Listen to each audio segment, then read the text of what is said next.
All right. Hey, chat. Good morning. Hey, YouTube. Hey, Twitch. Hello. Hey. Hey, Bitz. Hello. Hey, Bitz. Hey, a resub. Hey. Good morning.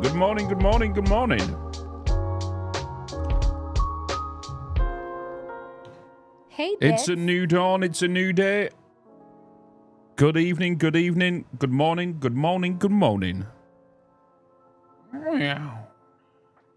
Hey, chat. Hey, Hello. Hey, guys. Hello. Hey, Bitz. Hey. Hello. Dragon, hello. Harm, hello. Harpy Dude, welcome to the Twitch stream. Hello. Commodore, Dustin, Merwalk, Bitz. Raven, and Stellarum. Hello. How you doing? Hello.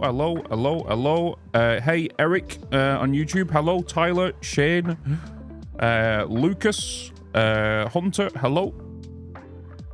Hello. Good morning. Cyberwolf. Hello. Good morning.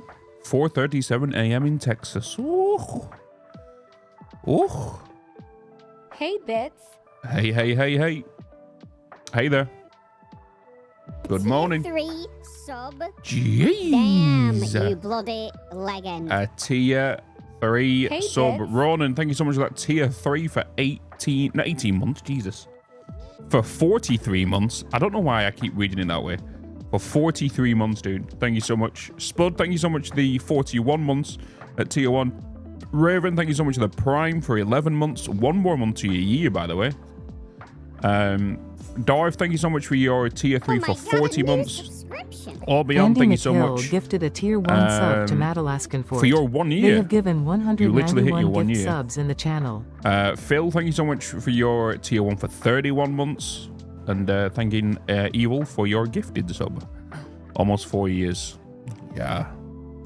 Wild, that isn't it? Wild. Gifted a tier 1 sub to Metals Comfort. Andy, thank you so much, man. I appreciate it. What time for you, Bitz? Yeah, currently 10:38. Yeah, 10:38 in the morning. Hamlock, hello. Jacob, hello. Grumble Bunny, good morning. Better hear some good tips and prep for my fresh start coming September 10th. Oh, that's the plan for today. Because we're going to be gaming with Total Eclipse later. Hey, Bitz. Saying about 5 hours. But we're gonna go over everything in a minute. What the plan is, Thank you. in regard to Satisfactory stuff, and what my plan is basically for it. John, good morning. You're here early. What is this? You're here early. Early bird today. Tyler, it's 5:38 for you, which means you're East Coast, US.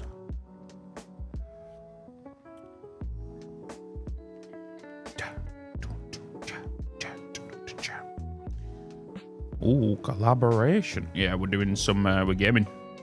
Doing some gaming later. But yeah. Oh, it's your 2 weeks off. God, makes sense. Makes bloody sense. Wait a minute. Is YouTube viewers catching up to Twitch viewers right now? Yo, YouTube. It's the race to 100 viewers right now. More than likely Twitch will get there, but YouTube, hey, you're picking up fast. Just saying. United States, you mean Texas, and it's 49 other beaches.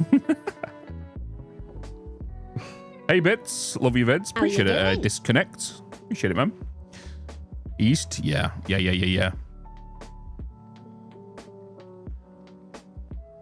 Closes YouTube. Wow, Milwaukee. Wow. YouTube still picking up. It's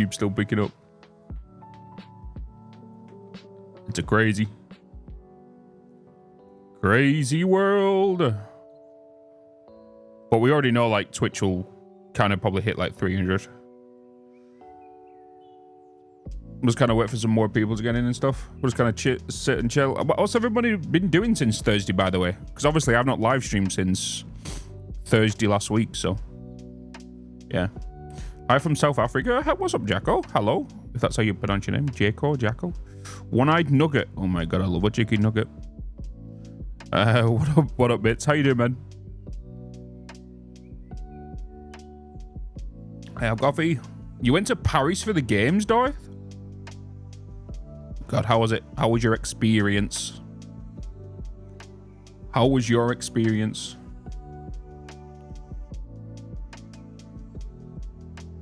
Have you all got coffee, by the way? You all got coffee? Coffee?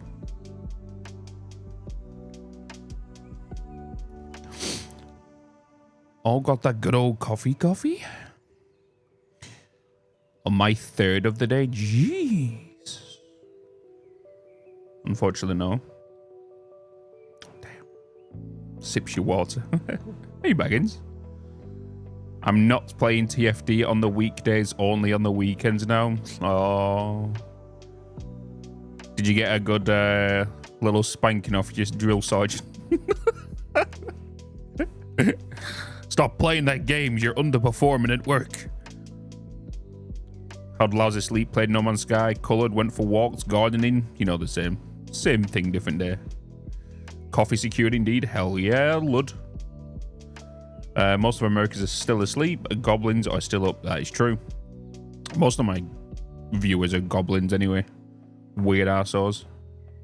It's weird.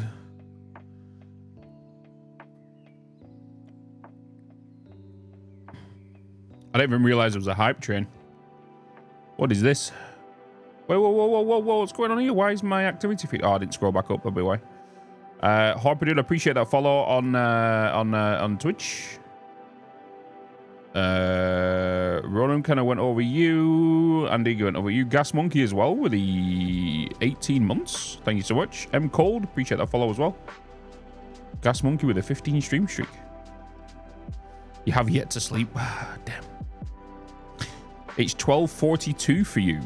You're from Russia. Jeez, 12:4. Oh, you're 2 hours ahead. I was thinking you was, for some reason, like 10 hours behind. Hey, Nath, hello. Started playing Hades again on the PS Portal. It's nice. Bitz. Hades. Isn't Hades the game with all the Lua files exposed?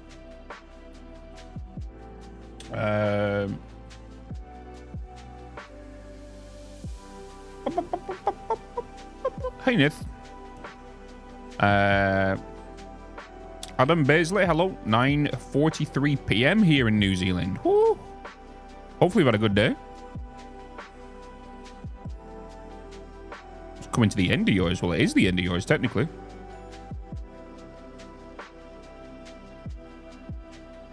That intentionally to allow for easy money? I don't actually know. Don't know. I just saw Pirate's video on it. Gardening highlights. Got 3 cauliflowers today. First time we grew them. Cauliflowers. Interesting. Wait.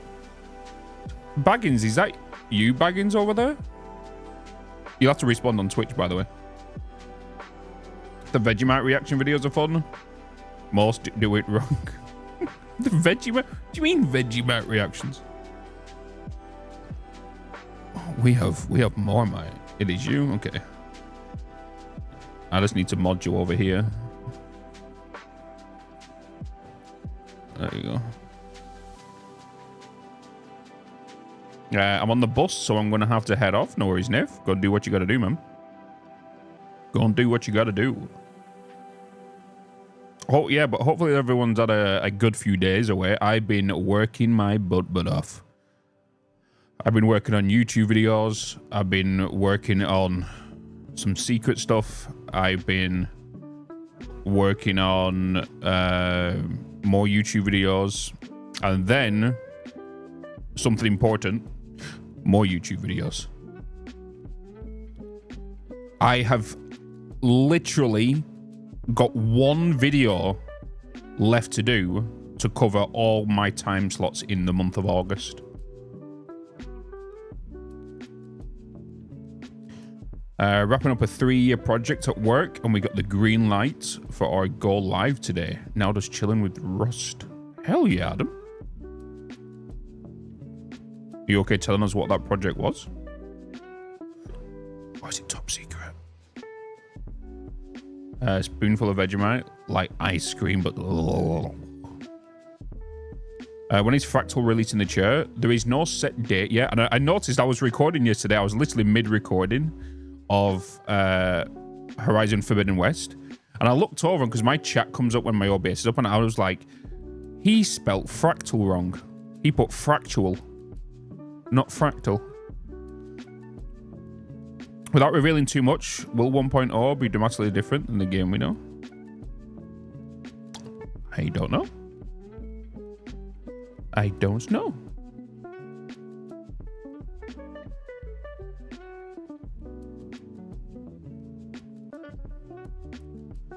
The Fractal chair, though, like, I'm not just sugarcoating it because they are a sponsor of the just me in general.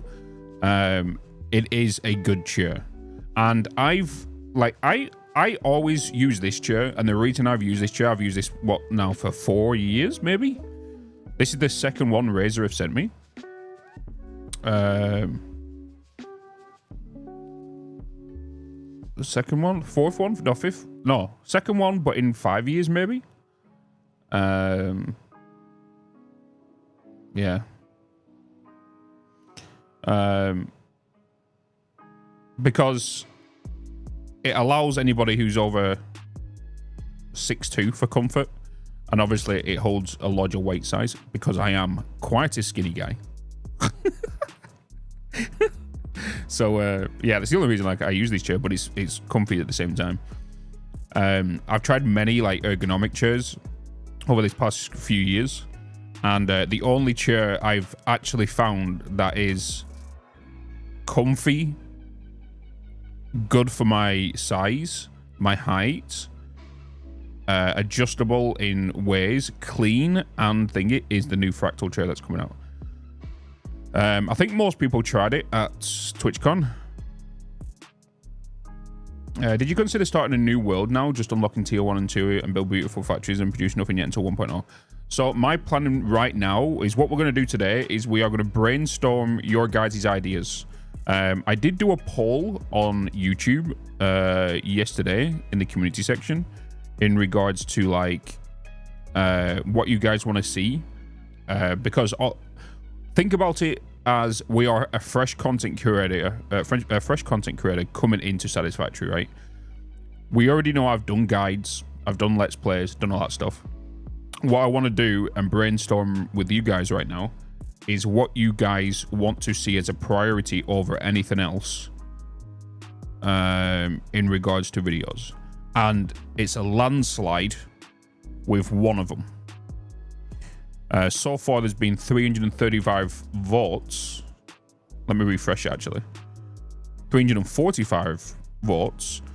And 45% of them is how to start a fresh save. Is how to start a fresh save. Is why choose this over others, which there's technically no right or wrong answer when it comes to starting locations and stuff. It just depends on... I think I'm going to combine two of these topics because if you can see here... oh, you can't because I've not put that back on because I've been recording stuffs. So in case I accidentally showed things. By the way, Shapes 2. Recommend Shapes 2. It comes out next week. Next Thursday. Thursday the 15th. Good game. Not sponsored, by the way. If you like factory games.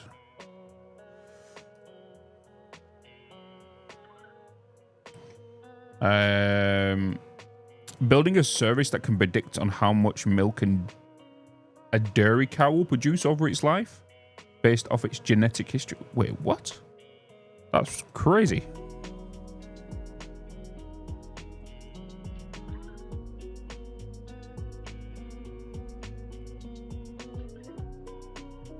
can't get on with it.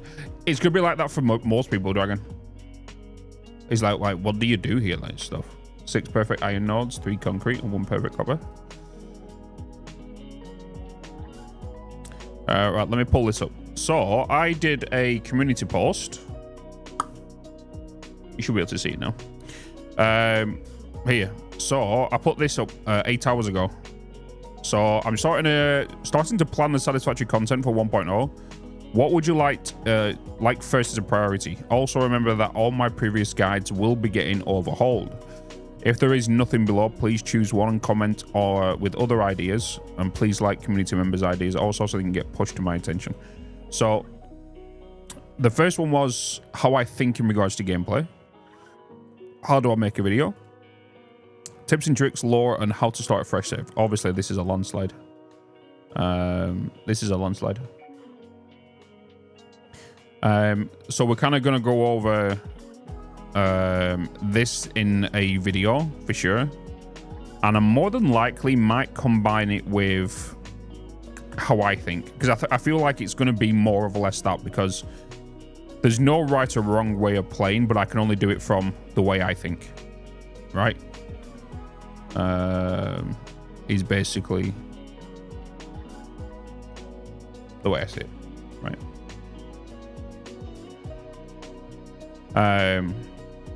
So yeah, we're kind of gonna go over that. 7 peanut. 7.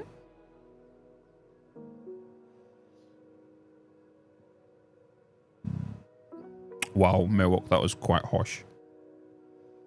Have a walk.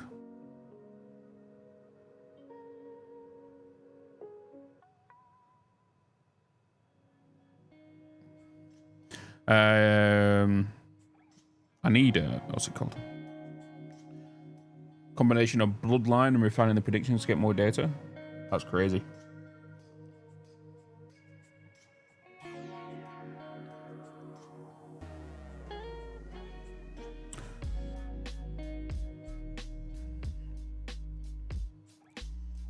Check it out here. It's more of an insult in the UK.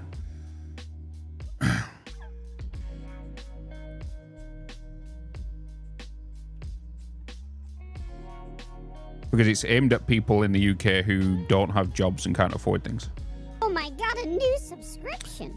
Theater Tech Guru gifted a tier 1 sub to Peanut H. They have given 1929 gift subs in the channel. Thank you so much for gifting sub to Peanut. I'll look after you. Thanks, Steve. There you go. No more ads for you, Peanut. Yeah. Hey, Dark Crow. Hello, good morning. I'm guessing your Foundry content is dead since you haven't put anything up. It's not dead. I do have videos ready to release for it, but it's like the whole timing kind of thing. You know. Hey, Bitz, what's the plan and prepping for 1.0?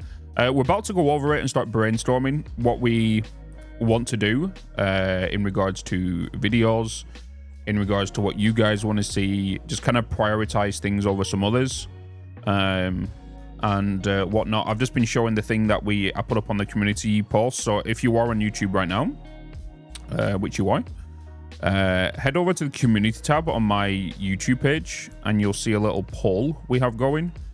Can I share this? I can share it to Twitch. So if you're on Twitch, guys, I'm going to put a link in chat. Vote on that poll if you haven't already. And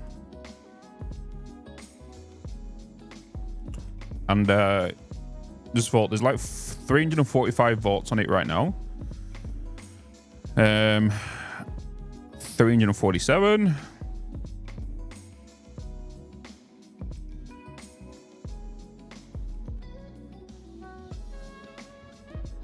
But yeah, we're just basically going to be aiming at getting things prepped.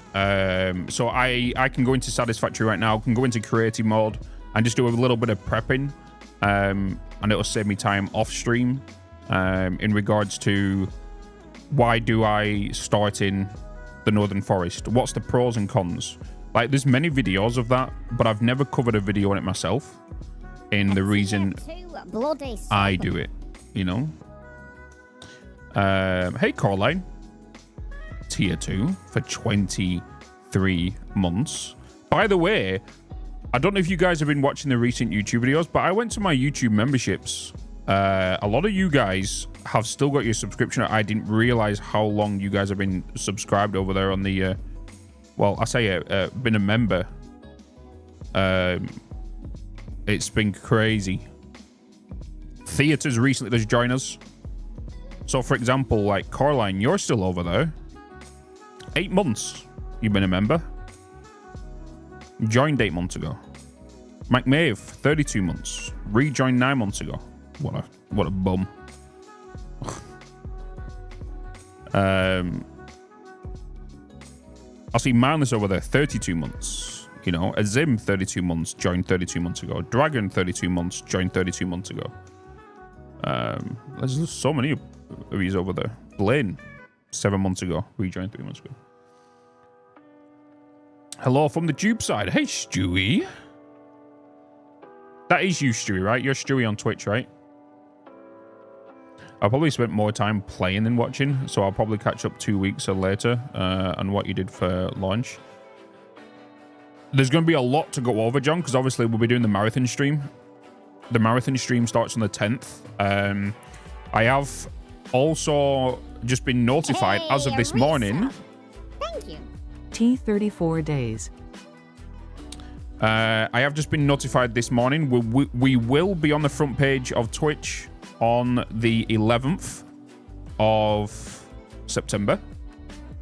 So we're going to be on the front page, direct front and center with Satisfactory. So thumbs up. Obviously we'll be live on YouTube as well. You got a time slot? No, they've not given me a time slot yet, but they just confirmed we have got you in on the 11th. I'm not going to watch all the stream. I'll just know what it is. Okay, yeah.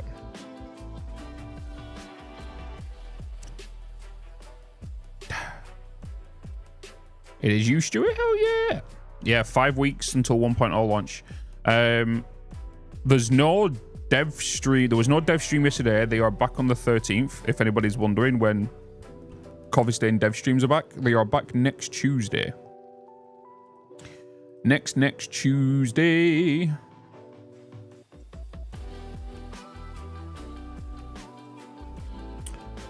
That's a Tuesday, right? Yeah. They are on vacation. They're actually back now, Raven. They're actually back. I love playing and watching at the same time when doing repetitive stuff. Hell yeah. Hell yeah. That's what my second channel is mainly aimed at as well. If anybody's not seen my second YouTube channel, More Bitz. If you're on YouTube, you'll see that one of the top 3 links in the description. And obviously, exclamation mark More Bitz in Twitch. And then teaser season. Yes. Yeah, it wouldn't surprise me if maybe we get a video this week. Maybe. I think it'll be I think it'd be vital if they drop something this week. And then it gives them something to talk about next Tuesday instead of going, we're back, we've not done much. We're not going to do anything this stream. I feel like it's vital that they talk about something next Tuesday. Bitz, do you have a YouTube channel for yourself where you watch stuff? To be honest, I don't have... I used to watch a lot of Let's Play channels. Like, I used to watch a lot of, like, the Rad Brad. I used to watch a lot, like, Hollow. I watch Syndicate. I don't watch much YouTube anymore. You want to know what I watch now? I think as an adult, what I watch now is I watch a YouTube channel called Fallow. If you've never heard of Fallow, Fallow is basically a YouTube channel, and he puts a GoPro to himself when he's working as a head chef in the kitchen. That is basically it. He's working as a head chef in a kitchen, and he puts a little GoPro on his chest, and he's just on the pass. You know? I mainly watch that kind of stuff now. But I also watch, like, a guy lawn mowing and cutting grass for half an hour. Because it looks satisfying. Or jet washing a bloody pathway. Is it just me that watches that, or is it anybody else gets satisfied watching that? Speaking of Bitz, loving the Horizon playthrough. Yeah, the Horizon playthrough. I've completed that. You know, how to grow older. Yeah, just watching that stuff. Yeah, watching. The cleaning the cars one doesn't do it for me. I don't enjoy it. I don't enjoy the whole cleaning thing one. Skibbity or high toilet Riz. Oh my god. Jesus. That's such a Gen Alpha kind of username right there, my dude.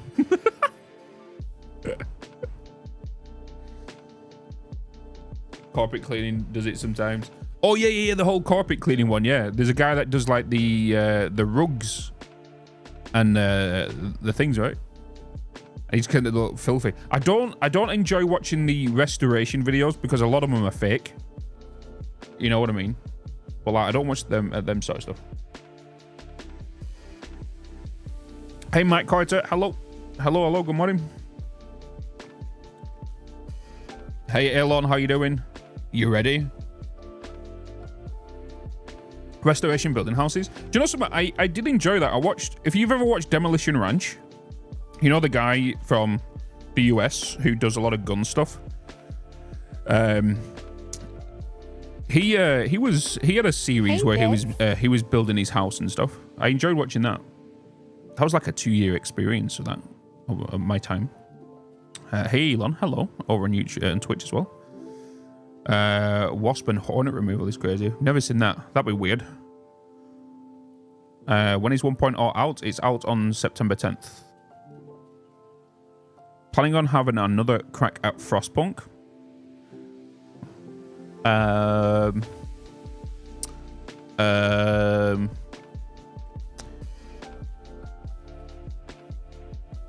Today's YouTube video, 5 o'clock today.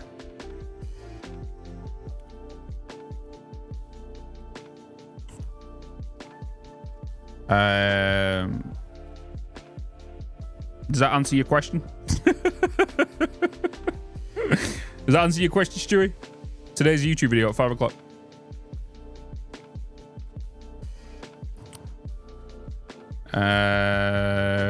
Will you play? I'd just be chatting. We're going to be playing. I'm going to be jumping into Satisfactory. We are going to be going in creative mode. We're not going to be playing anything vanilla just because I'm doing video prep. So I want to quickly build some things early game for a YouTube video I'm going to work on. It's not part of any playthrough or series. And then I want to make sure I've got some builds within another save, which I'm pretty sure I do. I can just use footage from. I seem to be coming down with quite a seriously bad flu on September 9th. I might be off work for at least a week. Right, hands up in YouTube chat and Twitch chat if you've got a week off or 2 weeks off from the launch of Satisfactory. Has anybody got time off? Or is anybody taking time off? Or is anybody suddenly coming down with the flu? Just like Mike is.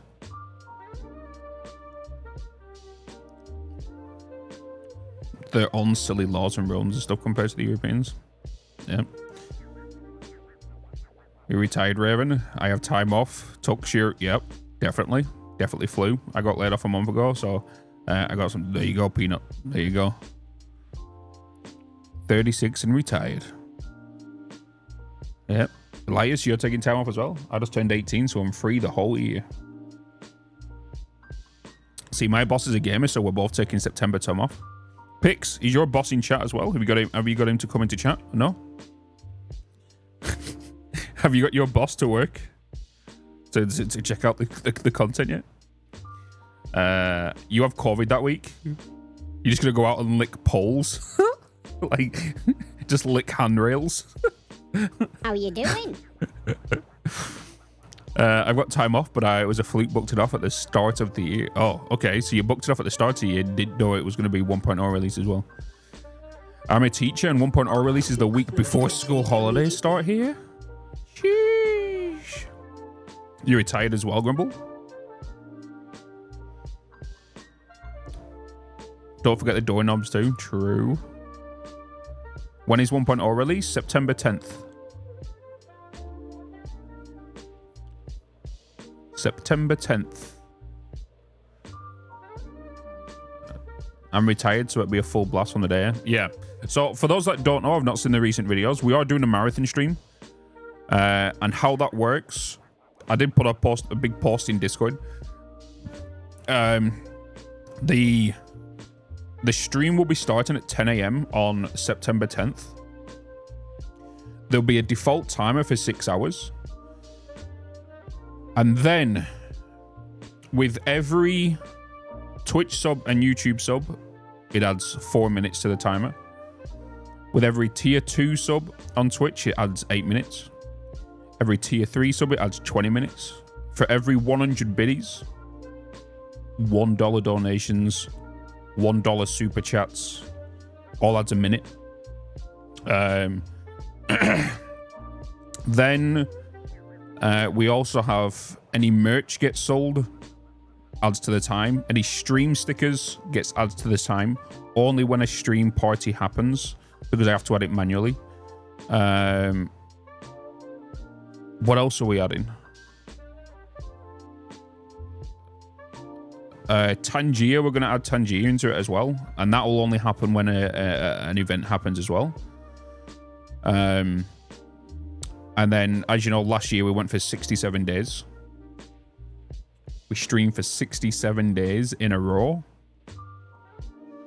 After 5 minutes, it goes up to 50 days. It always does. We always start at 6 hours, and we always, literally, even if I put it as, even if I was to put the time at 1 minute, it will still go to bloody 52 hours. Usually on the first day. It's kind of a trend that happens around here. Even when I did the first one, and I was on like, 20, 30 viewers? We still went 4 days.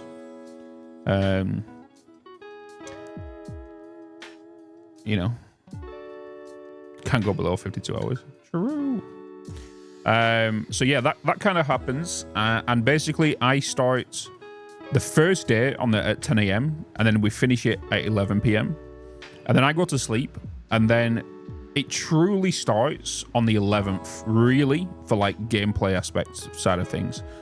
Because as we know, Satisfactory won't release until 4 or 5 p.m. More than likely 5 p.m. BST, right? That's when it'll probably release and get pushed to Steam. And then there'll be at least 6 hours of good gameplay, right? In 1.0. And then when it comes to the 11th, I'll be starting at 7 a.m. in the morning. So the stream will still be on overnight. We're just going to be playing the VOD from the previous day. All right. The timer will also pause. Okay. So the time will not be ticking down when I'm asleep. Right. We did that on the first year. And New Worlds. We didn't do it last year. Oh, no, we did it last year. We paused the timer on it last year. So when I go to sleep, the timer pauses. Okay. So that 8 hours that I'm away will still be there when I get back in the morning. So every second that ticks down is I'll be live on the stream. And then during that time, yeah, we just basically game, YouTube stuff.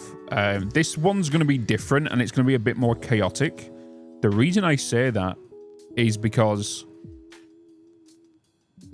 as you know, the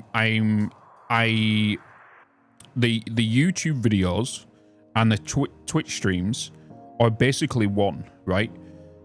Everybody over on Twitch knows we build the episodes live, right? So you see me working my butt off to build a YouTube video, we create the save checkpoints. So for example, if you want to understand it a bit more, damn it, I don't actually have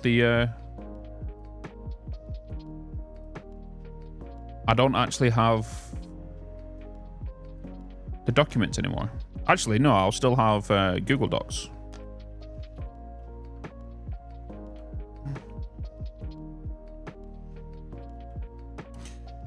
But I don't have it on my Obsidian because I've kind of getting it ready for 1.0.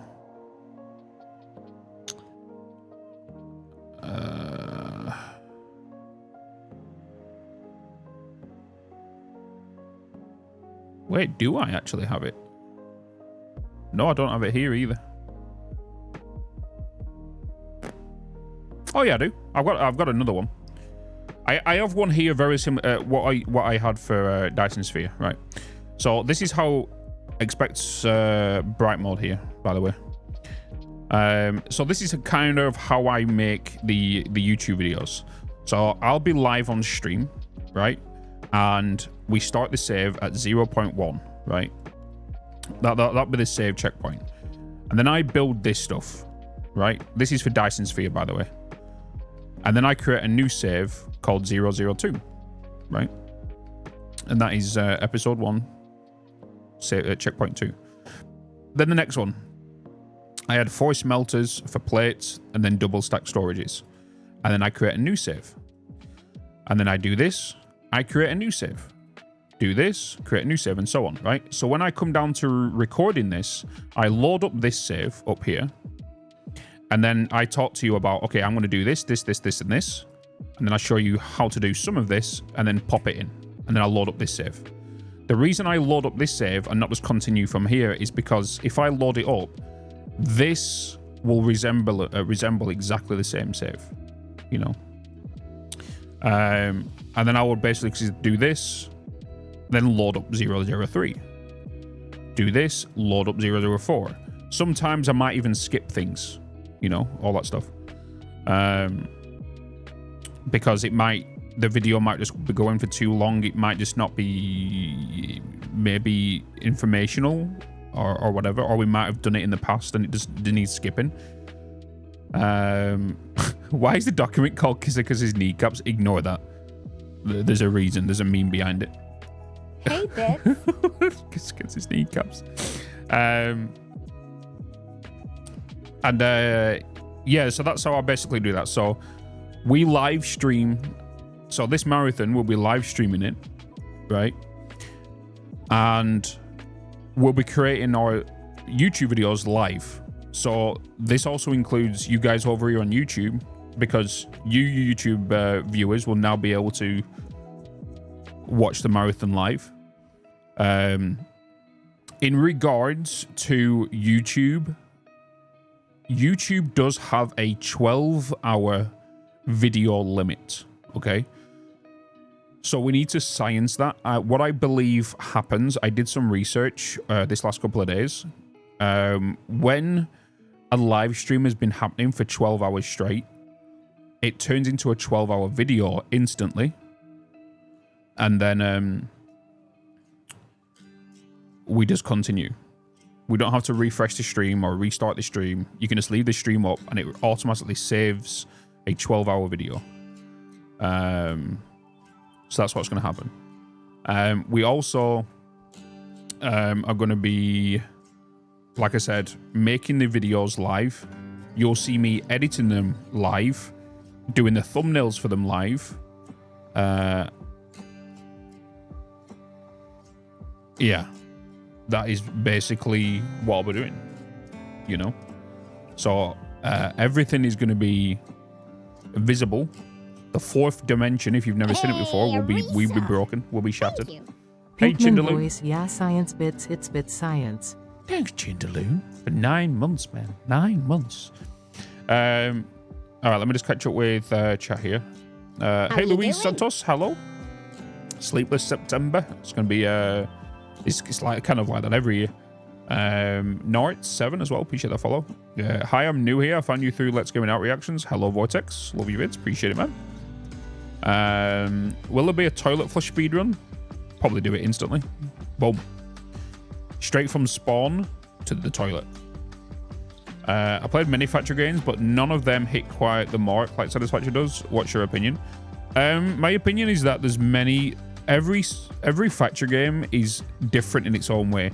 One thing that does annoy me is when, like, you play any other factory game and people compare it to Satisfactory and it's a top-down. It's weird. I think they're only comparing it to Satisfactory because it's a factory game. The weird thing is when Satisfactory first launched, everybody was comparing it to Factorio. It's like there was a massive war going on. Factorio was the game, right, for factory games. And then Satisfactory come along. And then Dyson Sphere come along. And then Tectonica come along. And then more and more just keep coming out each day, right? Well, each month. They all have their pros and cons. The pros about top-down factory games is you can see your layout instantly and make amendments instantly by just clicking and dragging. Things like Satisfactory, let's say you have a 100 refinery build. You can't just go and mass delete all of them. You can't just do that. One, because you're limited to deleting 50 things at once. Two, you can't just click and drag from one foundation to another foundation to delete all of them.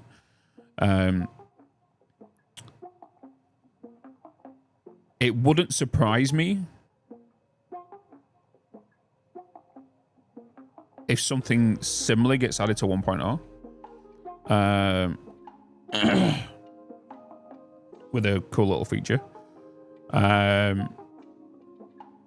Because when you're playing first person, you kind of have like you kind of have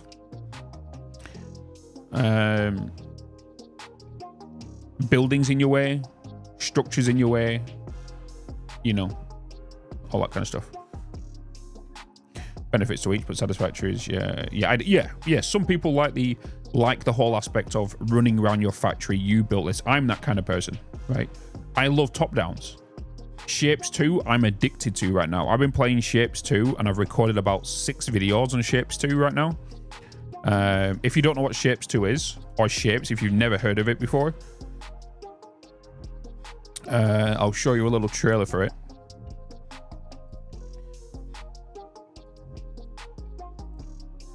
If you've never seen it. Very addictive. Very, very addictive.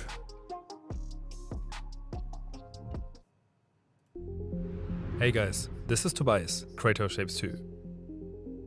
We want to give a quick summary of the game so you can decide whether it's... So the main premise of this game, if you don't know what it is, if you've never played it, right, you get basic shapes, circles and squares. There's also some other ones, but we're just going to start with circles and squares. You get to twist them, you cut them, you color them, and you have to make a said tile, said little piece, to put into the void. It's the right one for you. So this is where you start off with an extraction, and you start extracting the circles, right? You then bring them circles on a belt, which does transport per minute, where then you use other tools to cut them, slice them, stack them, all that kind of stuff. Right. This game is about creating sleek space factories, capable of breaking shapes down and creating completely different ones. Yep. We want you to enjoy the game and play at your own pace, so buildings are completely free and resources are infinite. Yep. So that's a big kicker right there. You can increase your difficulty, so there is a little bit of a cost if you wanted to, but straight from the get-go, everything is free. There's no, you don't use these shapes to build other pieces. Everything is literally free, and it's just a sandbox. Your goal is to live increasingly complex shapes to the... Yeah, and you can see the different shapes that are literally being flung into the void right here, right? And you can see how different the stacks, some are different colors. Like this one right here is 3 pizza slices. And then you put a square onto it, right? And then it gets more complex and more complex and more complex, right? Vortex to unlock new technologies. Yeah, we can unlock fluids. The challenge comes from puzzling out how to create specific shapes, as well as scaling your production for larger deliveries. And then you can literally highlight them and paste everything you've done at ease. Literally easy as that. Like, I've already sunk over 100 hours into this game. And they only sent me the key on the first. Because I've been doing that many videos on it. So starting from... I've got the first video drops for me on the 16th. Shapes is different from other factory games in that there are no predetermined recipes for a solution. Your buildings perform simple functions like cutting shapes in half, changing their color, or stacking them. It's up to you how to transform basic circles and squares into fancy colorful shapes. We have worked hard to make sure that the game is satisfying to play and beautiful at any scale. From making it really easy to set up and connect belts, as well as being able to see up close what each building is doing to your shapes. Speaking of scale, we made sure that you can start out small and use the skills you learn to build massive space factories. Grow your factory from small sections of buildings into space platforms connected by space belts. And then And by the way, it's an infinite world. It's an infinite world as well. So when you zoom out, you have tiles. And what the first one, I believe, is 0, 0. Then you have 0, 1, 0, 2, 0, 3, all around it, right? And you just zoom out and zoom out and zoom out and zoom out, and you'll come across more and more tiles. Cargo around with space trains. Shapes 2 is already in a polished state and contains 4 gameplay modes, totaling over 60 hours of gameplay to complete. So these scenarios, by the way, you actually choose these. You can choose them straight off the bat, so you can like go straight into insane mode if you wanted to, or you could start your save at normal. And then when you reach a certain milestone, you will then unlock hard. Then you'll unlock insane and hexagonal, right? We are releasing into early access because we want to polish the game even further, as well as adding more modes and content up until full release. And if you want to support us even more on this goal, we're launching a support edition that adds additional music as well as twisters and roller coaster train loops. The game will go into full release once we have reached the level of polish and content you, our players, are happy with and enjoy fully. Shapes 2 is releasing August 15. If it looks like your type of game, please... Yes, it's a very good game. I've even got the prices in case you're curious about the price of the game. Where's the email?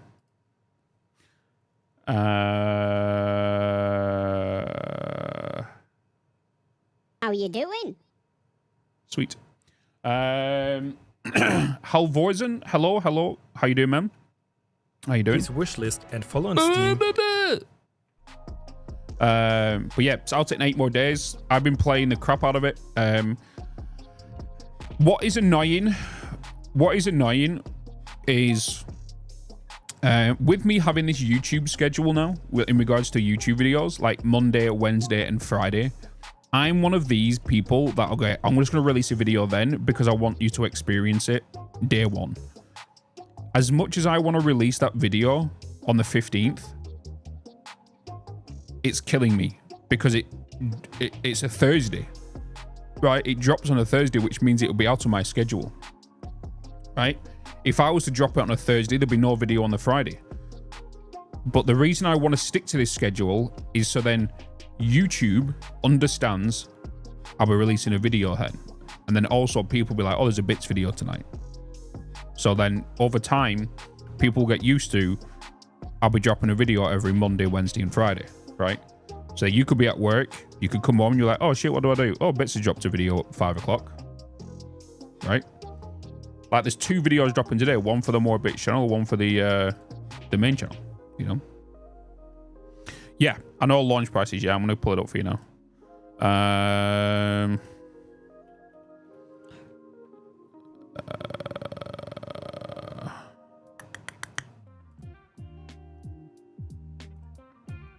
So the prices for Shapes 2 will be... There's no enemies, by the way. Hey, Bitz. Let me scroll down here. These are all my images. Where did I see the prices? Okay, so it's going to be $25 USD. It's going to be 24 euros, and it's going to be 21 pounds. So whatever currency you're in right there.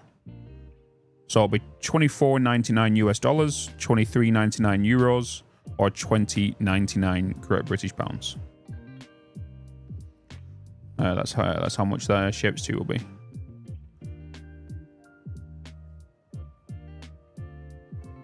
You can also wishlist it now. This is not sponsored, by the way. When I feel very, very certain about a game, I will push the living daylights out of it. You know. Hello, I'm a bit late. Hey, Overlord Magos, how you doing, man?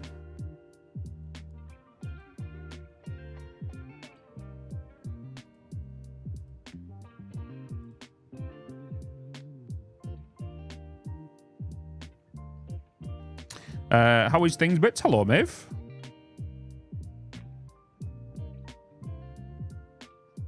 It's already wishlisted. Hell yeah. Yeah, dev team from Germany and Brazil working across the entire world. Nothing unusual.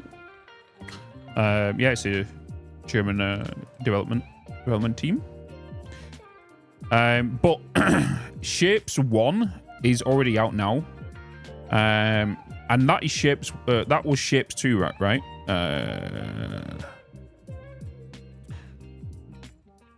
Shapes 1 has been out for some time, but you can see the massive difference that they've done.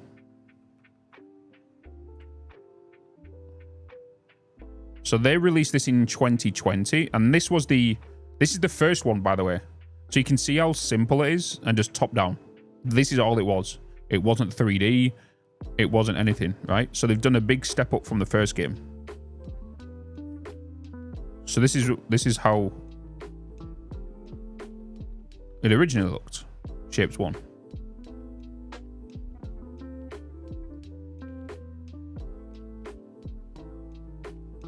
And it sold, I think, 500,000 copies, I believe. And now this second one's already wishlisted about 300,000 times, I believe. Hi Bitz, hi Melons, good morning, afternoon, evening. Hey Rip Coil, hello.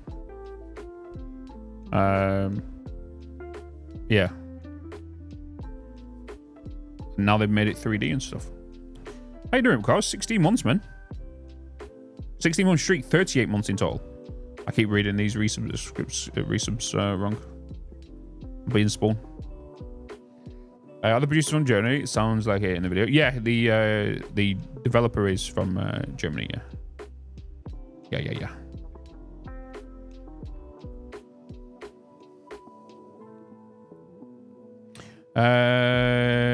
Did you check my Satisfactory blueprints? God, here we go again. No, I don't check everybody's blueprints. If you saw how much time I had on my hands, literally. It's even hard for my friends to even message me when I'm in work mode. When I'm making videos and stuff.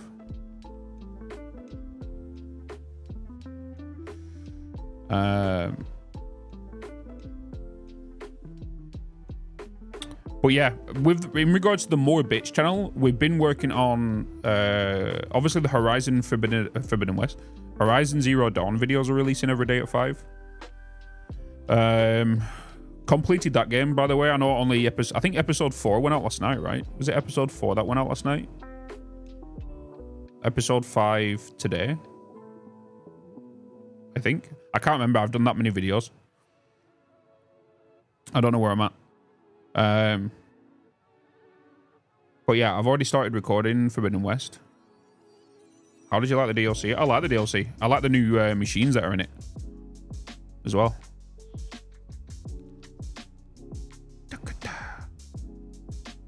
Because I did have to have a look at which part was the DLC and whatnot. It's kind of integrated all together.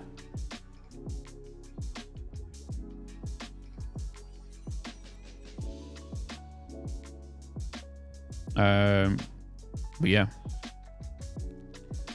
I think I sent a message to Bitz a few years back. I never got a response back, but I'm now not said of it. I think I forgot What's about? Wait, what, Rumi? What?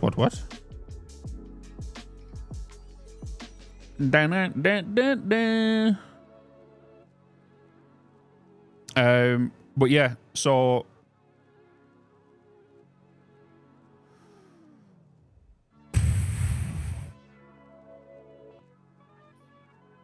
what was I going to say? Yeah, so what I want to look at today is Satisfactory 1.0 prep, right? So have all you guys been going to the community stuff and been voting on this poll we've got going in the community tab?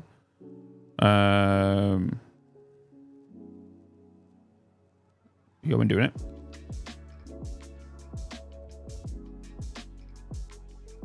Which is this one. 369 votes in here right now. 45% of you do want to see how a fresh save is made. How to start a fresh save. And I feel like a big part of this, and it'll probably get when I do the video on it, the main thing that I will probably stress with this video is do not over plan. A lot of people in Satisfactory plan way too much.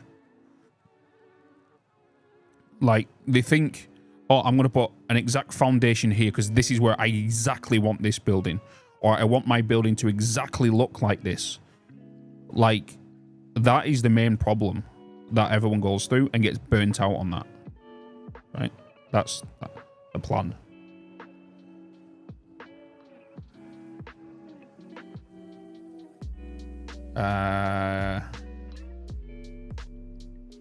How to start a fresh save.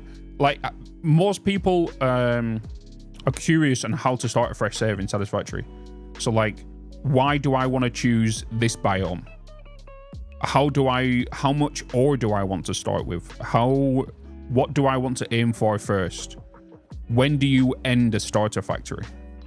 When do you move from your starting zone to somewhere else? Like that kind of thing.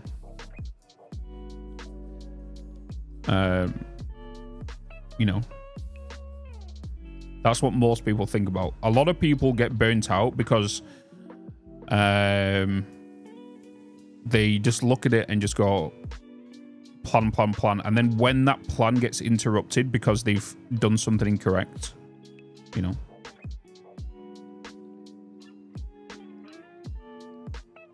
Hey, Kenny. Hello. Hello, everyone. Who was that? Heinz. That's where a lot of people stumble. Heinz, thanks for the flashbang.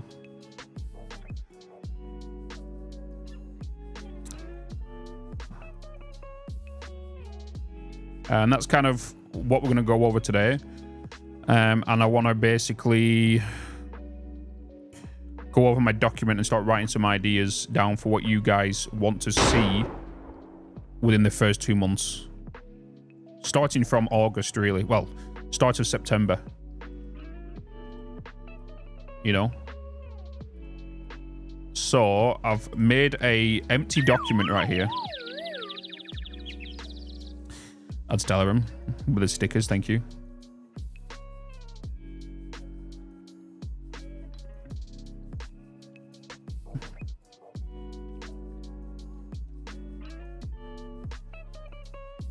Let me just close that real quick. Hey, a resub. A resub.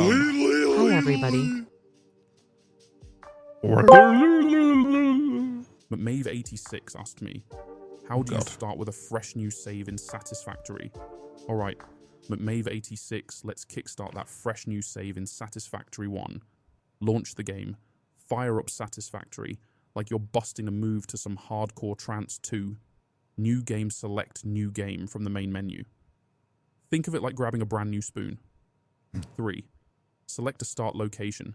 Choose your preferred biome. Each has different challenges and resources. 4. Name your save. Give it a catchy name. Maybe something like Melmania.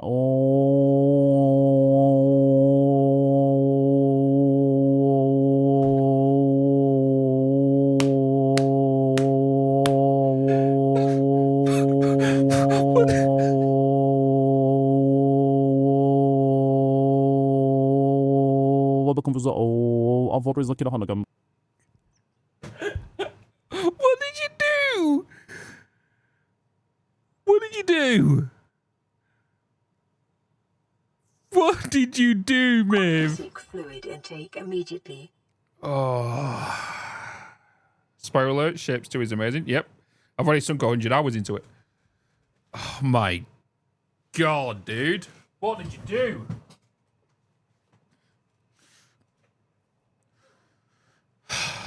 What did you do? I think the AI broke there. AI definitely broke.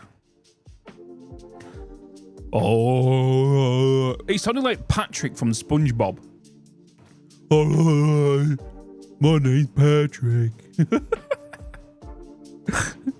My name's Patrick.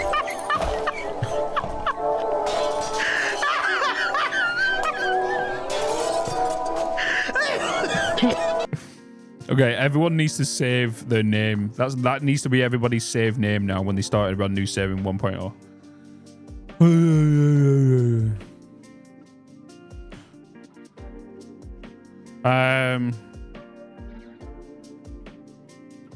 All right, what else do you guys want to see in regards to YouTube videos within the first 2 months? I'm curious.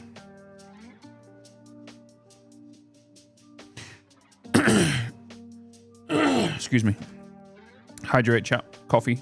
I have coffee for now.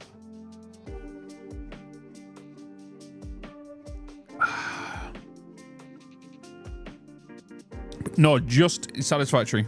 What videos do you want to see that you would like me to cover in Satisfactory? What I'm curious about is, would you like a video on what is new in 1.0? Or do you think that's going to be too spoilerish? I could release it and make a disclaimer at the beginning of the video, like, this is new.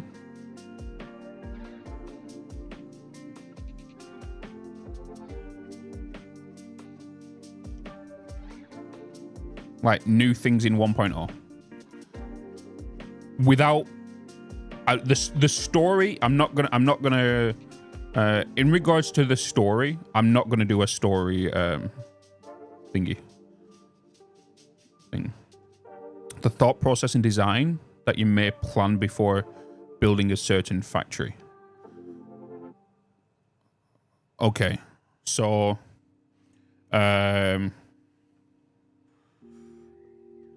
how to think about your next project, right? How to, or what to think. How to think about your next project. Everything new in 1.0. The thing is, it's not clickbait though, is it? I think some people get the concept wrong when it comes to clickbait. Clickbait is when you put something in the title and the thumbnail that is not what you are doing in any at all in that video.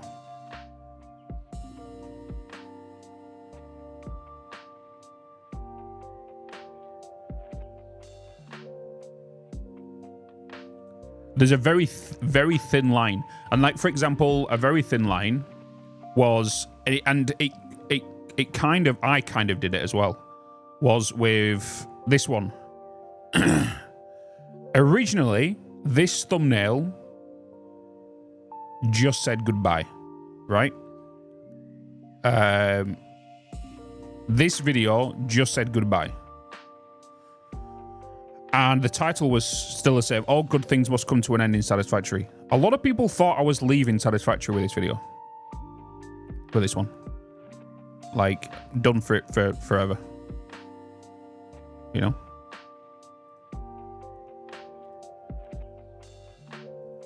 Hence why I had to change the thumbnail to saying goodbye for now. You know?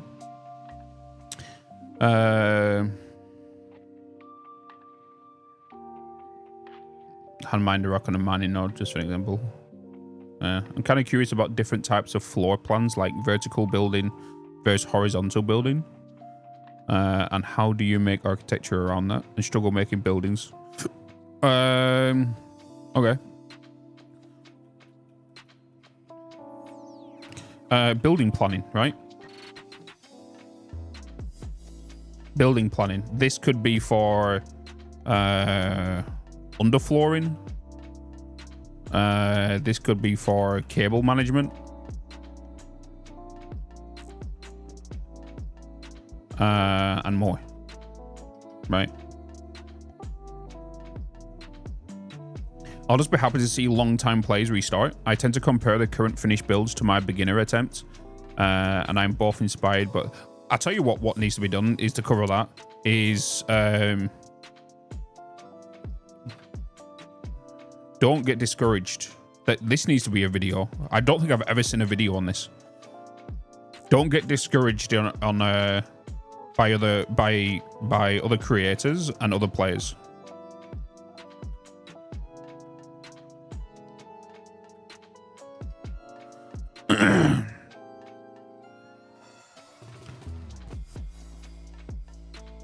To build or whether to just start building. You want to know something? Do you want to know a fun fact?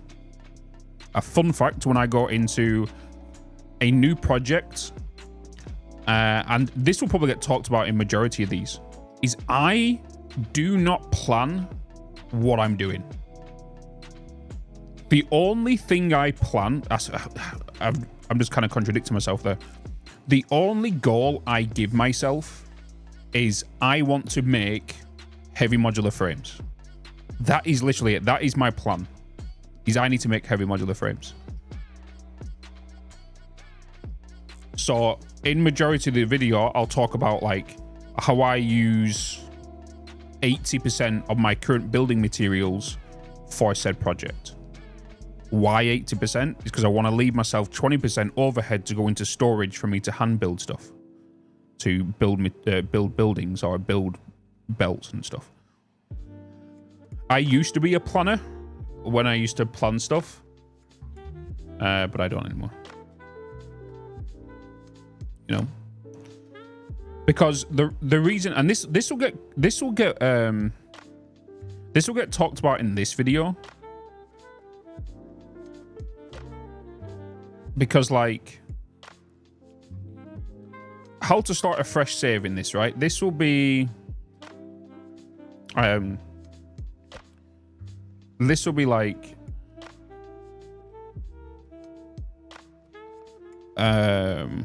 what biome, right? Then it will be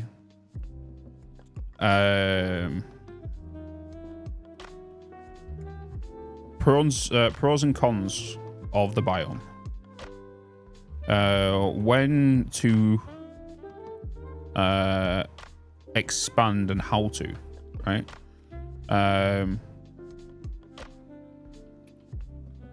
What stage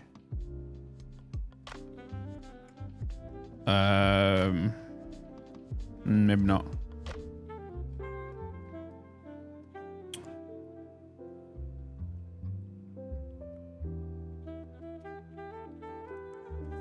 Can I zoom in on this?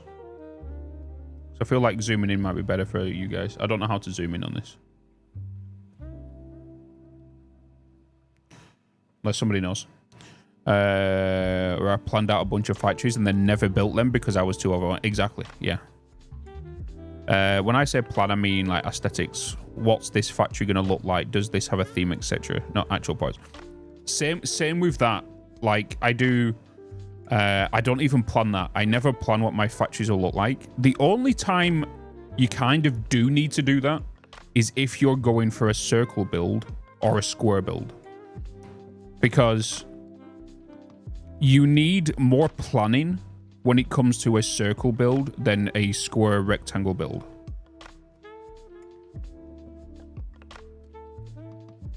You know?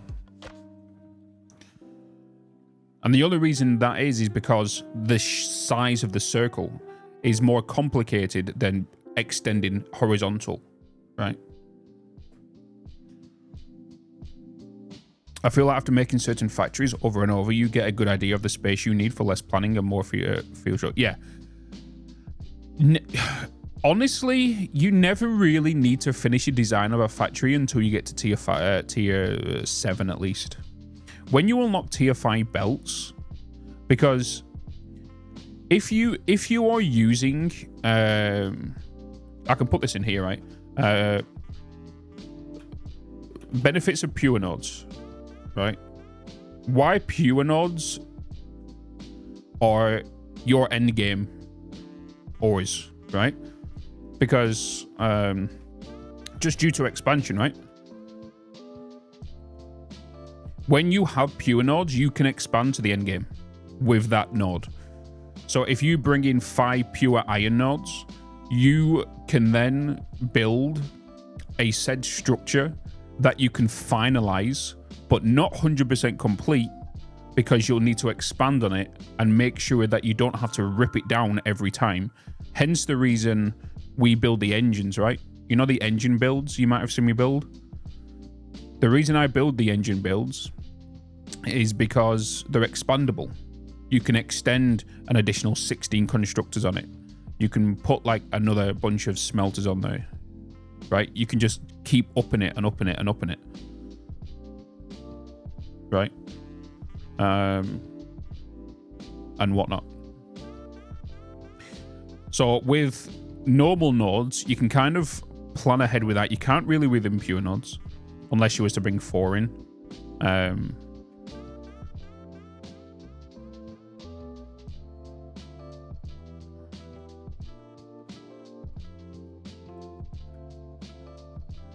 Let me just kind of put these down here.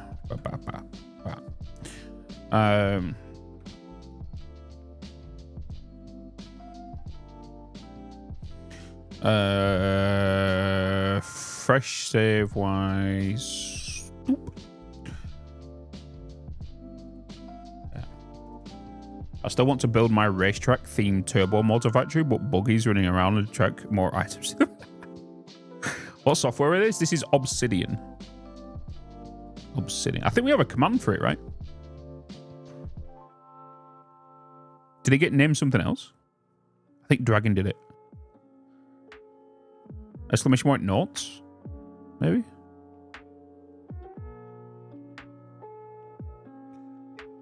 The cool thing I like about this, right? Oh, it was notes. Yeah. The reason I like using this is because you have this feature. Okay. No, this one. You have this. So let's say, for example, let me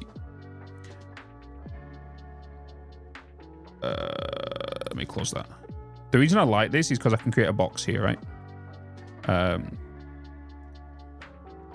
Add card. Right? 10 times smelters. Right? Which could be doing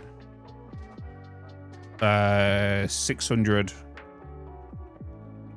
iron ingots. Right? Add a new card. 5 constructors.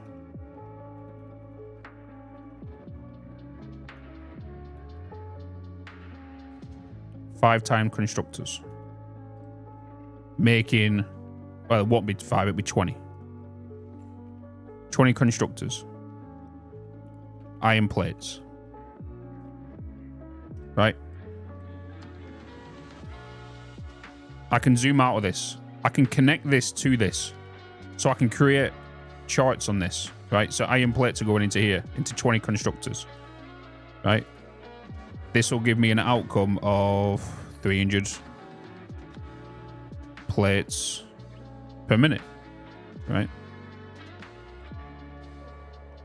You know?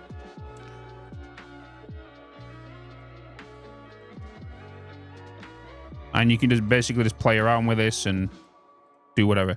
I can even color this. I can make a box here. Hey, Bitz. And color this to yellow. Right. It is a good visualized thing, and this is something I'm going to be doing in regards to the YouTube videos as well. So I'm going to be doing and showing process through here. Because as good as it is showing it inside the actual video, I feel like sometimes doing it this way is going to be something you guys can just literally copy and paste and then use it yourself, right?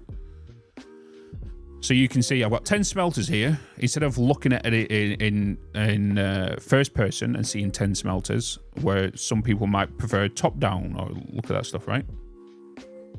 And then, for example, this can go into another card up here. This can go into another building. So on and so forth, right? Add card.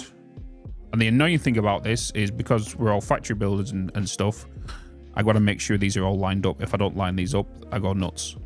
You know, 1, 2, 3, 4, 1, 2, 3, 4. Right?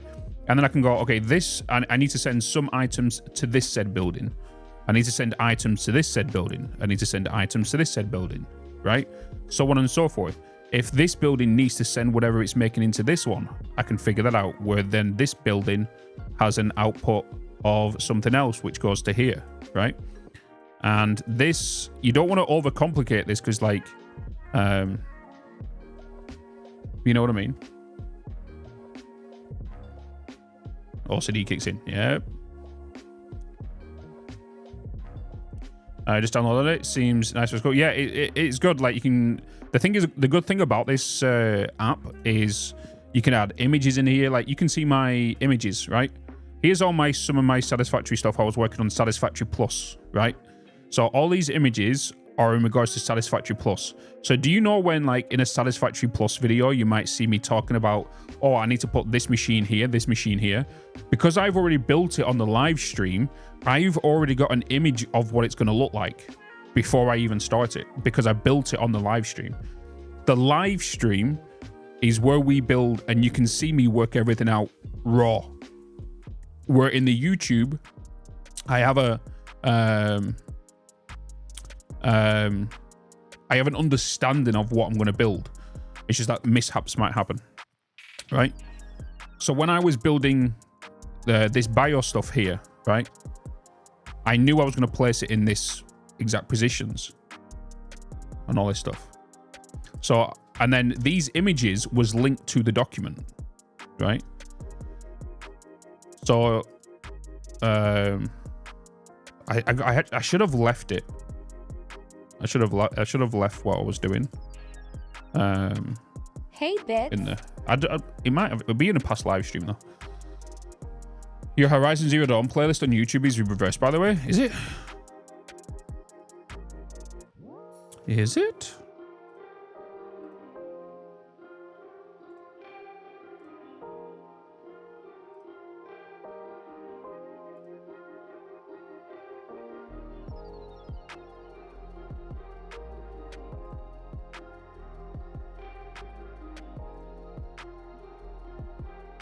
It's not anymore.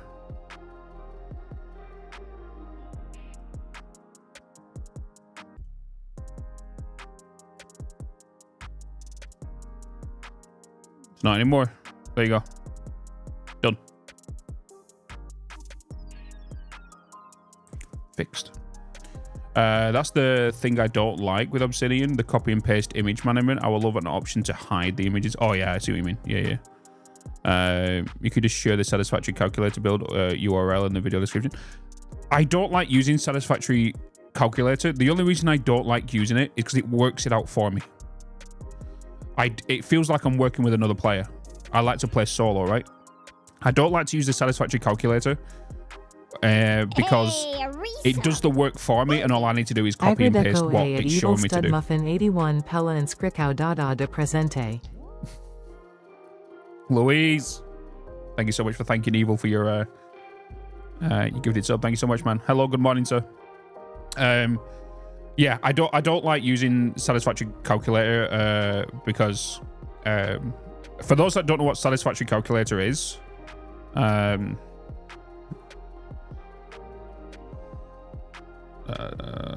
Satisfactory calculator is a website that allows you,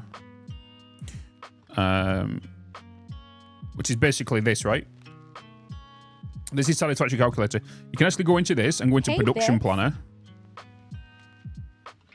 You can go into Production Planner, and then you can start allowing things to work out for you. Like you can add items and whatnot. What's the other one, chat? What's the other... what's that other website? Let's say, for example, add an item. I want... Satisfactory Tools. Yeah, that's the other one. So here's Satisfactory Calculator, right? So if I want to make, let's say, 5,000 silica, this is what I'm going to need. And it's already given me the answer, right? It's already given me the answer without me figuring it out myself.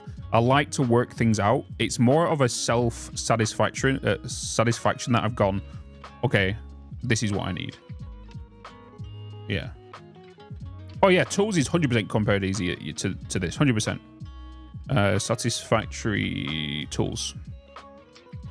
Like we've showed this on the live stream multiple times, right? And if we go over to the calculator, let's say in one factory I have, we have reinforced iron plates. I want to make 50 reinforced iron plates, right? It's not going to come up here because we need to add the recipes if we want to do alternate recipes as well. So we can add all the alternate recipes in here. And then this is what we're going to need for 50 reinforced iron plates. It gives me everything here.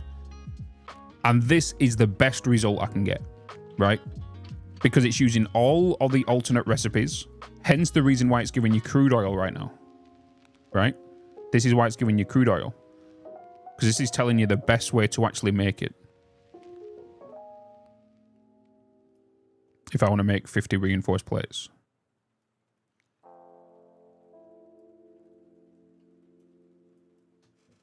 So this is the reason I don't like using this, is because I like to figure it out myself.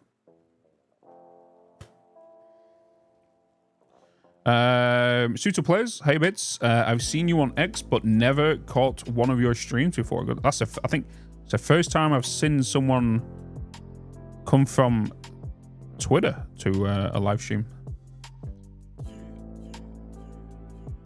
You know, always depends on your material. Yeah, like this is the most optimal way. This website allows you to do the most optimal, best way in Satisfactory, right? So you know when someone does a YouTube video and goes, the best way to make nuclear pasta. So for example, nuclear pasta, right? If we want to make, obviously we can't make 50 per minute, right? Because of it's telling us here we can't. If we want to make five nuclear pasta per minute, this is everything we need with all the alternate recipes. And this is the network we need to make 5 nuclear pasta per minute. If I was to put in here, let's say, for example, 50, is because the game can't do 50 pasta per minute. 45. No, 30. It can do 30, right?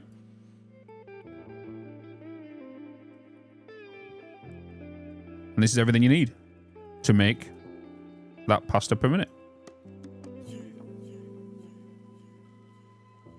And this is so easy to do, but I don't like using this because I like to work it out myself. If I was to wanted to do this, I'll have to figure all this out. 15,500 copper, my god, yeah. Confusing sometimes. It is. Like, you can go into here, like, for example, you can put down what alternate recipes you've got. So you might be at tier 4, and you might have casted screws, you might have bolt iron frames, alternate recipes unlocked, you might have coated cables, and whatnot, right? I can then go back to this production line. I can then go into here. Thank you. It works out. Have a great stream. I'll be here lurking and listening. Reinforced while I dry plates off from riding in to work in the rain due to my whatnot. truck breaking down. Wait, your truck broke? What? Shotgun? Jeez. You can also put in here as well your raw resources. So this is the maximum amount of ore you can get from the whole entire game right now, right? So you can pull out a total of 9,780 bauxite ore. Right. Hey, This is what this thingy does. Thank you. But I don't It's like using already this. the 7NT. You are finally here, so I can renew my sub. It's Bitz Melmet. It's Bitz Coffee. Hey, Mikhail. Hello. 36 months, man. 36 months. This has got 400 iron ore in here right now. Oh, this is because it's ever since I reset it, right? Ever since I reset it. Oh, wait. No, these numbers are wrong. Set from map limit. So there we go. So in the whole entire game right now in Satisfactory, there's 70,380 ore. Right? In Satisfactory. So if I go back to my tab now, by the way, if you was to start a new production line up here, and let's say you wanted to do adaptive control units, and you wanted to make 10 per minute, I could close this website down, and then come back to it, and all these tabs will still be here. Right? Love the number for water, yeah.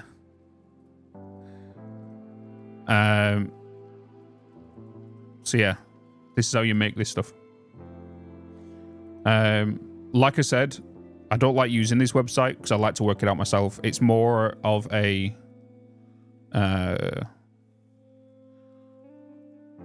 what you would call self-accomplishment. So when a project gets complete, I have done the design for it. I've done the build for it, how it looks, the numbers that are outputting from it. Hence the reason why I'm a spoon and I make a lot of mistakes is because I don't follow any of this. You know. How many ingots can you make with 70,300 iron ore? Let's find out.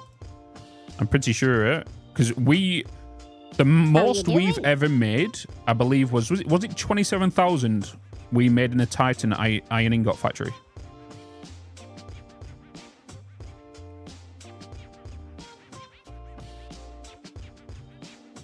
The best way to make maximize. Yeah, it's 1-to-1.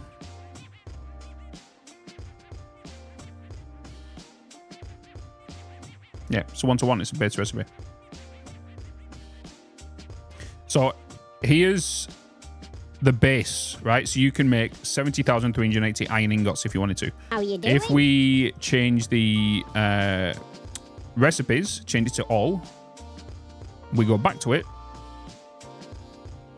that we can make a total of 149,259 iron ingots if we wanted to.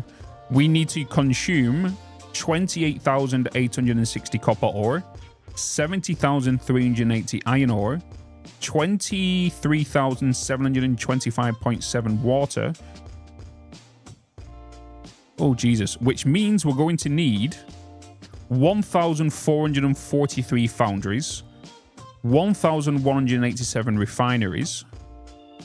Jeez. That's a good number. That's everything we need to make right there.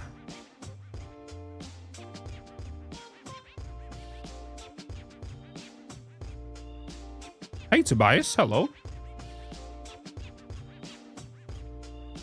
The thing with tools, if you're doing mass projects, is you can make sure you have resources to do everything. So yeah, like I said, I don't like using this website.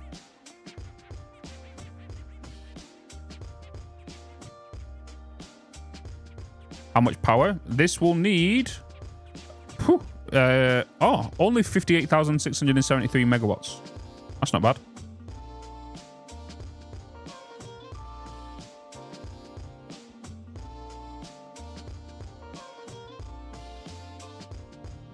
You know? So this is what the website is saying to maximize iron ingots. With all the alternate recipes unlocked, this website is saying this is the best way to do it, to get the most out of it.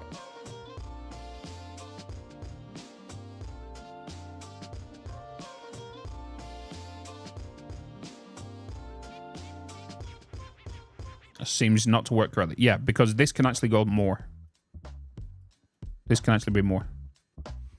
Let's say clad aluminium sheets. This is everything we need to maximize aluminium sheets. 13,040. 978 crude oil per minute, which is not much. 9,780 bauxite. 2,934 water.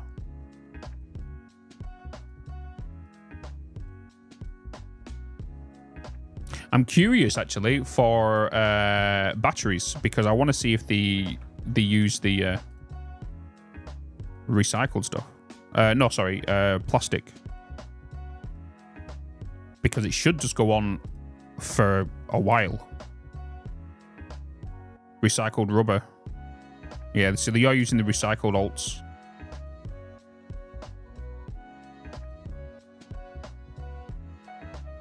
You're going to be using 11,700 crude oil per minute, 39,000 water per minute, 31,200 empty canisters, 31,200 fuel, heavy oil residue at 15,600, packaged fuel at 31,200, packaged water at 31,200, plastic for... See, these are very, very good numbers.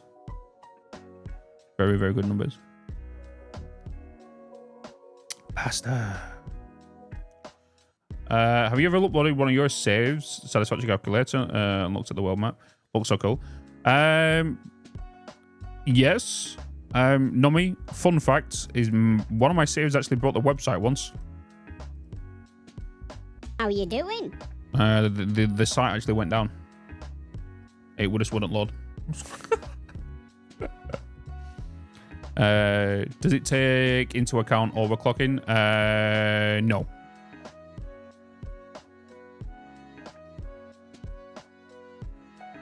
It just gives you a number and stuff. Just barely large enough to be one of your mega builds. I do want to do like a lot of the mega build stuff.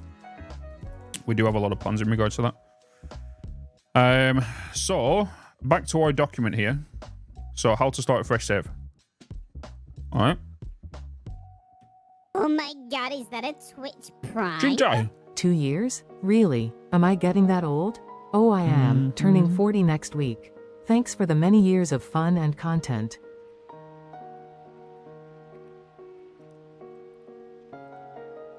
Thanks, man.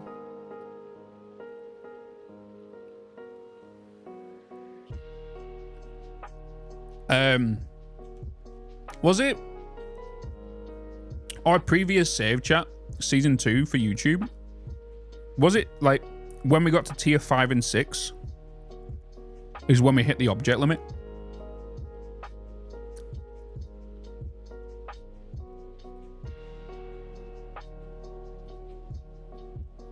It was because of the highway, wasn't it?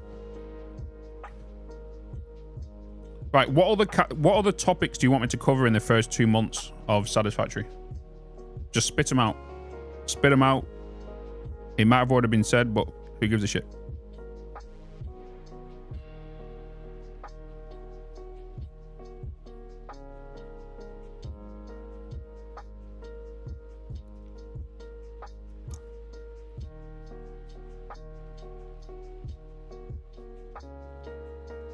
Pros and cons to starting locations. That's in here.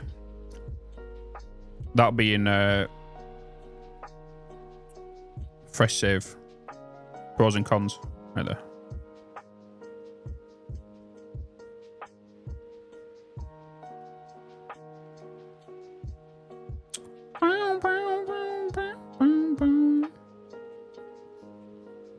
Because we have building planning underflooring. Don't get too early. How to think about your project, yeah. Since my comment got lost, chat question, I need to get a laptop because my work mode is Satisfactory resource. Satisfactory did become a resource hog when they upgraded to Unreal Engine 5. There is going to be a lot of optimizations with 1.0.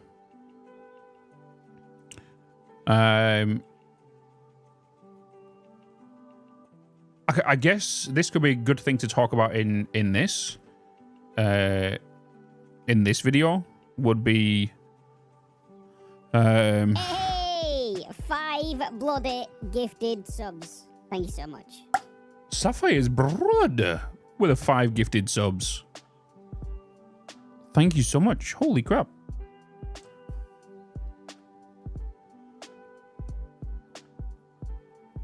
Thank you so much for the 5 bloody gifted.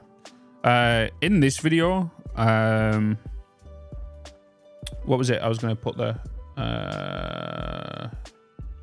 This could be like system specs and build and skill you should really build, right? Because it doesn't make sense if you've got a 1060 GPU and an old Intel chip, right? It doesn't make sense to build mega builds if you've got that, right? Doesn't make sense. Automated biofuel setup. An automated biofuel setup will be fully... It's something you can actually do now. Hey, Bitz. With 1.0. Well, I say fully, but semi.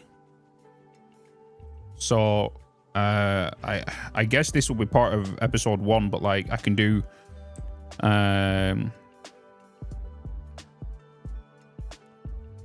could be in a guide, which will be a new document. How you doing? Let's go with guides, right? What guides you guys want to see?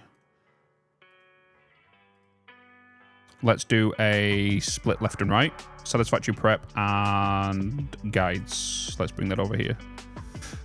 So in regards to guides, you guys want to see automated biomass, right? Automated, well, you can't automate it, but semi-automated. Automated biomass, right?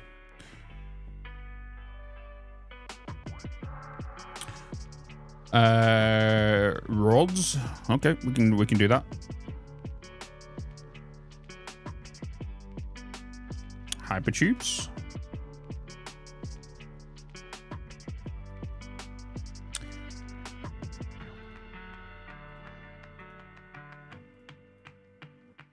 So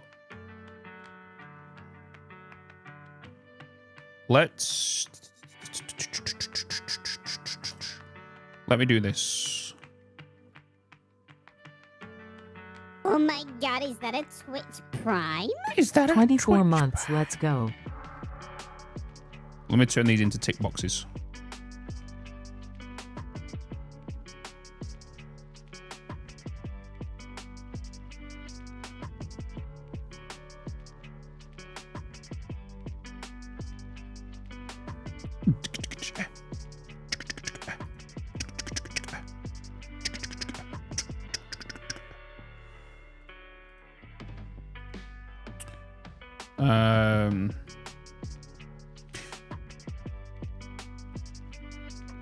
So in regards to rods, you're going to want to see curves.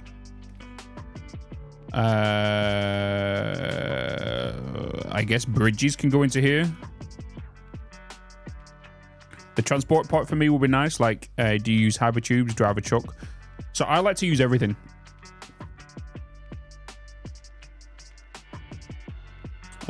Bridges, I guess designs.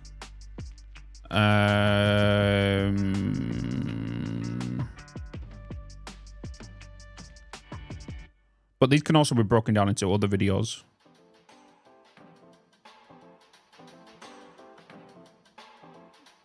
Would you ever consider collabing with Josh from Let's? I'm down to collab with anybody, but I don't do anything regarding Let's Plays with anybody.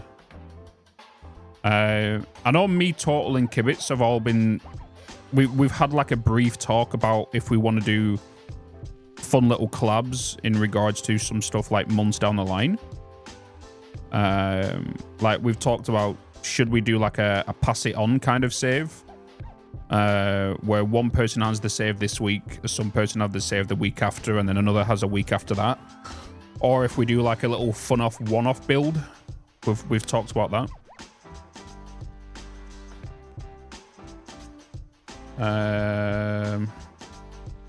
In theory, how to truck without derping. Trucks are a pain.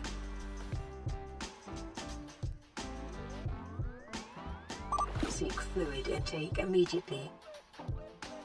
Trucks are something else.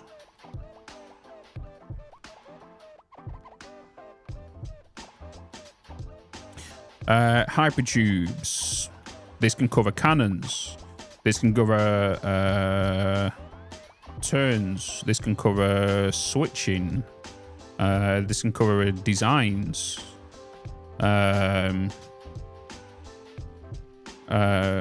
This can cover speeds.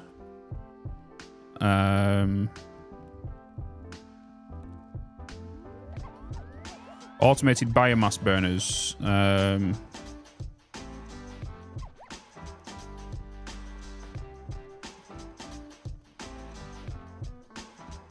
This will obviously cover collection.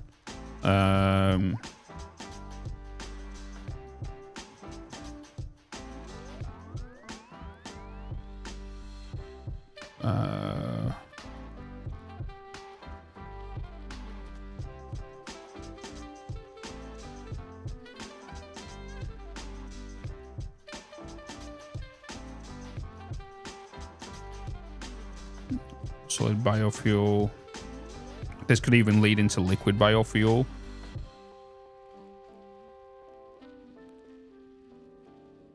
And possibly fuel gens. If you wanted to. Because obviously I like to use liquid biofuel to jetpacks, so I guess that can be a topic in this. Because obviously jetpacks can consume this now, obviously, as we know. Jetpack differences in regards to fuel.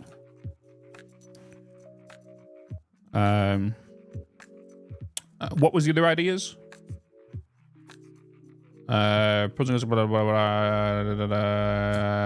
Money aside, and I got money from my birthday yesterday, so I have a decent budget. So would AMD do better than Intel? Honestly, I would go with AMD just due to the current Intel problems. Because they hid a problem with their chips in the 13th and 14th gen for 2 years. I never told anything about it, so I highly recommend going with AMD, because it kind of just shows their mentality of what they're doing.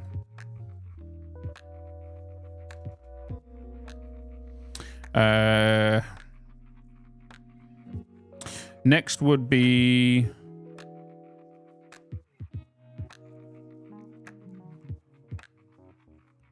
you wanted manifolds, right? So we could do a dedicated manifold video.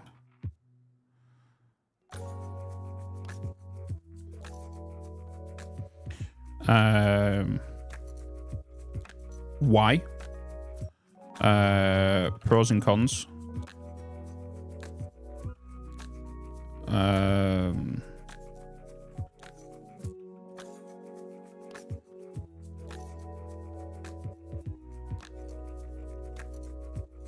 Pros and cons, right? Chips are actively killing themselves just to be, yeah, exactly, addicted, yeah. Vaulting one of the chip blocks on the motherboards, yeah, they're just going suicidal with themselves.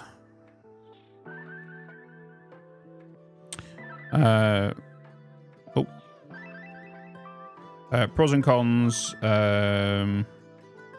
I guess pros and cons is going to be a wide variety of things, right?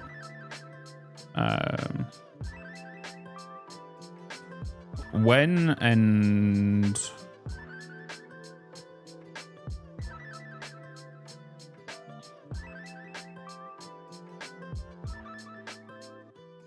when not to use.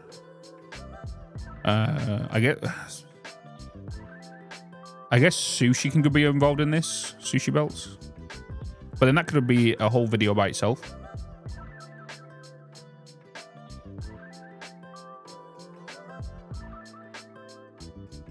Maybe not a guide, but maybe a top list of alternate recipes. That could be something.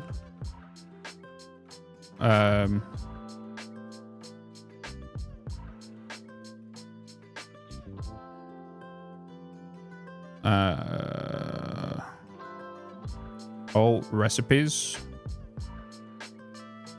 Tier list.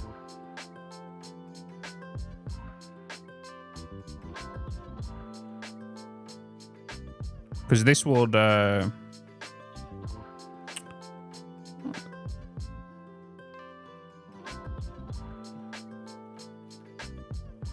worst. I think manifolds should be maybe a more expansive belts in general. Yeah, so manifolds are made for expandable builds. But then with the... it would make sense on when to do... after that manifold video gets released, would be load balancing, right? Load balancing.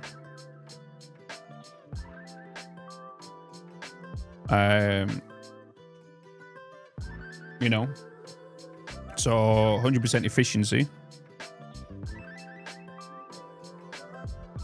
Can't even spell.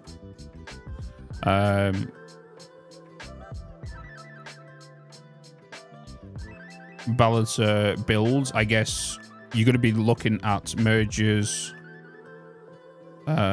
splitters, and smart splitters. Well.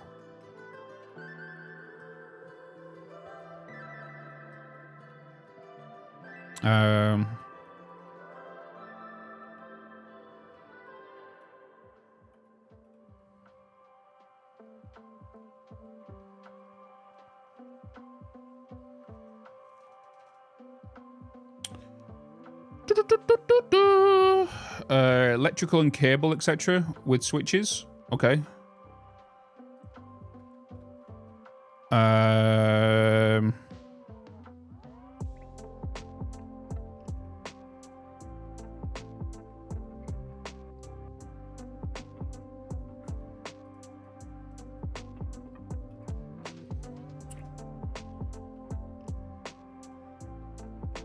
I guess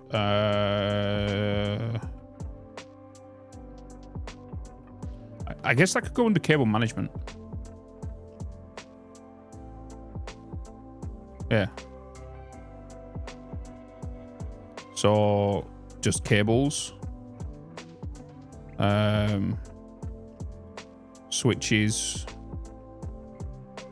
This could also be long distance.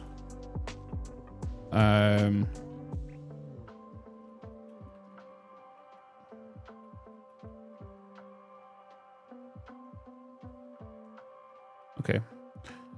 What else we got?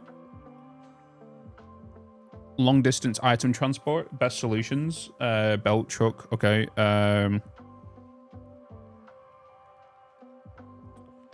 Items A to B. I guess.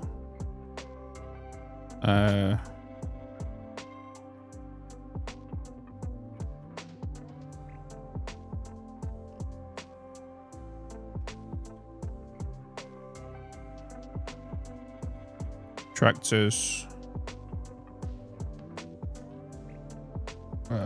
trucks, trains, fix-it cars, drones, Tesla, Cybertruck.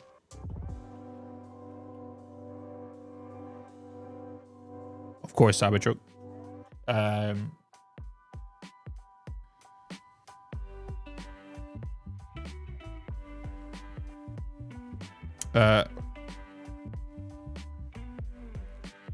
Belts, pipes, packaging,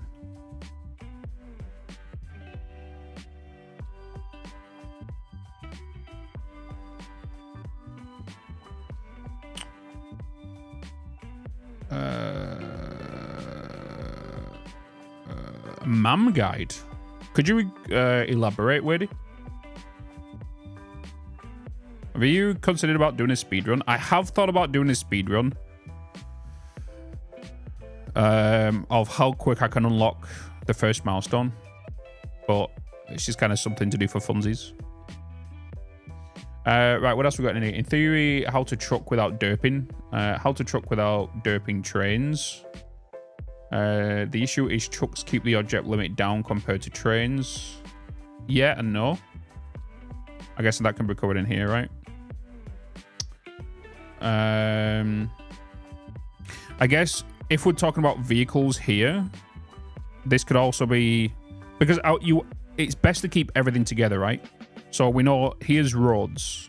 So the one before this, the best would be to do roads before doing vehicles, and then after vehicles would be highways, right?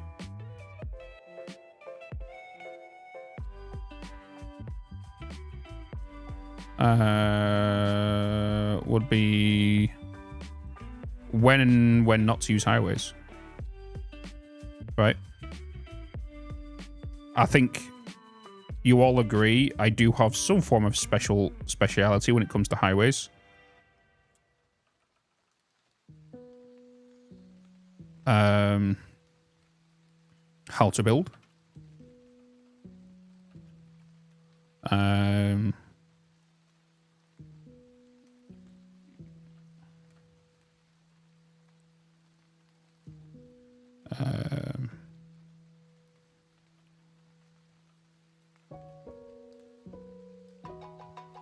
Central storage, that's a good one.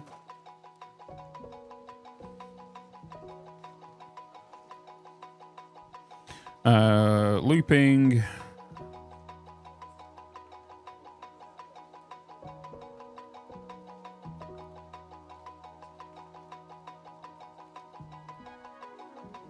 Throughputs. Oh, bloody hell. This needs to go into here as well. Speeds. Corners.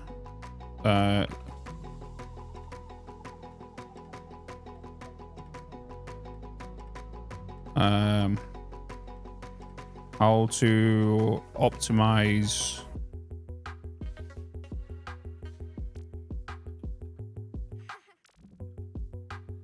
because not a lot of people realize that's a big part of roads is how to optimize it, right? When it comes to just like in any racing game, having a sharp corner compared to a smooth turn, and your keyframing of your trucks is vital. Choosing locations from factories. I think that'll come in. Oh, let me get rid of that one. That will probably come into. Wait, did I not do a building one? Oh, it's over here. Building planning.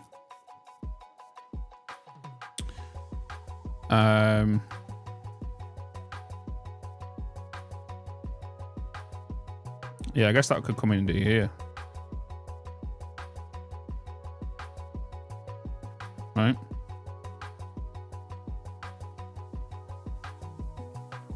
This can include locations. Do you think it would be possible as an endgame project to make an IRL motherboard into the game at the circuit level of how somebody already did that? Somebody has already done that. They have made a mega factory that looks like a circuit board. I believe I did do a video on it and whatnot.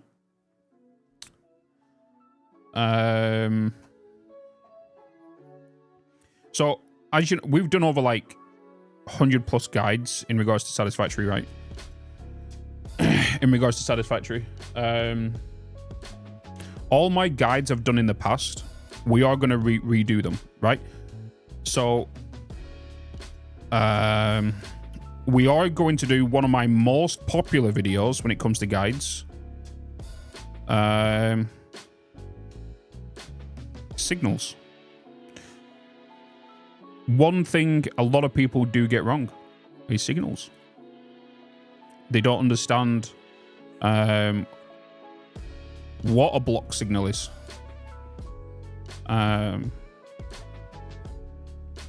Water bottle factory, true. What a block signal is, and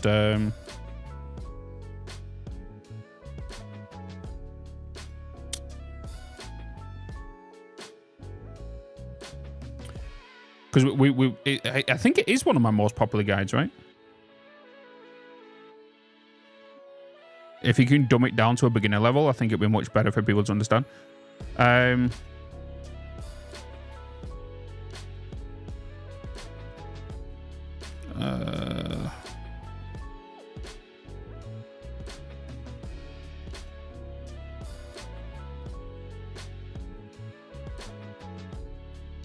Introduction.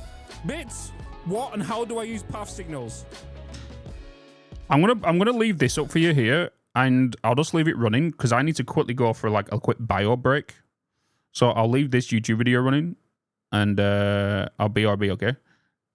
And I'll just leave this up for you, and then let me know, because this could easily be dumbed down, and I could break this video down a lot further with visuals and some After Effects graphics and whatnot, right? I'm multiplying, I know.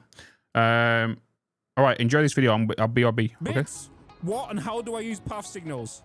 Well, let me show you. Because as of recently, as of me showing you this build and the train line in front of it, a lot of you have noticed I'm using path signals, and you've been commenting a lot on the YouTube video, but also asking on the live streams whilst I'm building these live. So today, I'm going to give you a rundown on how they work and how they work in comparison to a block signal. And we're going to use my setups right here just to explain it a little further, because this is a realistic scenario. So the first thing I want to show you is a block signal. And the reason I want to show you this, because it's a good little introduction into path signals. But if you want to learn more about everything else regarding trains and how to optimize them and rail lines and all this kind of stuff, there will be a link up in the top right hand corner and my thumbnail on screen right now of my previous train guide video, which I'll put a link for in the description, where you can find more info or basic stuff on trains. So what is a block signal? A block signal is basically an indicator that is placed at the connection point between two tracks.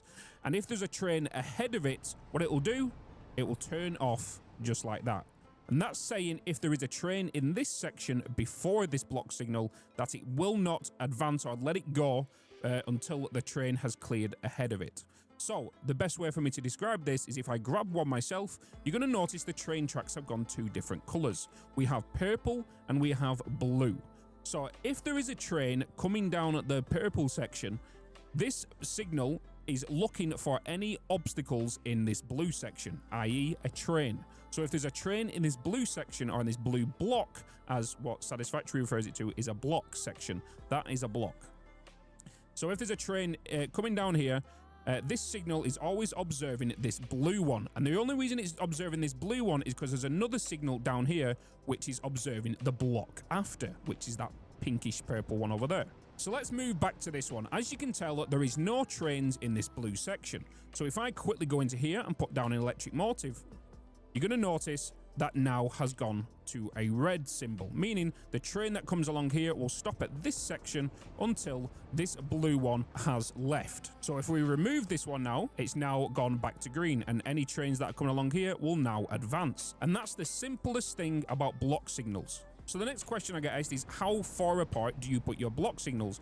Well, to be honest, when you first start in your train line, a good 2 length is a good distance. So what I mean by 2 length is when you go down to place a train line from one section or a fresh new line, you want to bring that as far as you can along, and then you create a second section. So a good 2 train line placements at maximum length is a good distance for block signals. But when it comes to high density traffic areas, I highly recommend you make it a lot smaller. And as you can see here, this section is a lot smaller, and it's basically got a block near enough at a full length of a railway track itself. And the reason this is because there's a lot of turns, there's a lot of traffic in this area. And if I was to remove that signal right there, and also remove that signal right there, you're going to notice now when I pull this out, it's going to have a white block here, which is pretty short, but this pink one is a lot longer, which means if there is a train in this block section, this train here will wait a lot longer until that train leaves. So if I put that back in there and I put that back in there, you're going to notice now this has created a lot more blocks along this section. And the more blocks you have, the more chances your trains are going to be moving and getting to its destination. But Bitz, I come to this video to learn about path signals and you're talking about blocks. Well, let's get to path signals right now. And it's just that I wanted to give you a bit of a refresher so you can understand how path signals work, because they work very similar, but with a little bit of a difference. So the first thing I'm going to show you right here is this intersection, because I have block signals and I have path signals. I've got multiple trains coming in and out of here, as you'll see as we go through. But I want to show you how path signals work and where you're going to be mainly using them. And that is right here at junctions. So let's just get a path signal or a block signal and have a look at the colors on the track. And as we can see, the junction is fully lime green, meaning that that whole section right here is one block. So if I was to put block signals at every entrance, instead of the path signals here, only one train can enter this lime green section at one time, meaning if a train comes along here, it'll wait it here until that train leaves here. And that's going to be very unoptimized unless otherwise your trains are going to be backing up and all this kind of stuff. But you want to kind of keep your trains moving at all times. So to combat this is where we use path signals. And how path signals work is they don't just look at the color of the actual block itself. They actually look at the individual train lines and where they're going to. And in this train signals case, or this path signals case, it's going to go left or it's going to go straight forward. So how do they work? Well, if we go back over here, we can see this turquoise into this block section here. Once a train enters right here, it's going to send a signal to that path signal right there to let it know the direction it's going to go. So let's say, for example, it's going straight forward. That means this path signal will explain to this path signal and to this path signal that his train who's coming from this direction is going to occupy this line right here. So that train will say, okay, I can't allow any trains to turn right, but I can allow trains to go forward because that track and that track does not intertwine with each other. So that means if a train comes down this section and enters this turquoise section, it will send a signal here to this path signal and let it know it's going to go straight forward if that's the direction it's going to go. So then that path signal will go, okay, I've got our friend, the other path signal over here is allowing a train through this section, so I can only allow you to go this way because that's the direction technically you're going, and that's the direction I'm giving you. But if the train that wanted to come down here wanted to turn right, this train signal will communicate with the train to tell it cannot turn right because it's already been reserved by this path signal right here. So this will stay red until that turn and that train that goes along that corner goes past this block signal and into this blue one. This train will then give the go-ahead to enter that section. Hopefully that was not too confusing. But the way you want to place these is if you go to your junction, your path signal should always be at the entrance to that junction. So if a train's coming down here like this one, it needs to be literally on the inbound side. Same for this side. The train that's coming down here has a path signal. The train that comes along there has a path signal. But then you must be wondering, why is the block signals here? Well, the block signals minimize the color green in this block. So this is where a train will come along. Okay, so I am going to redo this video. All right, I'm going to remake this video so it's better. Right? The reason we can do that, and the reason I'm going to do that, is there is too much information in this last minute to 2 minutes that is unnecessary. I feel like there's too much information for some people. Okay? And it can be condensed to something so simple. Because the answer is so simple, I'm just kind of stretching it out here, and I shouldn't need to.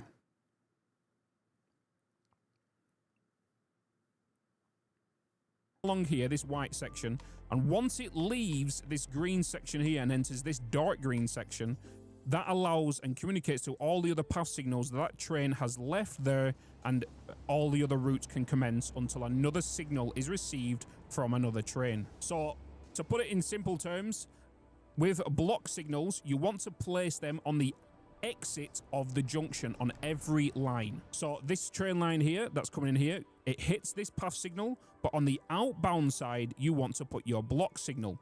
The best way for me to show you where path signals go is I'm going to eliminate these path signals. So I'm just going to eliminate that, I'm going to eliminate that, and I'm going to eliminate that. And I'm going to replace it with block signals. So let's just do that. And then let's just do, let me put this back in here. Where was this? It was there. And then I'm going to put one there as well. So what I'm going to do is, and you could do this in your game as well, is if you go to a junction like this, and you're going to take my advice on here, and you're going to put down a path signal here. Honestly, the best way for me to describe this video would be just for me to go into Paint. That's all I need for this video. Literally. Right? Am I wrong? Or am I right? Right?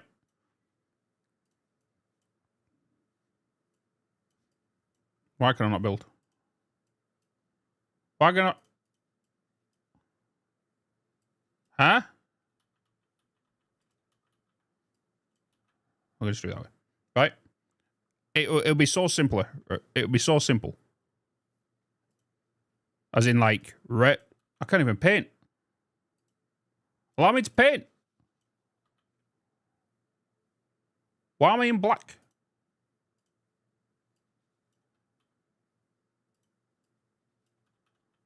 Oh, fuck it. Maybe I need... Yeah, all right. Screenshot of the junctions and paints. Yeah, because all it is just... Here's 2 tracks. And then you have basically 2 tracks, right? And then he's doing it simple that way. Yeah, maybe not pink.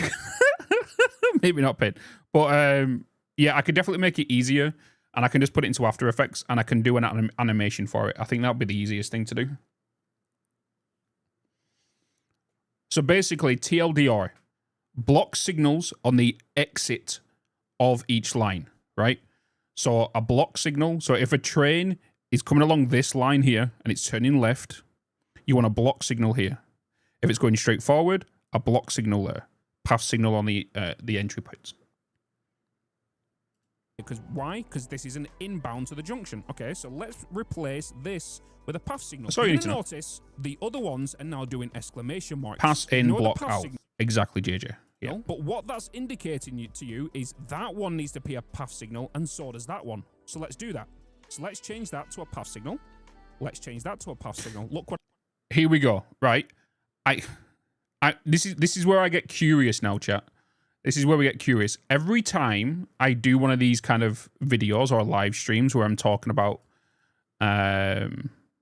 this stuff, like my current stuff, right? In regards to this, there is always, I guarantee, a video will drop on one of these in the next couple of days by somebody else. It happens every time. It happens every time. I guarantee it. And it's a direct comparison as well, direct one-to-one of what I'm talking about. It always happens. What happens? The connection is complete, but that's the best way for me to describe it to you. So any other... some people don't want to, John. Some people like to get straight to the answer. Ones that are flashing exclamation mark. Some people are visual learners. So you got to realize there's 3 different learning styles, right? Some people like to figure out things by themselves. Me personally, I do. Right? I like to learn things myself. And then some people don't. Some people like to get to the answer straight away to all that kind of stuff. Once you put down the first one correctly, which is like, again, is on the inbound of the junction. Better place it, you think, Gordon? That are block signals, replace it with a path signal. Just like that. So put your block signals down on every entrance and every exit of the junction, and then replace the... I'll tell you one thing that people did not know about was this.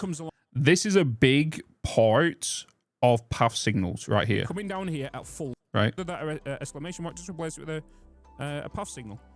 That's the best way for me to describe how path signals work. Okay, so now here is another thing and you need to consider with path signals because of how they receive their signals. And as you know, this turquoise section right here is quite long. And the reason it's long is because when a train comes into this section, it's going to obviously be coming down here at full speed. But as soon as it enters this section right here, it's already sent the signal to that path signal and reserved its spot. Wait, but let me correct that. It doesn't reserve its spot. Okay, that was past Bitz doing a bit of an error there. It doesn't reserve a slot. Let me just take that into consideration. It's just basically telling the signal there is a train coming, right? You know, it's not reserving that spot. It's just allowing the train to send a signal to that path signal. That is basically it, okay? It requests a route, yeah. If I was to put a block signal a lot closer, let's just say, yeah, where's the closest spot? It would be here, right? It's going to be there. And as we can see now, this has now got a light blue and then a dark blue. That's the colors we're going to go with. What's going to happen now is when the train comes along here, it needs to get closer to the path signal. TLDR again, obviously where it can be a lot better. When a train enters this section here, it's way too close to that path signal. And because the train is already reading the path signal before this as well, it's going to slow down dramatically. So never have a signal way too close to your path signal. Otherwise, your train will be going way too slow when it reaches it. Okay? So the reason you have a large gap before a path signal is for when a train enters the block before the path signal, it can keep at optimal speed to go through the signal. Otherwise, if there's a signal too close to the path one, this train will be already slowing before it enters or gets to that. That's basically what I'm talking about here. As soon as it enters hey, this Thea, welcome block, back.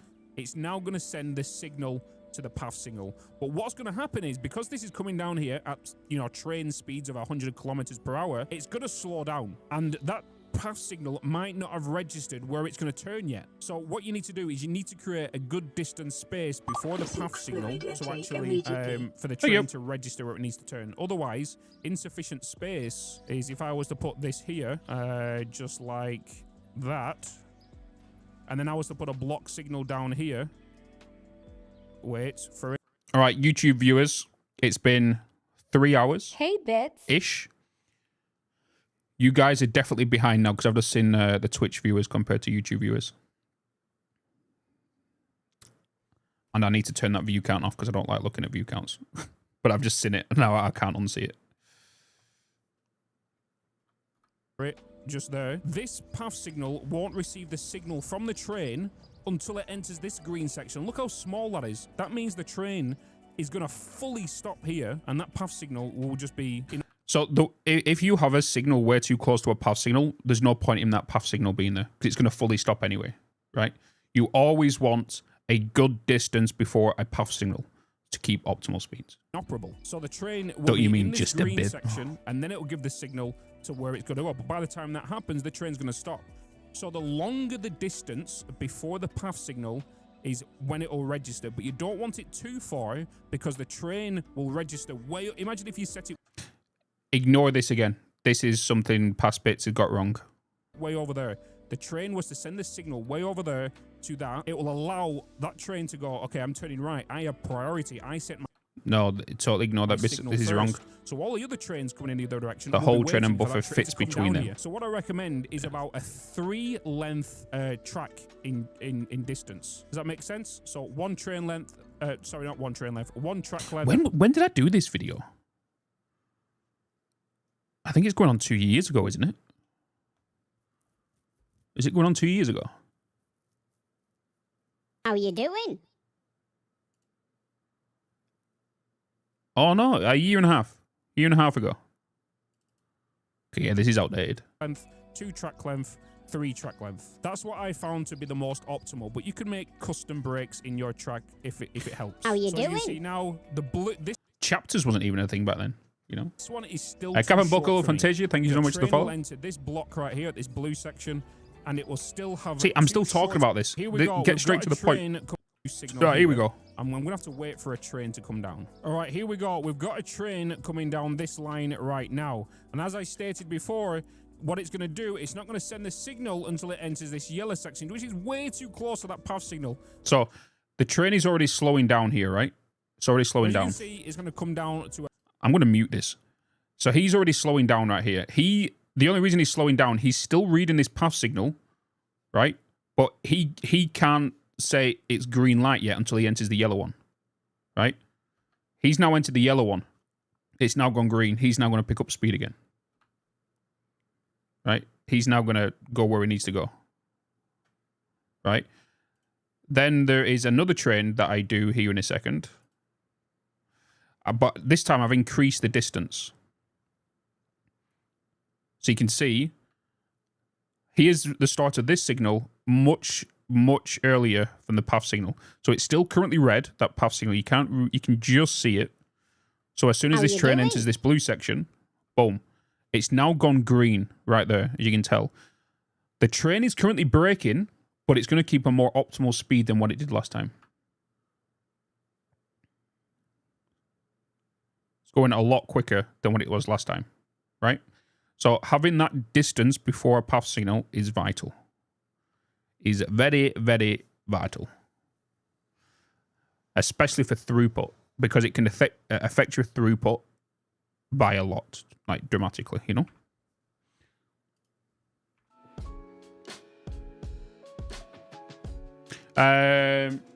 Yeah, past bits gets a lot of things wrong. Signals, so path signals, right? Throughput. There is one thing. I talked about this in the previous Satisfactory video.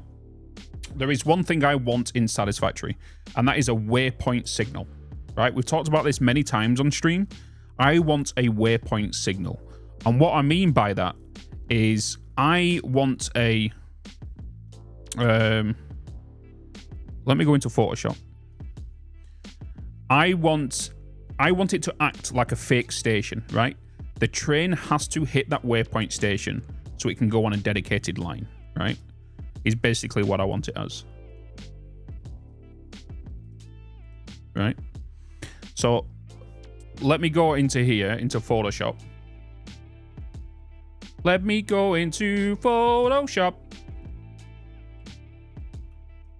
God, I love Photoshop way too much. Okay, cool. Oh, look, it's my orange. It's my orange.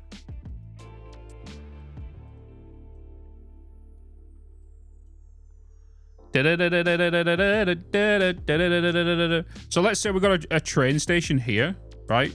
There's a track that goes to another train station, right? But what if you had a track going off right here and then coming back in, right?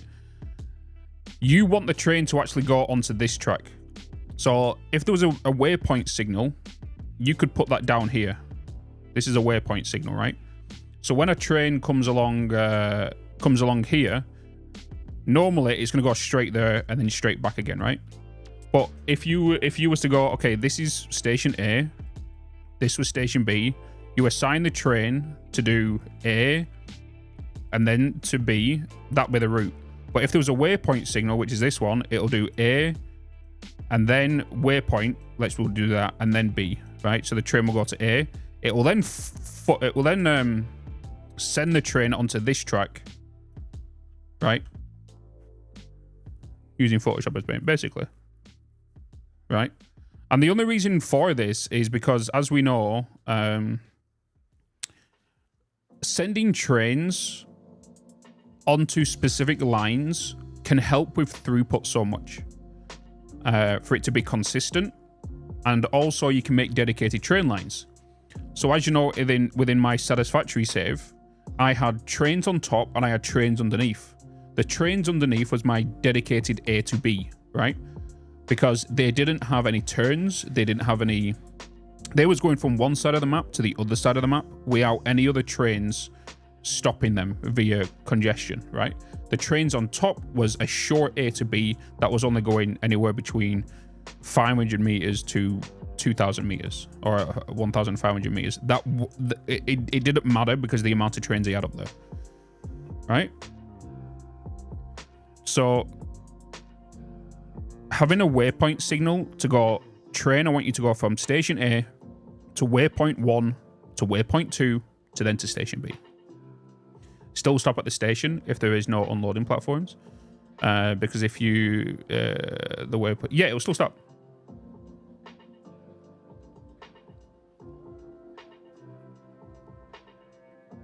And then implement sidings. Yeah, you could implement sidings.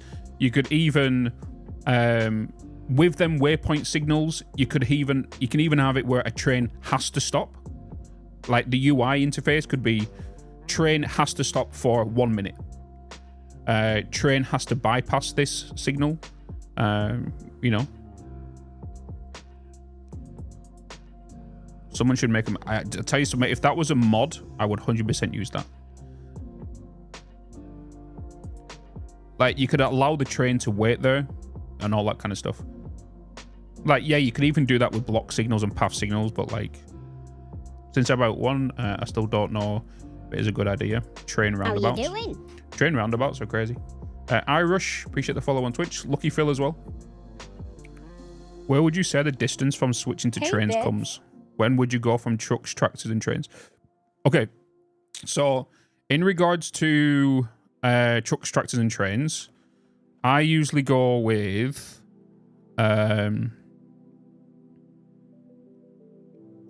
anything from 0 to 500 is trucks. Tractors. Right? Anything from 0 to 1,000 is trucks. And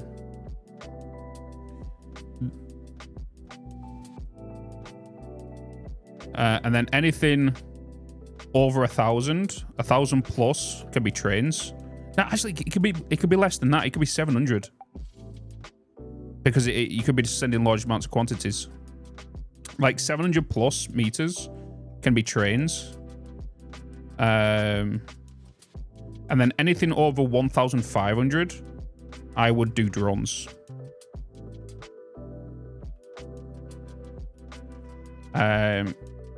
If you wanted to, you can just do belts.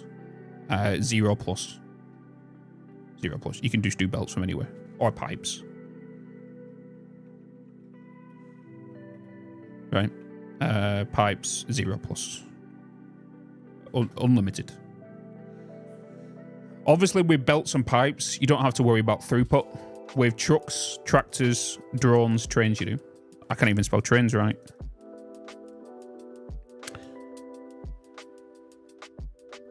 The most optimal thing. Do you want to know what the most optimal thing is?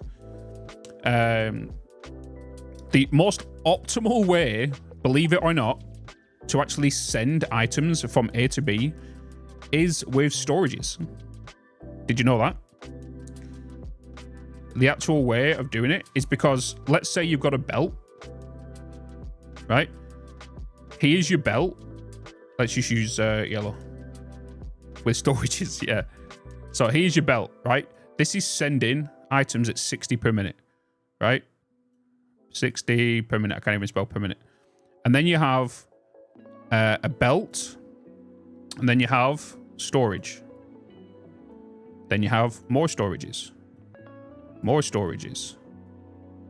Right? And then you have belt, belt, belt. Why?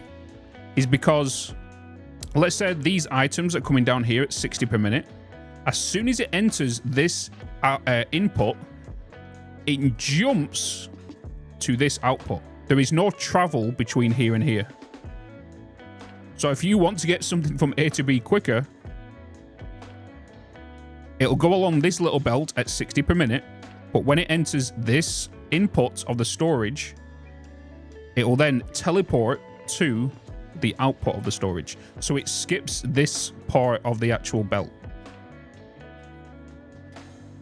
So that's the best way of transporting, but it only works up till, you know, this line is full. So if you're trying to get items from A to B, it's fine, but eventually this and this will be the same once this belt catches up, you know. 45 meters per storage, it teleport. Yeah. So when an input, when it goes into the input, it teleports to the output. That's hilarious. Yeah. Yeah. I kind of should we just jump into Satisfactory here and we can show you this as well? It'd be kind of the ideal thing, right? In case people have got questions.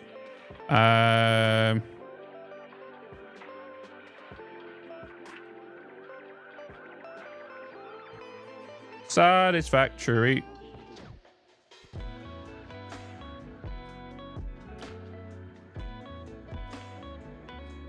I have to redo my belts. You don't. It's not the optimal way. If you want to get items from one side of the map to the other side of the map super quick, yeah, that's the best way of doing it, right? But when both lines are equal, or when the 60 per minute belt reaches its destination, they're going to be the same anyway, you know? Let's just load up my offline testing world, and I'll show you a little race.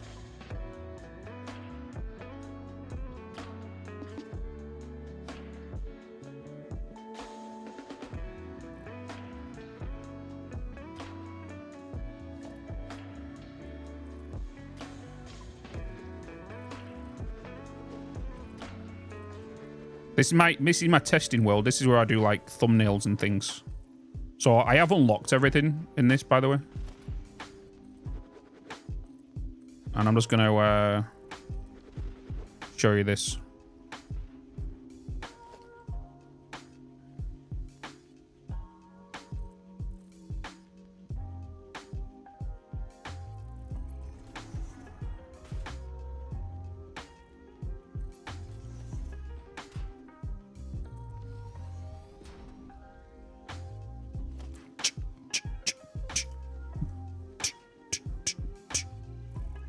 Doesn't matter what storage it is either. Booty, what's up, man? Welcome to the stream. I'll just jump back in 10 seconds. If anyone else, DVR is on. Have you gone back in time there, Hugh? Have you gone back in time?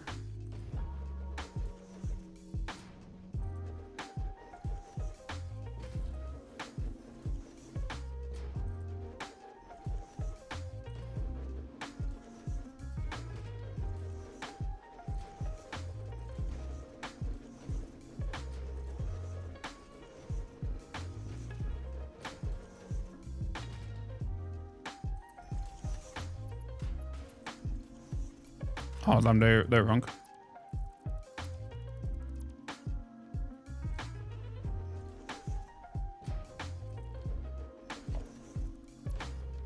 God, I'll tell you what though, chat, I've not been on Satisfactory in probably like over a month.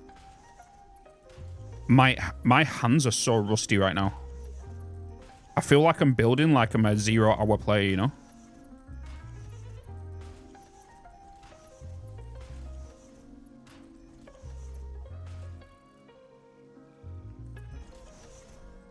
Okay. Hey, Bitz. Yo. Right, you ready? So, this is the easiest way to transport from A to B until this belt catches up, right? So let's say I can put 100 reinforced plates in there, right? They're now going to move along that belt to go to location B. In here, I'm going to put 100, right? But look what happens now. Look what happens now.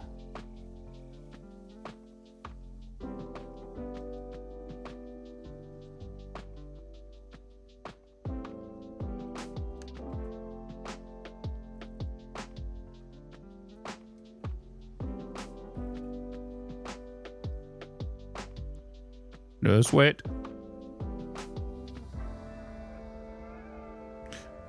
They're already here. They're already here. Right?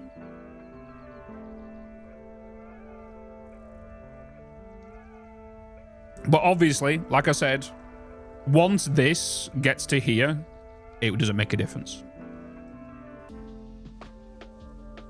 But let's say you wanted to send all your items from one side of the map to the other side of the map and you didn't want to keep running backward and forward. You can just build like a sky system. You can just go straight to the other side of the map and send all your items to your storage without needing to wait for everything to fill up manually. Does that make sense? That's the only time you're ever going to use this. Like, I've never used this. But, like, the only time you would use this is if you was going from the desert to the grasslands. You wanted to get all of your items from the grasslands to the desert. You put it all on one sushi line, right? You would build like a big, massive sky bridge from the grasslands to the desert. You will build the storages all the way along, and you will send all your items there without thinking. You know what I mean? Like, it's still not arrived yet. You know what I mean? So that's the only time you're going to use this. It's not a practical solution for your factories. Like, it's not going to help with throughput or anything. Because at the end of the day, this one will catch up to this one, and it's going to be even. Right? So you know? Exactly, Zaylon. But what's going to be quicker is either you picking up a truck or placing a train line. Yeah, you could put the train line through, clip it through the mountains and everything, fill everything up. You could do it that way. There's multiple ways of doing it. It's a fun little way if you wanted to do it, basically. You know. Install the new internet, 1 gig up, 1 gig down. Hell yeah. Hell yeah.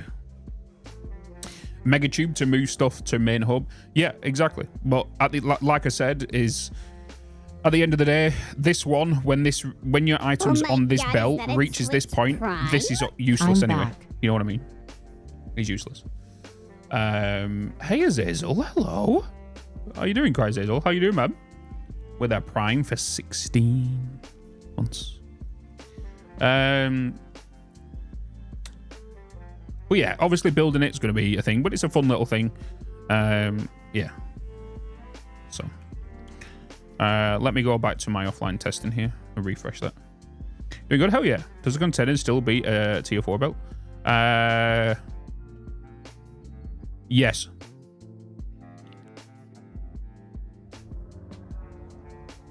Obviously, it has its difference. It'll beat a tier 5 Simple Tech. If I was to put a tier 5 down on one side, let's say one side of the map to the other side of the map, and I put a tier 5 down all the way across, the storage will still win.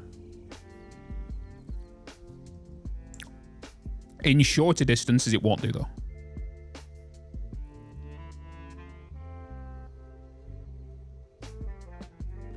The shorter the distance, yeah. Okay, back to the document.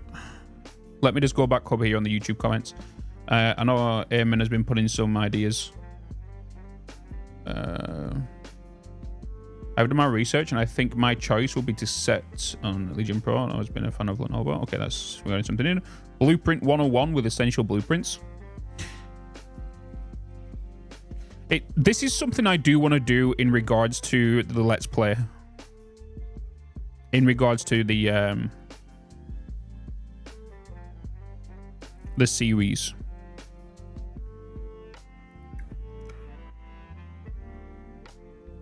I think it's more practical. It does mean a little bit more work.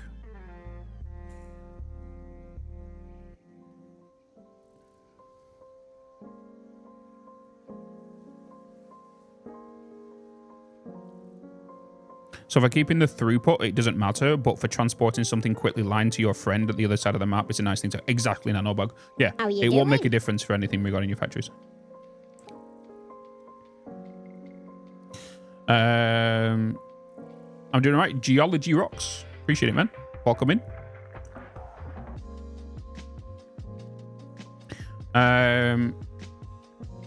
Okay, but yeah. I'm doing good. Avo Bob. Welcome to the YouTube stream. It's so weird me looking at two different chats. It's bizarre and something I need to get used to.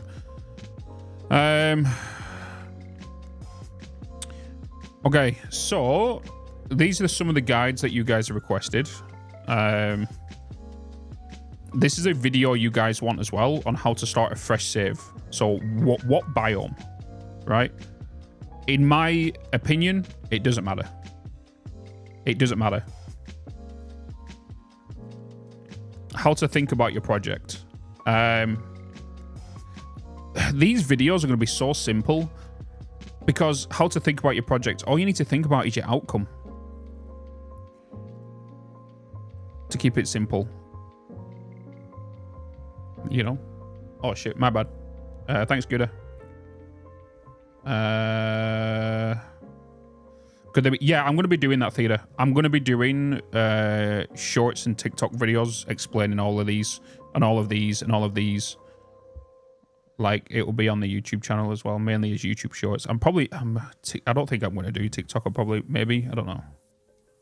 I feel like there's too many kids over there. It just depends, like, I don't know, yeah. I haven't touched your PC in almost like 3 weeks. Feels rusty. Is it me or does it... One thing annoying about the Twitch chat, it might just be me though, is if we go over to the YouTube live stream right now, right, and I go to the chat, if I pop this out like I have done to view the Twitch chat, actually it's not so bad here. Is it that it might just be the actual oh, is it because of the size? No.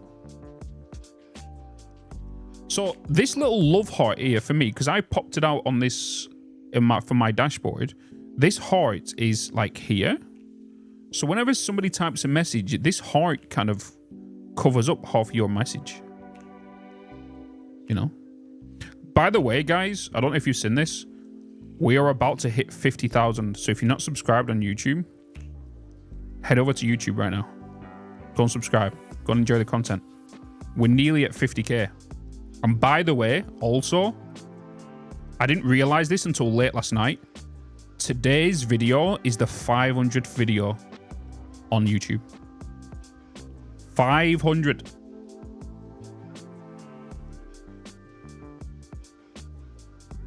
$500 video today on the main channel. And do you want to know something? It took the first 200 videos of this channel was going out to nobody. Was going out to nobody.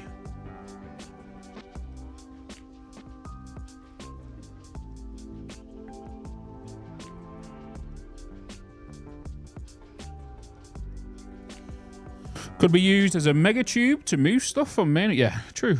The problem, of course, is building the thing in the first place. Yep. Definitely improved from what I heard about the thing. The best now is northwest corner of the Rocky Desert. Northwest, the Rocky Desert is going to become a vital biome to start with. It's going to be probably the best starting location.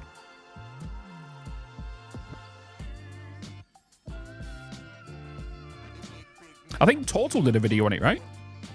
Did Total Eclipse do a video on it?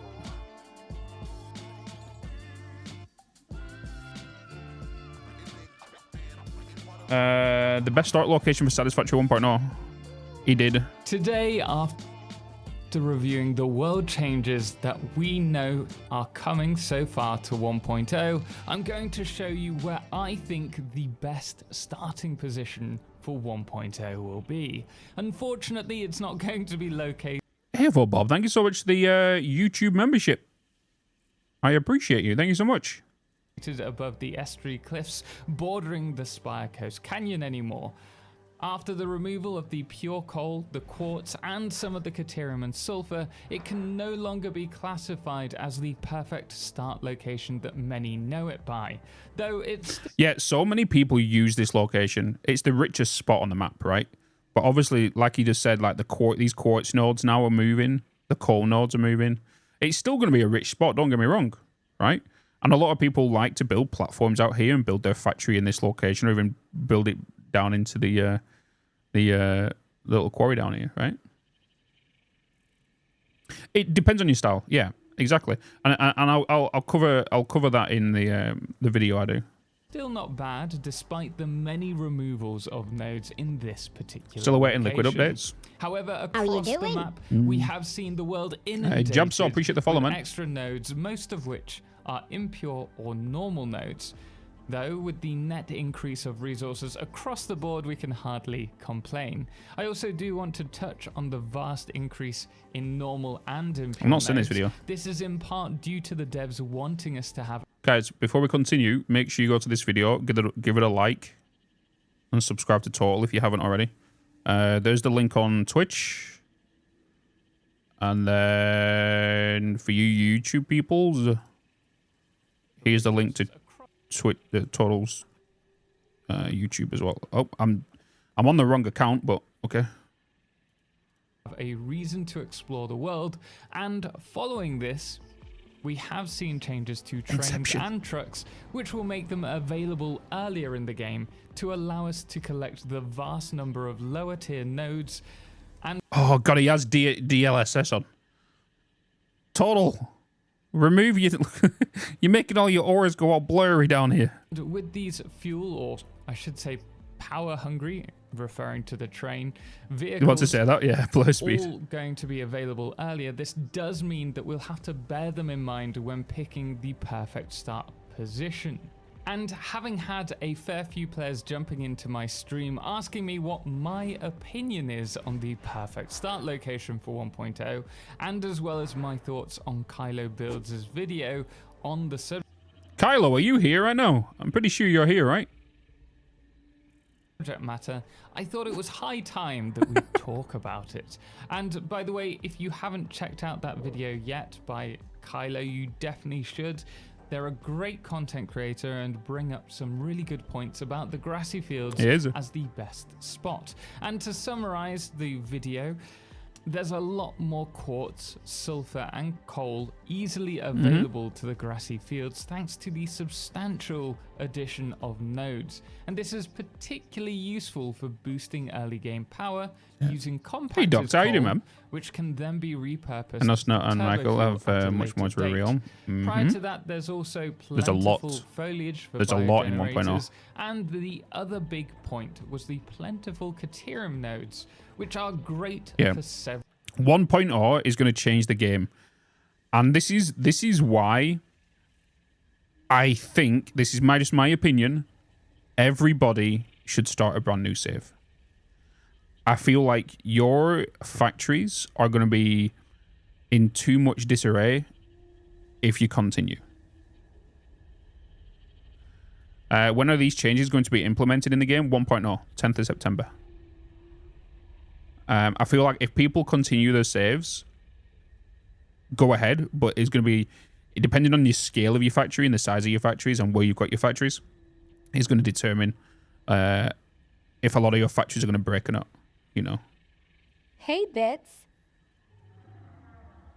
Hey, Slice Mister. Hello. Several Caterium-based alternate recipes, and I think this, on the whole, is actually a really good and solid breakdown.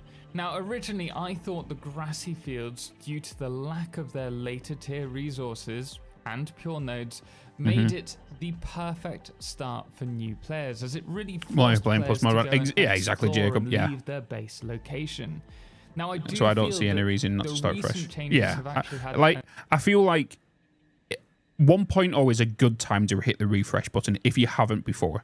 Yeah, update 7, update, all the previous updates, you've not needed to kind of restart.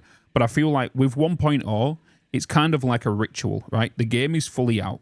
You're not going to have any major updates coming like you have done in the past where some things might break, right? You're also, if you're going to continue, you are going to miss some of the story elements because it is attached to your milestones. So if you're currently on milestone, if you're on like phase 3 or phase 4, like you're going to skip out on some story, which you might want to experience. So like, you know what I mean?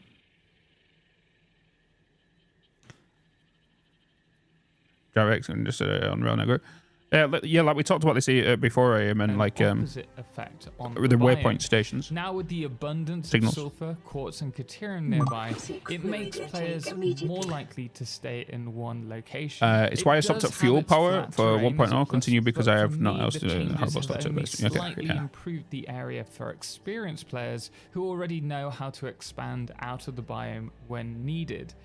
So that's the first drawback for me. And the other thing, looking at the biome, and I know Kylo was talking about the coal being nearby, it is great seeing the addition of all these new resources, but we do have to bear in mind that the large swathe of coal that's been added here is quite the distance from that. This coal down here is, all this new coal down here is going to be perfect for a mega steel plant. It's going to be good for your late game, some late game things as well. That down there is the big end game stuff if you wanted located between the blue crater and swamp. Also, given the winding cliffs where the coal is located, it'll make it particularly difficult to harvest in the early game, and Turbo fuel is going to be a huge drawback. Do you know something? That is something I'm thinking about doing in the 1.0, and it's something I have done in the past but never fully capitalized on. I always use, I think I'm going to do turbo fuel in my 1.0 playthrough. I've always done package fuel, just normal package fuel, but I never capitalize on turbo fuel. I think I'm going to do that. The only reason I never capitalize on turbo fuel is because some of the resources needed, I like to use them into bigger projects later. You know. But who knows what 1.0 is going to bring us. Hey, Slacker, how you doing, man? Even if you don't care about the story, there's going to be recipe changes, fixing an old save. Yeah, from yeah.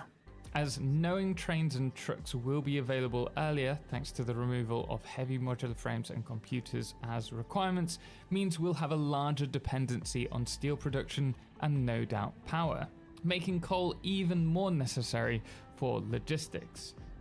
Hey, Bart, how you doing, man? Good morning, good morning. Has a fantastic idea to certainly expand out into that location and to set up maybe your early game power there once you've got your factory up and running. But I wouldn't necessarily pick the starter biome. God, the blur. Total. He might be lurking right now. He might be doing a YouTube video. Total, please fix this blur. It's doing my head in. Did you know there's pipes right there on that belt? Did you know there's pipes right there? Blown. And I do want to also pick up on the note about Caterium. The Caterium for alternate recipes can be a huge boost currently to early game factories. But we also know that there are going to be changes coming to alternate recipes, and this could nerf or buff Caterium. So until we hear more information about that, it's not something that I'd be relying on when planning a factory for 1.0. Also with... A lot of people don't realize this, but I used to do Total's editing. When was it? Like 3 years ago? I used to edit his videos. You know? Was it 3 years ago? Something like that, wasn't it? Logistics solutions available earlier, it makes connecting factories yeah, it's when it was he started doing his Let's Play things. We really need to focus on the early game iron, copper, and coal, in my opinion. I can't remember which video it was, but I think it might have been Fireflesh's video.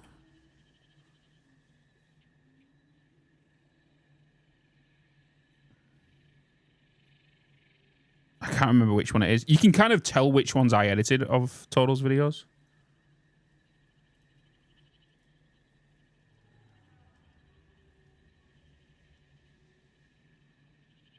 I'm trying to see which ones it is.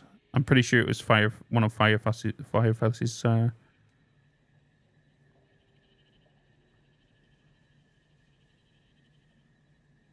pretty sure. How did you get started with editing? I want to try it, but I have nothing to edit. The best thing for that, John, is in the marathon stream. I will be doing a lot of editing. In the actual marathon. Because obviously I'll be recording my Let's Play, my YouTube videos whilst I'm live. Is it this one? Yeah, yeah, I edited this one for Total. 2 years ago.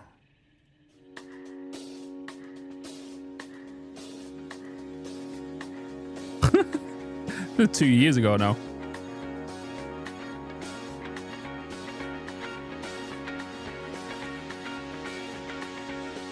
Flash.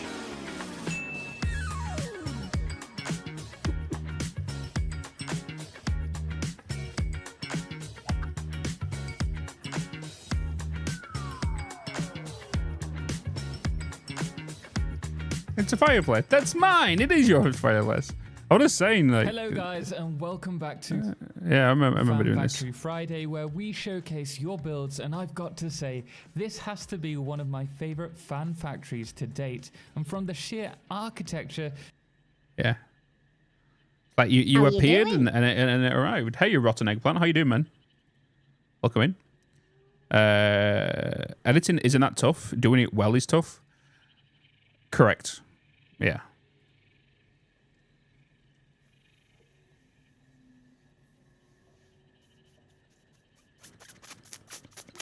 Yeah. To the. Oh. Right. Back to what we was working on. If you're in the YouTube live stream, by the way, remember to hit that like button. It'd be much appreciated. Nice editing there. I could do it so much better now, though, Fireflies. So much better. That was 2 years ago. That's when I was kind of near enough, like, starting out. But I'm curious, though, chat. Maybe I need to do a poll on this. Because if you look at my past videos, what did you guys prefer?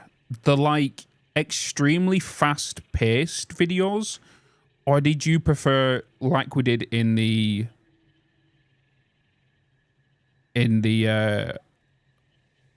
what's it called ones? Satisfactory Plus series, right? I'm going to give you 2 examples. This is going to be so cringy because I cringe at this because I feel like this was my worst point. My series 1 of Satisfactory. Because I don't know if it's cringy just because of how it is, but I think it's more my mic quality back then. I think that's what it was. Satisfactory Season 1. I know you can't see anything right now. So what do you guys prefer? This is A, okay? So this is A. What's going on, and welcome to Update 5 of Satisfactory. This is episode 1 of Season 1 of the Let's Play series. Welcome, welcome, and welcome. I'm so excited to get ready for this, because not just that, it's a fresh start. And I did not start a fresh start over on stream, because that's where I'm... This doesn't seem as bad as what I remember it to be. Mainly do a lot of Satisfactory content as well. So if you want to see me, check the description below. You can come on over, give me a click, give me a follow. Come and say hello to the community. You might fit in well. Isn't that right, Bean? But we have our first job list to do. We need to find a location. And as you can see, we are in the Northern Forest. And what other better starting location than this? It has 4 pure iron, 2 pure limestone, and 2 pure copper. And a whole load more. But first, we need to take out some bad guys. Come on, Krabbies. Some bad guys. Come. These are always drunk. They always, like, look at them. They decide to roll around all the time. Okay, so now we took care of them things. Let's get our hub down. So did you guys, I know you, like, I've got to remember, like, a lot of my community was built off this series, right? Probably around 30 to 35,000 of you subscribe with this series. No, I said that wrong. About 20,000. Sounds like a telemarketing advert. Or did you prefer... Wait, maybe I should do Season 2. Right, so that was Season 1's start. Let's go to the Season 2. Season 2. This was Season 2 start. I remember how many people got excited when I released this video, because I didn't play Satisfactory for like 3 months. So this was my return to Satisfactory after like 3 months, right?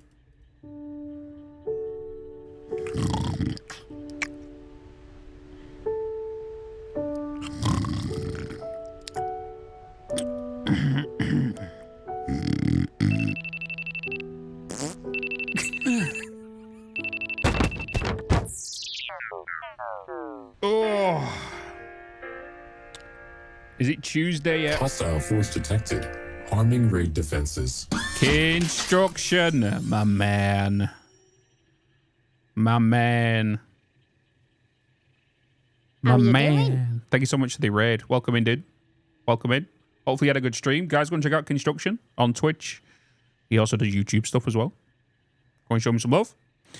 Raid-tastic.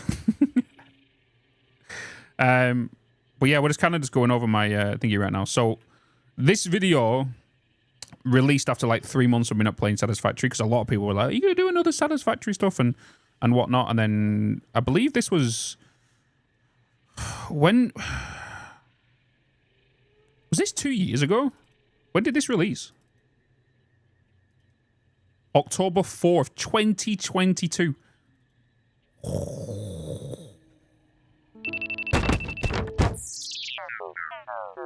Oh. Is it Tuesday yet? Is it Tuesday? Oh my god. That goes to show a lot. Is it Tuesday yet? Season 2. Is it Tuesday? We just hit 6K subscribers. Season 2. A year and a half ago. We're about to hit 50K in this next month. That's the start of season 2. What a view. And oh boy, is this season going to be juicy. But first, we need to do something.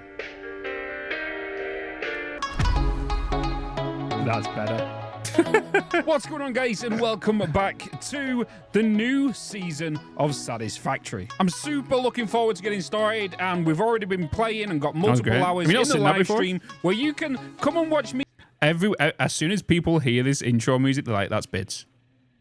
We build this playthrough live, so it's time to get underway with our brand new canvas, and yes, we're better placed than to start than the desert, with its glorious sand dunes, rich shores, and of course, a lot of open space. And I nearly forgot, yes, we have beans as well. So without further ado, let's crack off with this season with episode 1 and getting the fundamentals down and all of our basic needs.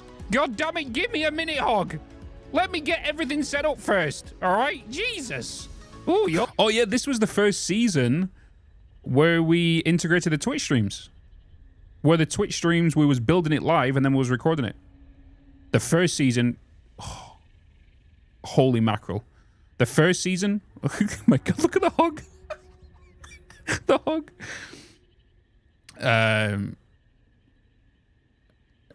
Yeah. I feel like I need to do a blend of this energy with my current energy in going forward. You know. You're looking fancy. But this was the first series where we was working on the playthrough live on stream, then I would finish the stream and then record the video, right? Pre-building them. Where season 1 was a totally different save to what was being done on the Twitch streams. The Twitch stream was a totally separate save, and then on YouTube, it was just a totally different save. So I was streaming for like 8 hours a day. This was 5 days a week. And then I would finish the stream, and then I'll go and work on the YouTube save for another 8 hours, like a day. So I was doing many hours a day. There's a reason I've got like 12,000 hours in the game. Because when I was just doing streaming, I was streaming 7 days a week. This was like 5 years ago. 7 days a week for like 15 hours a day. I wasn't focused on YouTube content then. And then like...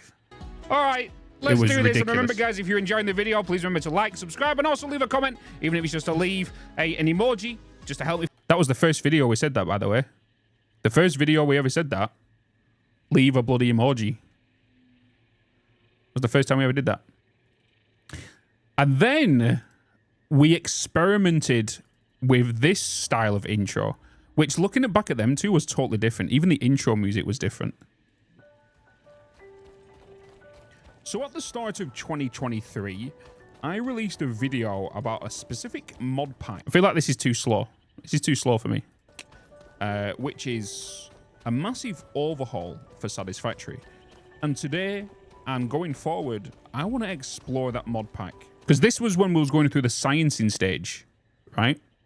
And this video talks about it, if you've not seen it, by the way.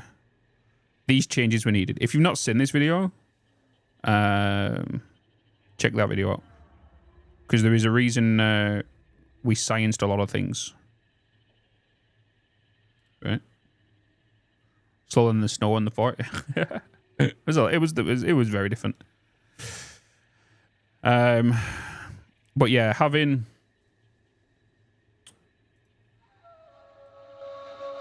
this music, we need to keep for 1.0.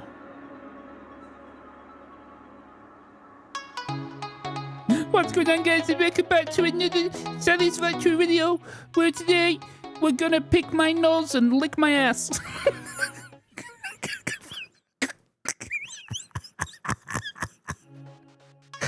All right, chat, that's gonna be it. I'm done. See you later. Bye bye bye bye bye bye bye bye bye bye bye bye.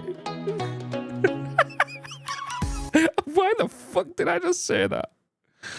Oh, god damn it. God damn it. Oh, Jesus. Oh. Yeah.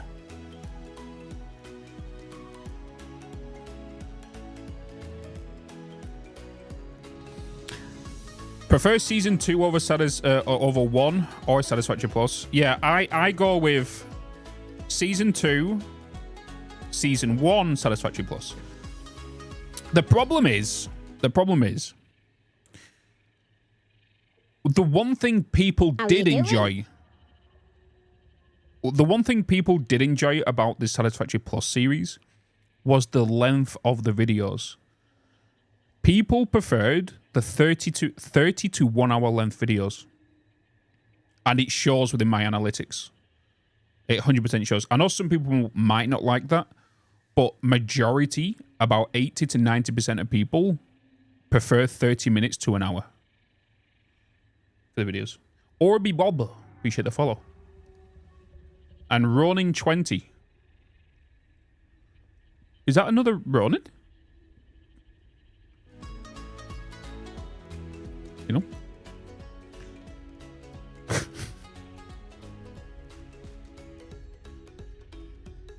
Yeah. It's because it was when it was too short, too much stuff happened. Hey, it's true. Resub. Thank you. First time chat from Raider. Oop. There's 2 Ronins. Why do we have 2 Ronins? This is not allowed. The only difference is there's a 0 on the other end of the other one. Uh-oh. Uh-oh. We have twins. 30 to 40 is great. It gives me something fun to watch when killing time. I think the reason people like the 30 minutes to 1 hour videos is because the games that we kind of play in regards to this, people prefer to watch and play themselves at the same time, right? I think that's what it is.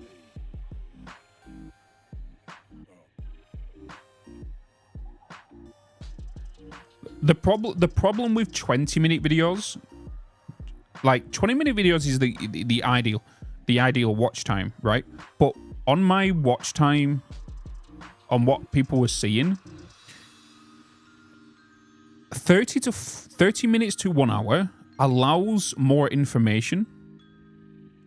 The 15 to 30 minute videos, a lot can happen. Where it got to a point where people were being deterred away because a lot of things were being skipped. What year did you do the 30 to 1 hour videos? This year. We tried it with a Satisfactory Plus series. There was more information and all that kind of stuff. When I experimented the short videos. Yeah, exactly. Soulkeeper, hello. Can you tell the difference between long-time viewers and the new viewers when it comes to longer videos? So what we can see in regards to analytics, we can see if you're watching, how many subscribed watchers watch my videos compared to who's not subscribed. Like, we can see that. We can see genders. We can see your age. Not like exact age, but we can see like a general demographic. We can see who watches from location based. If I'm not mistaken, I'm not going to show this stuff on stream here.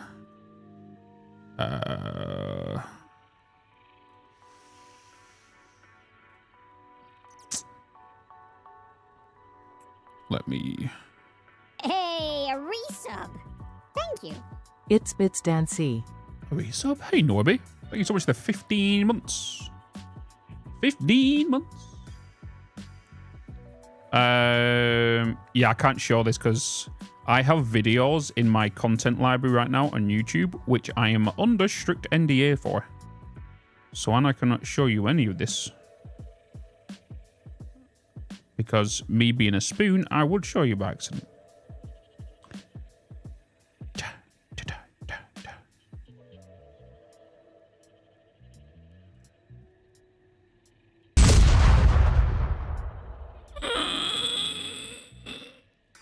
Okay. Hey, Bitz. Hi, Oz.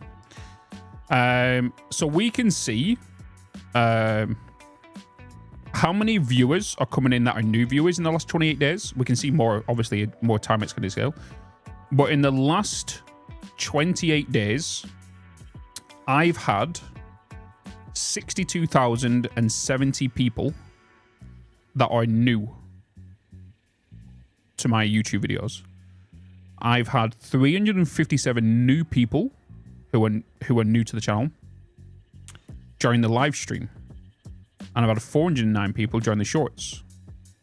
In regards to returning viewers, 38,000 to the live streams, to the videos. And then live streams in regards to returning viewers is 2K. You know? Hey, Invis. Are they from Newport? Hey, Michael. How you doing, man? 20 minutes is easy to start since you know you don't have to dedicate a long time to it. However, if you're playing such a grinding game at the same time, won't force you to find another. Yeah, like the thing about YouTube, as well, right, is you can see, you can pause whenever and come back to it whenever. That's the good thing about YouTube videos, is you can pause and come back to it later. And you can rewind and learn things. Because Satisfactory is very much a learning game, right? And I'm a mix of... So think about it as in 3 different content creators, right? You have Total, myself, and Kibitz. Kibitz is a chaos builder. Total's teacher. I'm in the middle of both.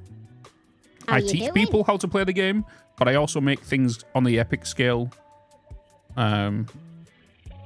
You know, so I'm like in the middle between them 3, between us 3. How you doing? Hey, Mike. And Nozzer as well. You get the follow. Hey, Bitz. Don't forget the Let's Game. Obviously, I can't forget Let's Game Night. He's on a totally different level. Same with Andrew and stuff, right? But I mean, like, my close Satisfactory friends. Like, I'm speaking with them 2 all the time. So, it, you know.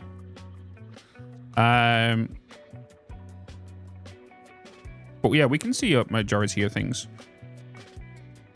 Hey, a resub. Thank you. Woohoo, 2 years.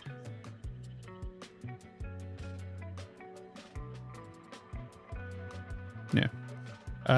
Doctor killed patient with the 2 years, man. 2 bloody years. Holy baloney. Guys, we're nearly at 500 viewers on Twitch right now. YouTube, how many are you on? You're nearly about to hit 100. Bloody leggings.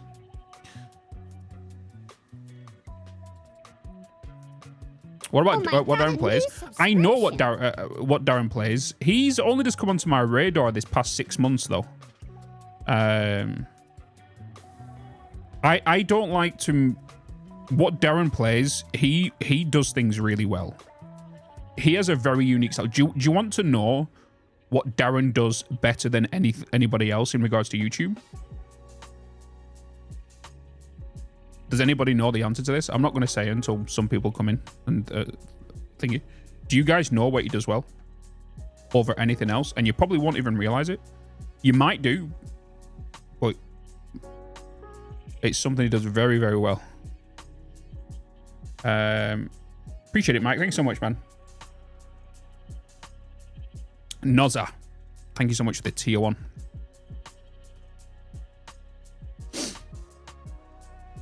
Makes his content very beginner friendly. Nope.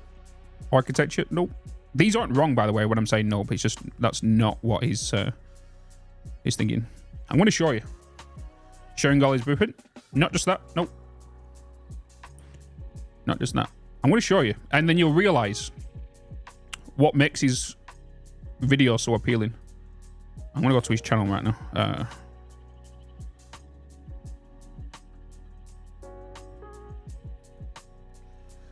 Many other content creators have tried this, and Darren was the first one I saw that do it. Hello.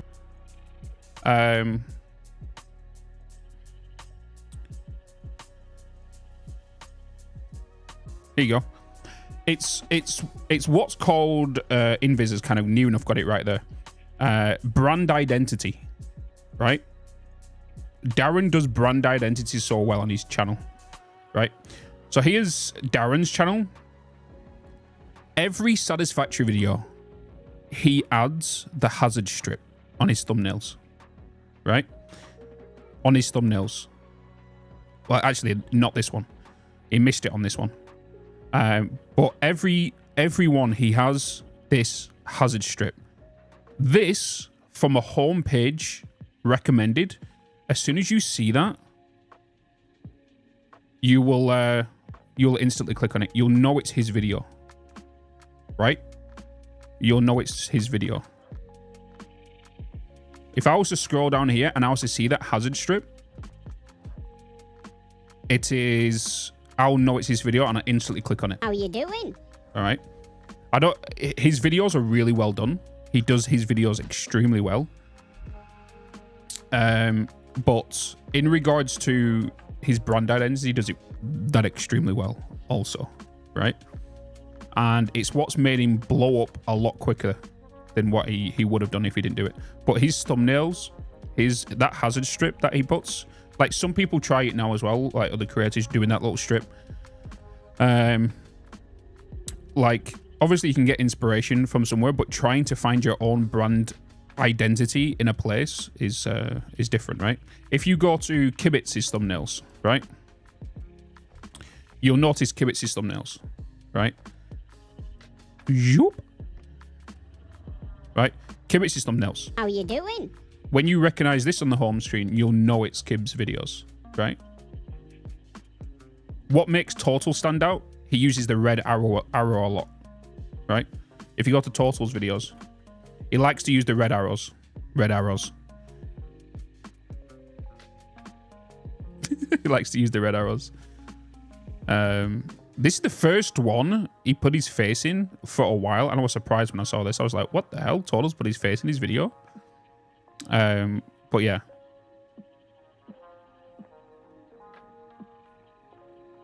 You watch Chris Hamill too? I watch a lot of YouTube kind of videos, but like, yeah.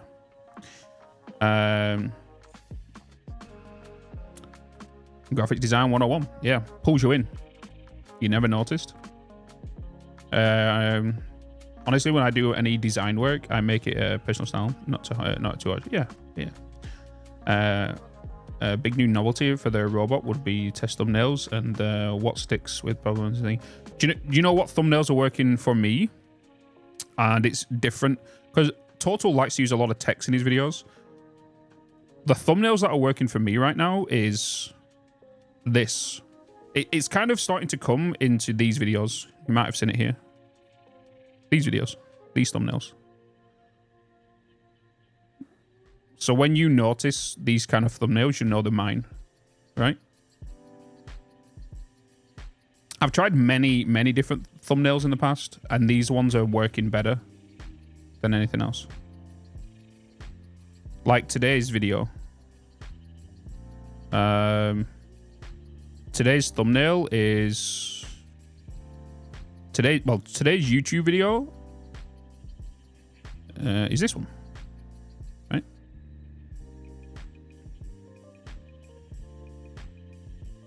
Oh my god, is that a Twitch Prime? Hold on a minute. Nozza, one hand. Thank you so much. The tier 1 coming in with your first month. Thank you so much. I appreciate you, brother. Thank you so much. And then Nate D88 coming in with their Prime as well, also. 2 new subscriptions. Evo Bob coming in with a donation on YouTube. I love like 45 to 1 hour. Good to grind the game to also get more info about what. How you doing? He did. He's nice.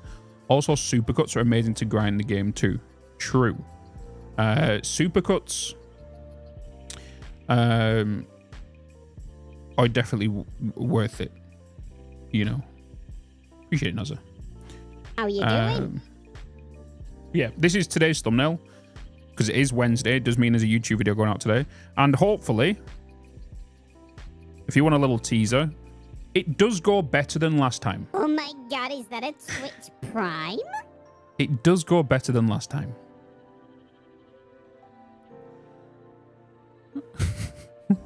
We don't fail in the first video. You know? We don't fail in the first video. I usually get VTuber content in my feed since that's mostly what I listen to. But I searched for a couple of Satisfactory vids before and you appeared in my feed. Hell yeah. Hell yeah. Also, Kevin986, thank you so much for the Prime. 3 new back-to-back subscribers on Twitch. You know. I wanted to ask you how to make 100% Caterium with a Mark II miner. Well, in regards to a setup or something? Or? Can't get worse than last time. Yeah. This one, what's the length of this video, by the way?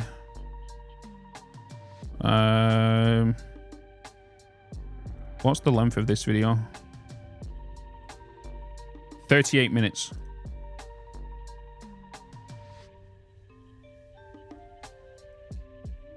Right, yeah. Welcome back to Frostpunk. Yeah, 38 minutes. Efficiency with a Mark II miner. With a Mark II miner, you're gonna overclock and fit to your belt, Zordo.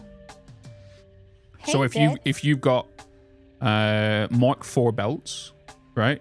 If you've got Mark IV belts, you're gonna be transferring items at 480 per minute, right?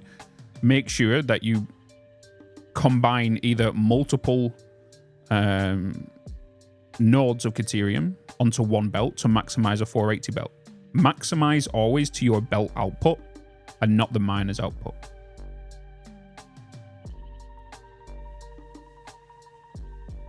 So for example, one pure node, you're going to want to put onto a belt, right? Put onto a belt. 2 normal nodes will go onto a belt. 4 impure nodes will go onto one belt. Hey there, big man. How are you doing? I'm doing pretty good, Shmallow. How you doing, man? Good afternoon. Good afternoon. Yeah, apparently today worked. I usually only get... oh, yeah, I've already read that. How are you, Bitz? I'm doing pretty good, Eisenberg. How are you doing? How are you doing? Seek fluid intake I'm getting... I'm honestly, I'm getting excited for Satisfactory 1.0. I'm getting excited for Satisfactory 1.0. It's getting closer and closer. We're literally... How many days away? Near enough a month, chat. Near enough a month. Andy Glover, love behind the scenes. Thanks for your content. Thank you so much for the $2 on the YouTube. It's so weird doing the YouTube content now. The live stream stuff, it's so weird. What was that Subnautica reference? Oh, the hydrate. So if you look at the channel points, eggplant, every 30 minutes you can redeem the hydrate, and I use the sound effect from Subnautica. But Andy Glover, thank you so much for that $2. I appreciate it, man. And I appreciate you enjoying the content. 15 minutes. Yeah. 15 minutes. Yeah, so the marathon's going to be crazy. So I will be live many hours a day. Many hours a day. We are going to be starting the Let's Play on the stream on day 1, which will be Tuesday. And we're going to do what we do. We are going to be watching the Coffee Stain stream. If they're going to be doing a stream, it would not surprise me. Be advised, though, that if we are going in October still, okay, if the stream is still going in October, I do have to take a little flight and a little trip in October. I'm not going to say what dates, but I want to go to... I'm going to the Coffee Stain offices. I'm going to go and say hello to them. To the Satisfactory peeps. So we're going to see them in October. How long before we get new teasers? Hopefully we see something on Friday. So it's not just about on Tuesday next week. Because normally when they come back from like vacation, it's normally like the first live stream back is like, we have nothing to talk about because we've not been in here. You know what I mean? But we know 1.0 is coming, so maybe they show something in regards to maybe what the new building is, you know, in the 1.0 trailer, the toilet flush trailer. So maybe they might talk about that building. Who knows? Because they've already shown it to us. We know it's coming. You know. Went to lurk mode to watch the Horizon videos. Enjoy, Sebby. Enjoy, man. There'll be another one dropping at 5 today. Episode 5. What do I do in episode 5? Sauna? I think I go and meet Sauna. A part of the war party, I believe.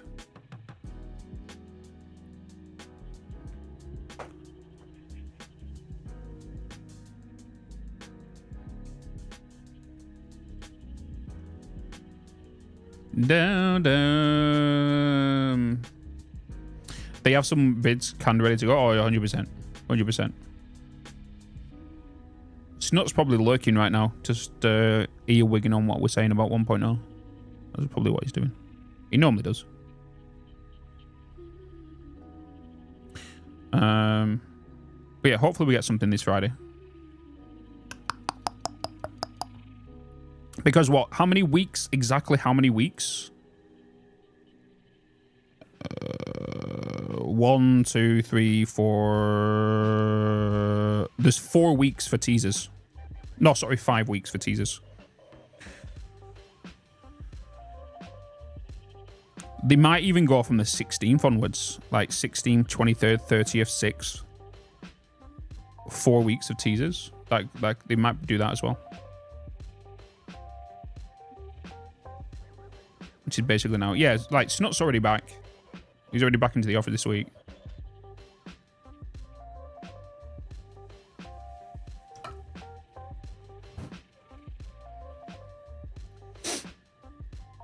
All right. 1.0 prep. So since most of the ideas of thingy, has anybody else got any ideas when it comes to what you would like to see in regards to guides, what you would like to see in regards to videos before 1.0, what you would like to see? So you guys are very interested in how to start a fresh save, where to begin, what to do, my thoughts, my opinions on how to start a fresh save. Like, what do you think about? Mochi. Think about next projects. How to begin the next project. And then guides. So in regards to guides, you want to know about how to semi-automate biomass, hypertubes, how manifolds, load balancing, alt recipe tier list, cable management stuff, roads, vehicle optimization, highways, signals. Tutorials on mods would be nice. Not a showcase, but a tutorial. How to set up mods? How you doing? That'll be a video done in a minute. A video done in a minute.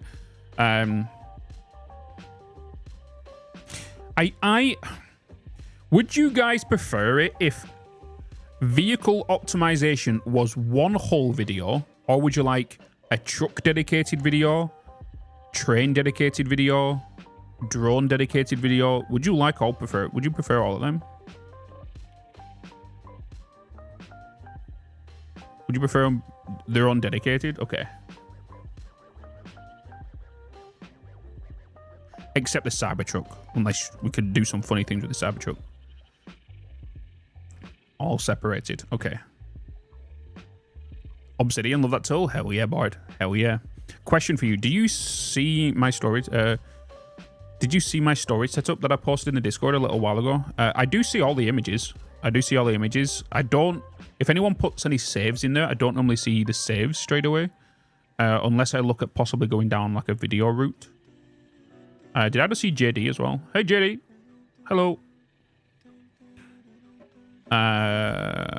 You would like a dedicated one. Good day. What's up, Brumboy? How you doing, man? Fabulous Quartz? Yeah, okay. Each, please. I'll just get right what you need to. Okay, cool. Would you say that's the same? Would you guys like that the same for all of these then? So here's the main stuff. So for hypertubes, how you doing? Do you want a dedicated Canon video?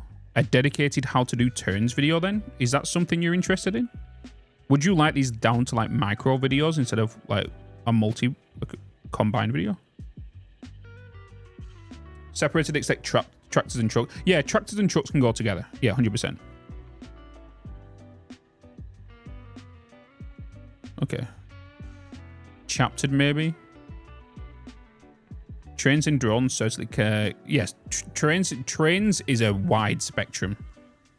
Trains is a big one, because trains can fall into trains just in general.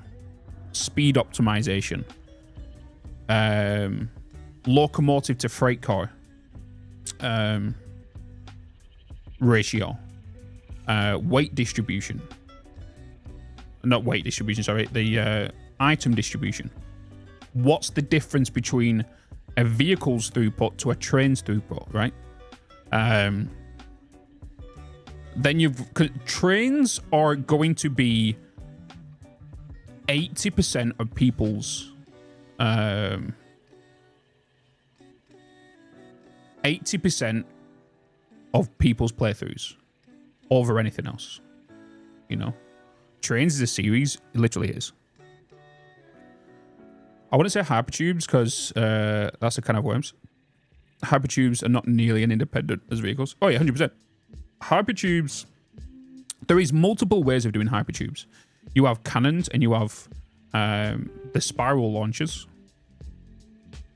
Buggy viable for an actual transport. Buggies as a transport. Fix-it ones. Like, I've always wanted to do that. The fix-it cars. I remember we was in the planning phase of doing a fix-it car video where we was going to get 1,000 fix-it cars. We was going to do 1,000 fix-it cars to go from A to B to test the throughput. And then 2 days later, Mr. Kimmich dropped a video on his Let's Play where he did the same thing. And I was like, fuck! I'm not going to tell you how to do your video, but totally do a canon, then turns, then switch in all separate videos, then slap them all together with the chapters. See, that's the thing. Chapters are a negative thing, and also they're a good thing and a negative thing with chapters, because YouTube works off watch time, right? When watch time is hindered because of a chapter, because people skipping from A to B, there is a rule of thumb when it comes to YouTube videos, is if you eliminate, after 48 hours, we get the analytics back from a video regarding how well your video is performing, right? When you see that little dip in the actual watch time, if you actually eliminate that from in the YouTube editor, that little segment that people aren't interested in, your video within the next 24 hours gets boosted again. Little YouTube secret there. Little YouTube secret. Your video actually gets boosted again. So chapters are a good thing or a bad thing, because it does help people with straight to the point stuff. But I also feel like them said chapters can be their own shorts as well. You know what I mean? So if you're doing chapters in a video, they are dedicated shorts for your videos as well. Maybe the length max of Road and Train. There is no max, you know? I have already wanted that type of vehicle deep dive forever. Yeah, we're definitely... Trains is definitely going to be like a mini series, I gather, in Sing. But yeah, we'll probably do something on the Explorer, John. We can play around with that, see what that is. I might already fit in with what's already on the list, but I struggle a lot with scale. Meaning when building my factories, I have difficulty making them so I'll have no room to expand. Room is a decorative later. Yeah, you should always build your skeleton first. Always build a floating platform first, right? Always do that. I'm going to show that in this building right here, in this Satisfactory video. Building and planning, right? There's no wrong or right way to play this game, right? And it comes to anything regarding factory games. There's no wrong way or right way to play it. It all comes down to your personal preference and what you want to do. But when people are saying, I want to plan something, planning is the worst thing about these types of games. Because if you plan something, if you plan something and you change it halfway through, you're going to get discouraged because of the plan you put in motion is now out the window. And you'll be like, fuck, I've got to change all of this again because I didn't realize this, you know? So like planning is a hit and miss. Chapters are a hit and miss. I find chapters hurt view time, but then again, I find people come back and rewatch a segment over and over, so that boosts the video in up. The thing is though, the view count won't double. As you know, the view count won't double if somebody clicks on the video twice. They get removed eventually.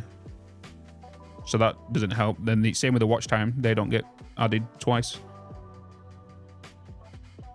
How do you decide how big to go rebuild? So the way I'll go over this in this building, in this one, but I made something called an engine build, right? I think I did this in season 1, and it's basically just setting up a manifold line, right? When it comes to scaling in any factory game, the thing you're going to want is, has this area got enough space, right? Has this, where I'm building, has it got enough space? You also got to remember you can build vertically, right? Not everything has to be on a flat foundation. The best way to build is smelters on one level, constructors on the other, you know? At the end of the day, you know?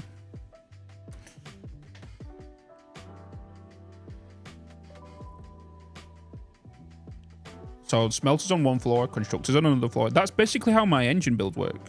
And then it's just a building stripped down. Because when it comes to... let's go over here real quick. Because, like, if we go into here, right? Let's just say this is a 780 line of a belt coming in here, right? You could then...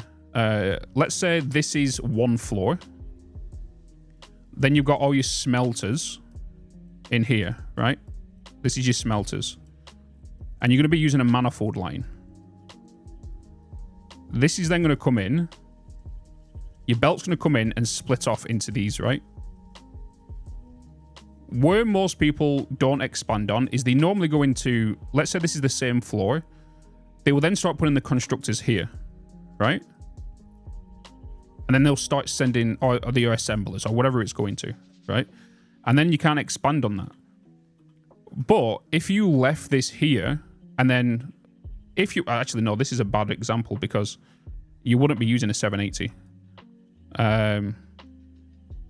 Let's say you're using a 480, right? Using a 480 instead. When you unlock Mark 5 belts, you're going to want to increase this to 780, right? You know? So what you would want to do is instead of having these constructors here, have them up on a second floor, which then allows you to expand this whole section here. So then you can just expand this and duplicate it, right? And you can just carry on building it. That's what the engine builds for. I think I did a whole video on it.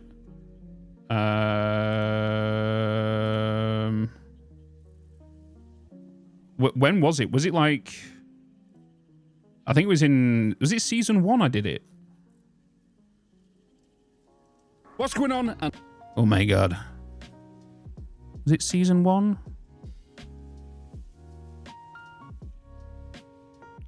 It was this one, wasn't it? What's going on, guys?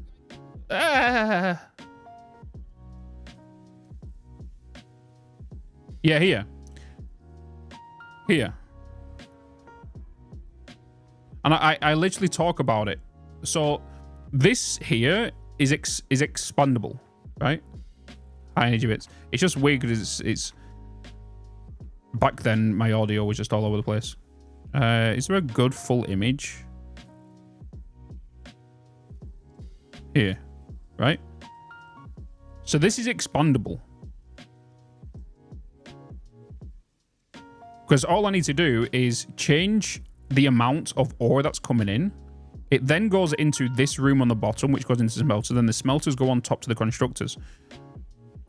This was when we had no blueprints, by the way, right? So all we needed to do is just get this and duplicate it to allow it what it needed to be. And you're always going to use a ×2 until you come across Mark 3 belts and Mark 5 belts, right? So with I always had these set to 60, 120, 270, 480, and 760, you know? Yeah, then we did the 6 Foundry one.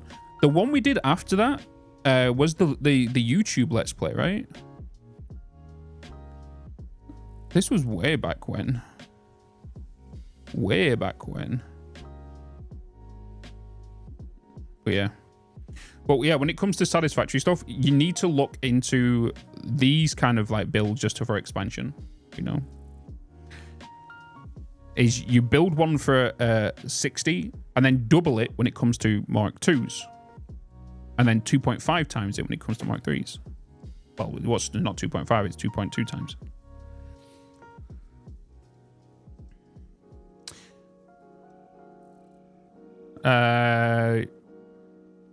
The God of War series on the second channel. It's a good game. God of War is a good game. I have noticed people have been watching that, the God of War on the second channel. Don't.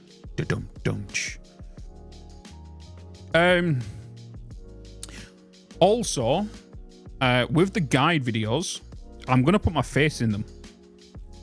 In the guide videos. Because I feel like that is, in regards to the guide videos, I feel like it's going to be essential.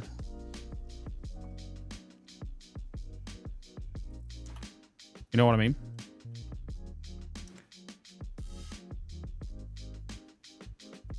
And I'm going to do, just make it super simple, because there's 3 ways of people learning it, right?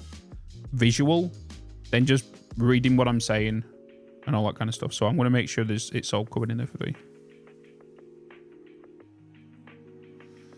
I wonder what makes the Mark III miners are going to have. I wonder what the Mark III miners are going to have in regards to 1.0.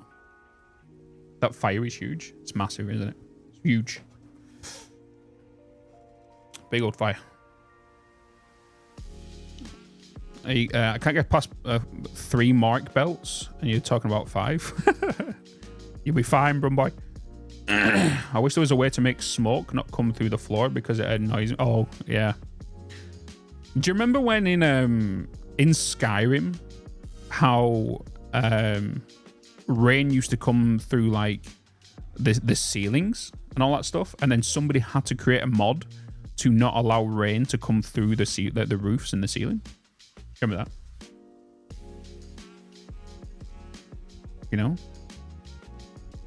Hope all is well. Looking forward to 1.0. Got time off work. Yeah, we was talking about this earlier. We actually double checked like how many people have got time off during 1.0 time. You know, build thicker floors. It's a solution. It's a solution. Put smelters at the top and turn them into smokestacks. Yeah, that's what I usually do. I usually do smokestacks to kind of the smoke that's coming through a foundation. Allow it as a visual kind of good, decent looking thing. You know about underfloors there, Chitty? Doing underfloors. I've got underfloors being covered in building planning. Building planning. I was surprised that Kibbs didn't do underfloor planning until he saw the video I covered on it. I thought he did.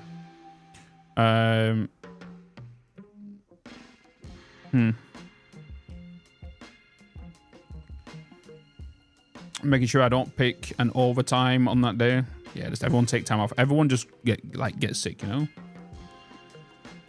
It'd be so cool to have like an exhaust pipes that you could channel the smoke machines on top of to your factory. Wouldn't that be interesting? Because that'd be just like Captain of Industry. Just get smokestacks. I call them logistic floors, but self, I think. Yeah, technically they are logistic floors. It's what they're kind of known as. But the only reason I call them underflooring is because more than likely you're going to use them as an underfloor to the floor above. And it's going to be more than just logistics, right? Because even cable management can fall into that and whatnot. So it's like, there's so many different things for it. Any pointers on how tall to make floors and logistics? Yeah, so this will get told in this video. And if I was to go thingy, I have a rule of thumb, right?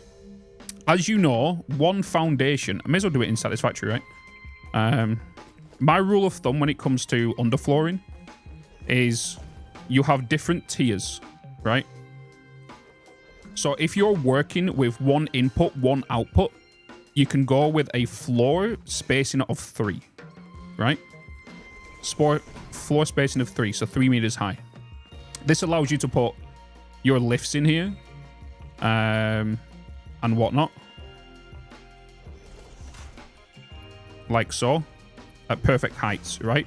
If you're playing with foundries or refineries and you have 2 outputs, 2 inputs, double this. So get 2 4-meter foundations, take them up, and this then is going to give you a 7-meter underfloor to play with.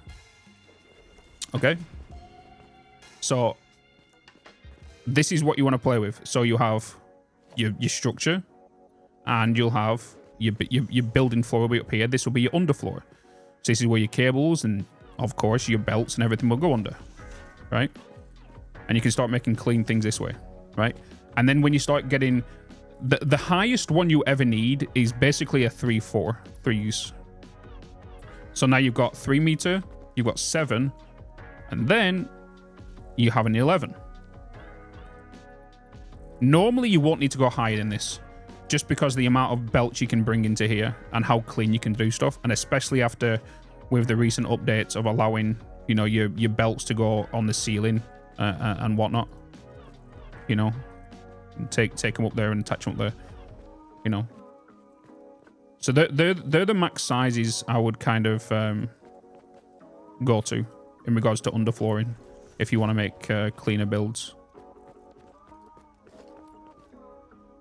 I should have pushed this back. You know what I mean?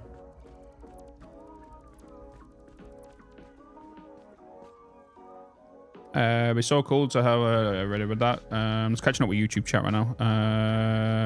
The bug that blocks your game when you go back in and still not fix it. Bug Thesda. Yeah, I'm in creative mode right now, yeah. I'm currently in creative mode to show stuff. Obviously the tips and tricks videos, one of the most asked tips and tricks is how to do the doors that I do. And I get asked new enough once, twice per stream, maybe more, and in every single YouTube video in regards to the doors. Yeah. That needs to be a dedicated short.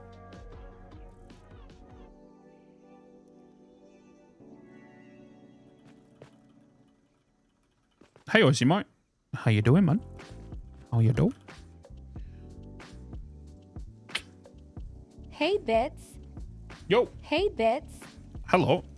Oh, everybody get it out. If you've not redeemed it, redeem it. If you've not redeemed it, redeem it.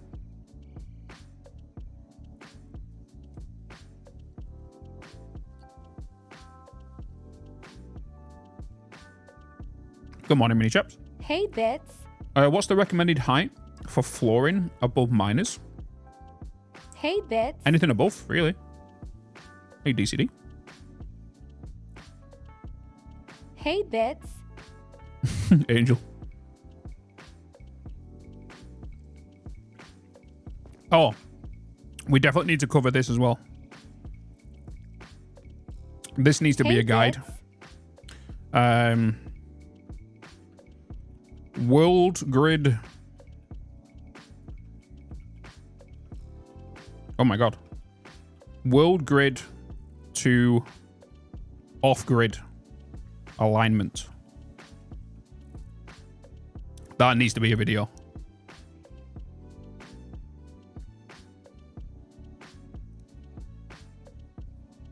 Hello, Phil. What are you doing on YouTube?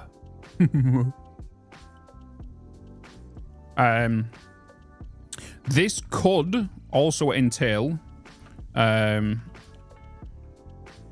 how to align miners, well, / nodes to your current grid, because that will fall into there as well. A lot of people don't know how to do that.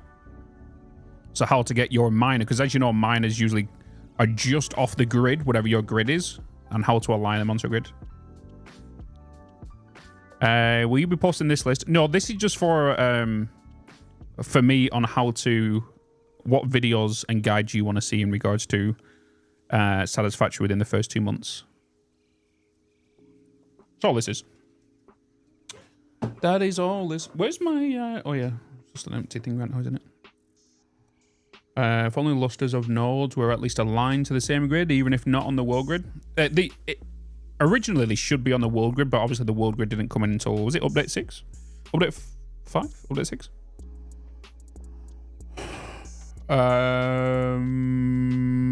What about mess impacts when making circles and things? Circles are the hardest thing. Circles are the only thing you really need to plan for in Satisfactory. Because circle builds can be a pain in the ass. And the only reason I say that, even though they're easier to make, is because you don't know the size of circle you're going to need for the construction you're going to need, right? So if you need to put down, let's say 30 constructors, how do you calculate that within a circle? How far or how big do you need to build a circle to do that?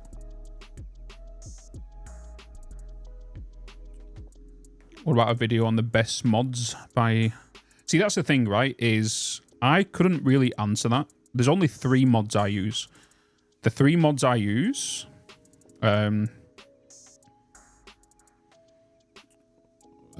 Satisfactory mod manager. There's 3 mods I use, which are...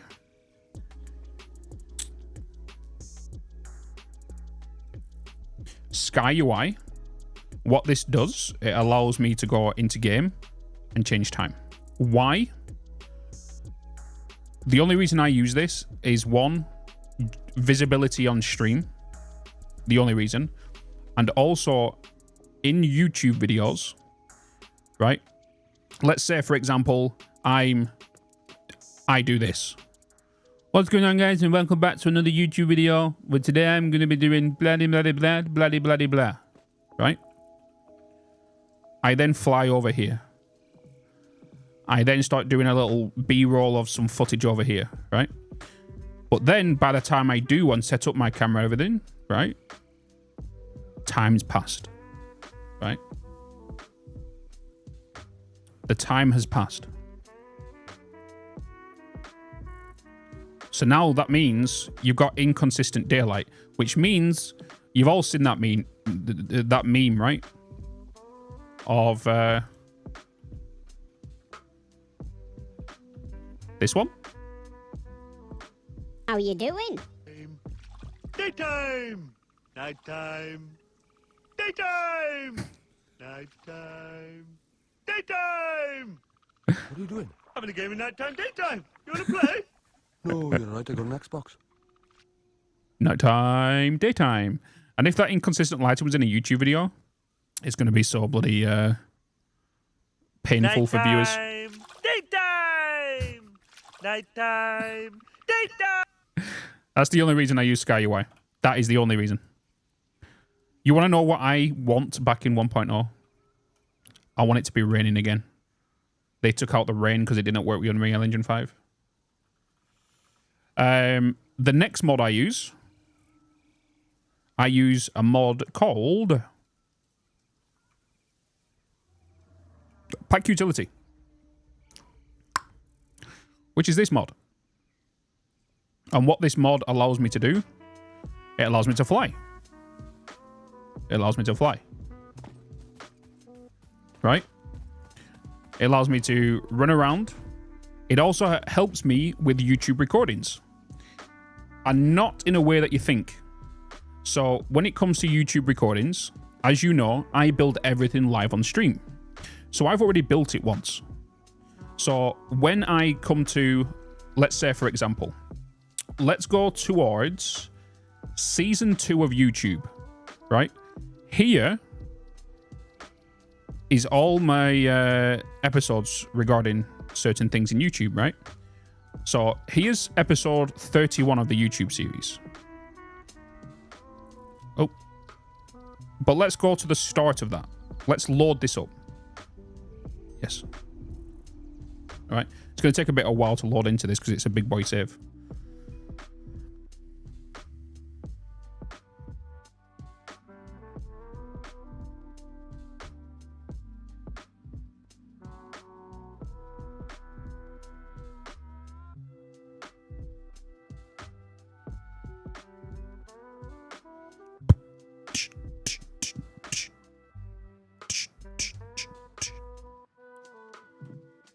As you know, I'd start blasting.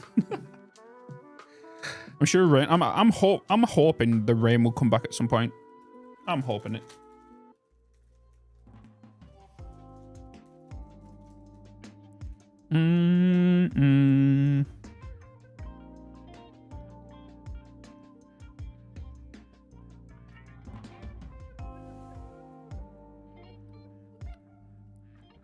Yeah, but it's terrible, Legamos. It's very slow. And the only reason it's slow is for game optimization. All right. I'll tell you what. It's been a while since we've been in this save chat. Holy moly macaroni.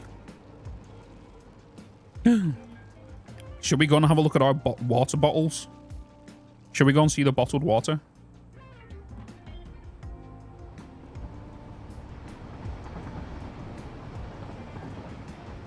What's going on, guys, and welcome back to another Satisfactory video.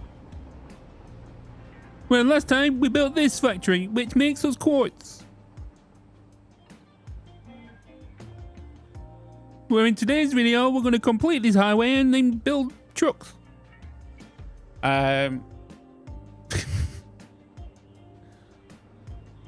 Yeah. So with pack utility, I can move a lot quicker, because the only reason Satisfactory doesn't allow us to fly this fast is because, one, performance sake, this doesn't happen. This crash, this weird freeze thing doesn't happen, right? So I can get to A and B faster, right? So when I'm recording, because I've just loaded up episode 31 start, right? And episode 31.2 will be about something else, right? A new streamer voice. But now in the nighttime, it's true. So I will then load up 31.2, which we've already built on stream. But for YouTube recording purposes, let's say I've done this, but the 31.2, 31.3, I don't really need to show in the video. So what I'll do is I'll load up 31.4. So I'll load that up, right? And then in doing that, it allows me to be more efficient in regards to the recordings. Okay? Yeah, it's going to take longer. But now we'll have progress done. So it's like, imagine watching a cooking show. This is a good analogy I use all the time. Imagine watching a cooking show. You're not going to wait 40 minutes for the turkey to cook. They're going to have one pre-cooked ready for you, right? That's how my YouTube videos works. I've already pre-cooked the YouTube videos on the live stream. And if you want to see how I built them minute by minute, you can just watch the VODs, which are now under the YouTube tab on the live instead of the VODs channel, right? So then people can just kind of pick and choose what they kind of want to watch and watch it in real time, me actually building it. But pack utility allows me to quickly fly from A to B for me to speed up the recording process. Hence the reason, you know, when you've watched some of my YouTube videos in the past and you might have seen in the bottom section of the screen like !fly, and I've accidentally left it in the video, or give 200 iron plates. That is the reason you might see that, is because I've already built it, but there's no point in me running in real time for the recording to go and grab it to come back again. Does that make sense? That's the only reason I do that. Because I've already built it one. There's no point in me building it again, because I'm going to spend another 8 to how many hours I bloody spent on that video again. Let's editing it outside of the actual streaming. Yeah, my work day is pretty long as a full-time creator. Pretty long. Is pretty long. Monday to Friday are the more busier days.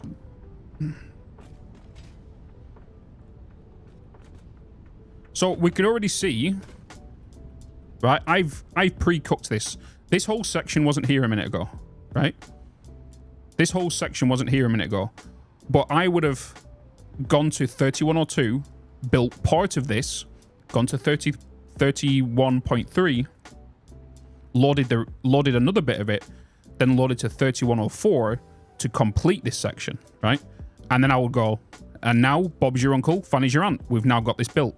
Blah, blah, blah, blah. You know how I do in the YouTube videos? And that's how basically that's done, right? It speeds up that whole process for me. So when accidentally you might see, let's go in, for example, let's go to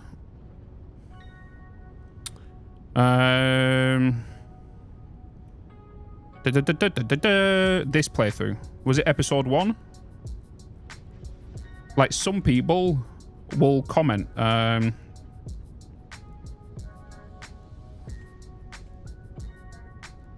Someone put a thing. You might even see your own names in here, chat.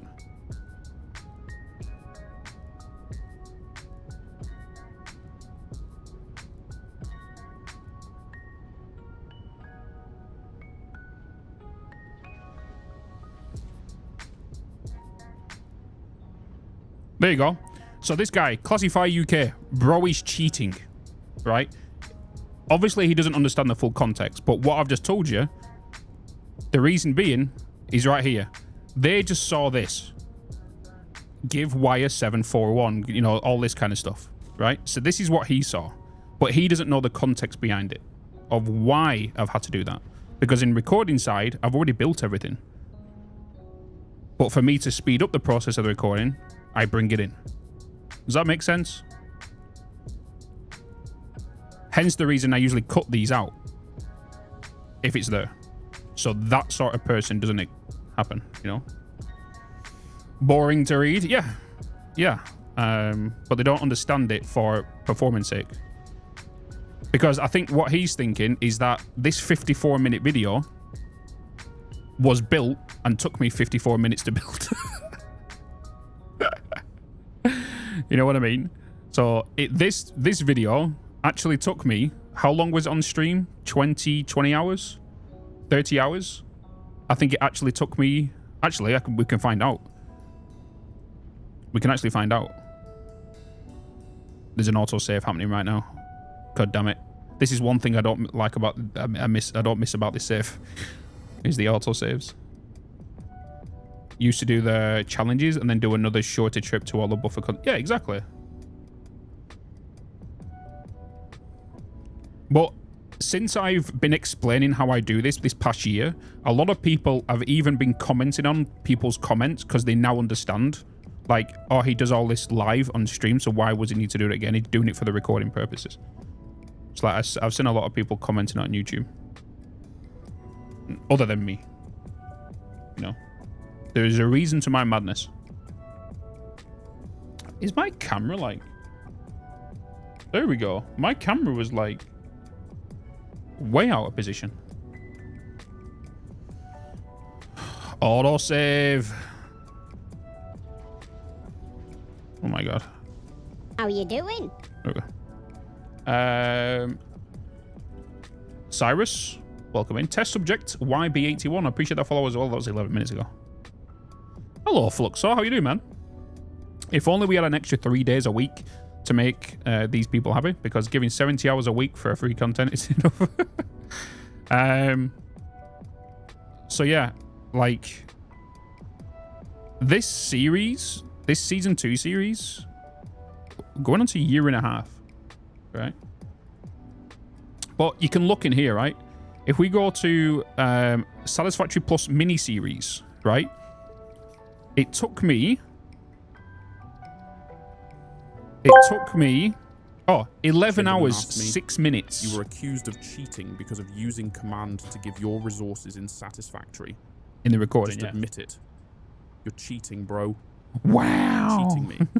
Nah, mate, I'm just efficient. Why waste time when I can summon resources like a wizard waving a spoon? Besides, who needs dirt when you can conjure concrete?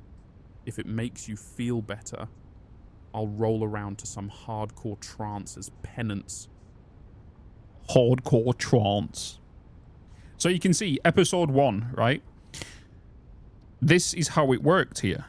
It took me 11 hours, 6 minutes, and 17 seconds to build that episode on the live stream, right? But when I load up here, I might not have the items I need for another thingy, so I have to bring it in. Basically how it works. So you can see, right? Episode 2, 11 hours. It took me only 6 hours to make episode 2's video. Episode 3 took me another 6 hours. 25.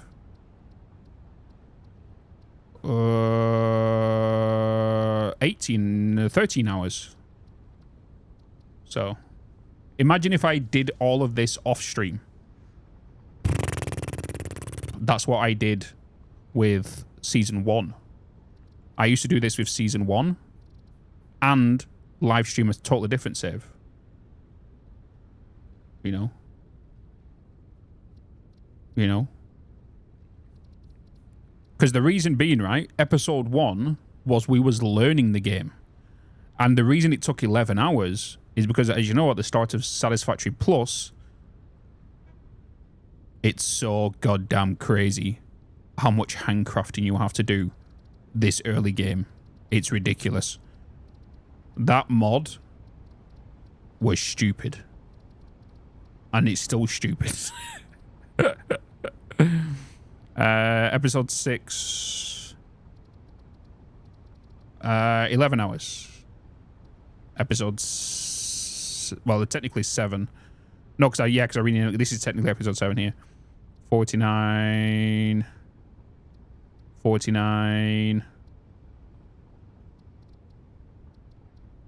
6 hours. Episode 9, by the way, 55 hours. 74 hours. This was a 25 hours. 30-hour video. You know? You know? People don't understand the difference with them playing the game versus content to watch. Yeah. There's a lot of work that goes into this. You know? A lot of work. Especially when it comes to these games, right? With other games, it's so easy. Like Captain of Industry. It's getting to a point now, JD will probably know this. In Captain of Industry, there is times where now you just kind of have to leave things running a little bit because of excavation purposes and all that kind of things. With Satisfactory, you don't need to do that. You don't need to leave the game running. With Captain of Industry, you kind of have to. Because I'm getting to that stage now where I'm kind of... Because I'm playing it for the first time, right? So it's like a lot of the stuff I'm coming across is I need to make sure if I want to start an excavation, I want that to be the main topic of this video. I need to start it early and get it progressively going throughout the hours I'm building something else, you know? So I just need to, because it is the first series, I am now planning further ahead to make sure that that is ready for this, but I want it to be in the same video, you know? So it's like, yeah. I used to make 50-hour builds every week just to make 3 minutes fly-through video. Yeah, exactly. Yeah. Just needs to plan further ahead. He's mining. There is no downtime. My mining is planned 2 to 5 hours. Yeah, but not on your first series, the first time you played it, JD. Unless you live streamed it and then did YouTube series way after. I'm talking about the thingies. What about the other mods? The other mods I have, I use the inventory mod. The only time I ever used this was halfway through season 2. The reason I started using it halfway through season 2 was, again, just to reduce the time on the live streams. Was to reduce the time on the live streams for me to go in backward and forward towards my central storage for building purposes. It's the only reason I brought that in. And I used the Satisfactory. I used it in Satisfactory Plus because, oh boy, the amount of items in that mod is ridiculous. You've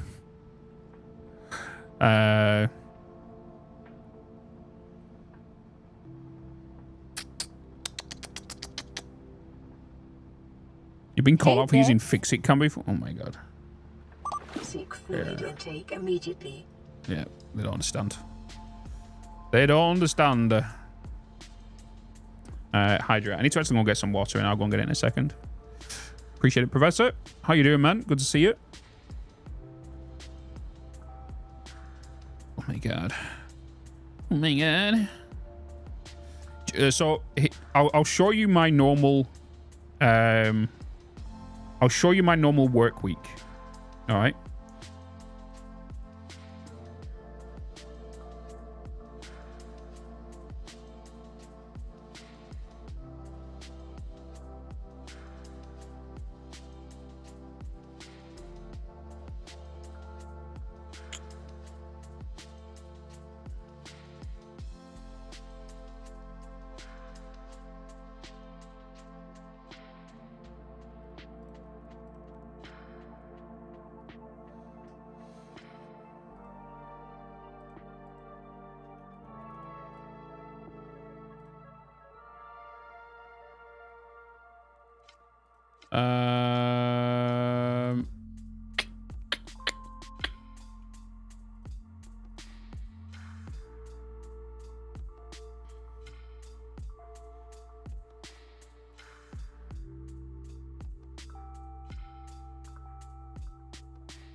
Please hold.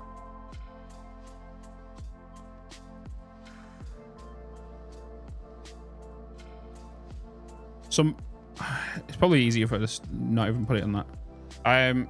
So my normal work day, let's say today, so I woke up, I get up around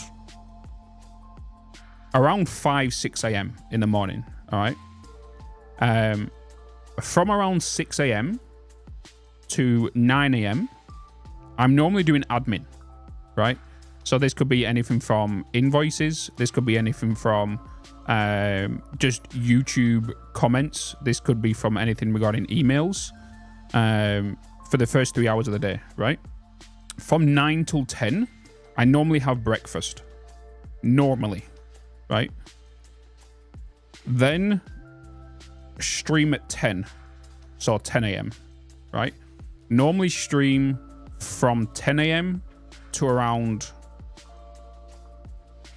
say, till 4 p.m., 5 p.m. So about an 8-hour stream, 7-8 hour streamish, right?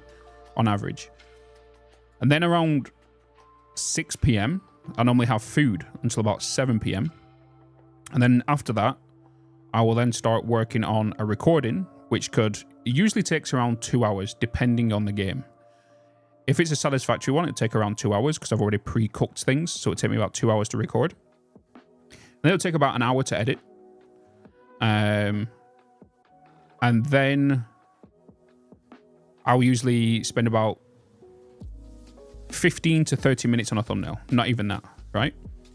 That normally gets me all done usually by 11 p.m, where then I usually get to bed. That is usually my work day, right? But obviously with this new schedule I've got now is releasing content every Monday, Wednesday, and Friday. That is normally my plan now, right? It comes to it where, like, if I'm not, because Monday to Friday is all the thing content, right? When it comes to Saturday and Sunday, that's family time. So if I'm not doing anything with the family, I'm still going to be working here, right? So Saturday and Sunday, I normally work on adult stuff. So house maintenance, self-care, reset the week, right? That's normally what I do, right? Any weekly washing or cleaning I need to do, or shopping, or all that kind of stuff on a weekend. You right? I had other imagery stuff, Rattles. But if I've done all of that, I would usually spend about 8 hours gaming.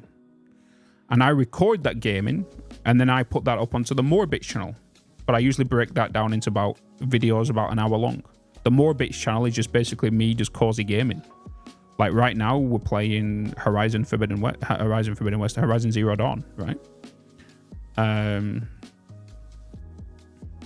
You know. Hey Paul, hello. So enjoying Satisfactory while we're in the stream? Hell yeah, man. Hell yeah. Whilst you're watching the stream. So yeah, like I could sit there on like a Sunday afternoon from like 12 to maybe 8 p.m. and just game like Horizon Zero Dawn. And then I can just cut all of them down into maybe 7 videos. And that's 7 videos for that week ready for the second channel.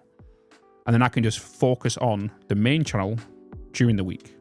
Does that make sense? So normally what I do is the video that I'm working on today, when I finish stream, is going to be for the last day I need to do for August.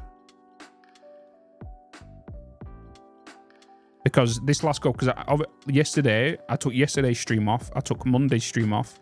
I took Friday's stream off. Friday's stream, I was in Manchester in a meeting regarding the next Assassin's Creed game, where I'm doing some voice acting work for.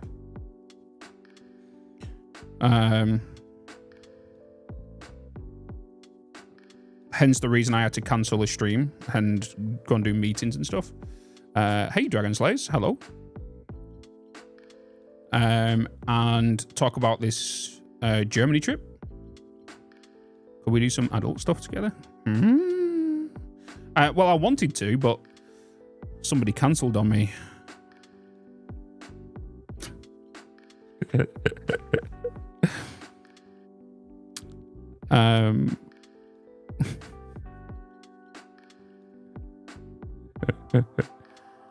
Yeah. So no blame me like I know it's all good, man.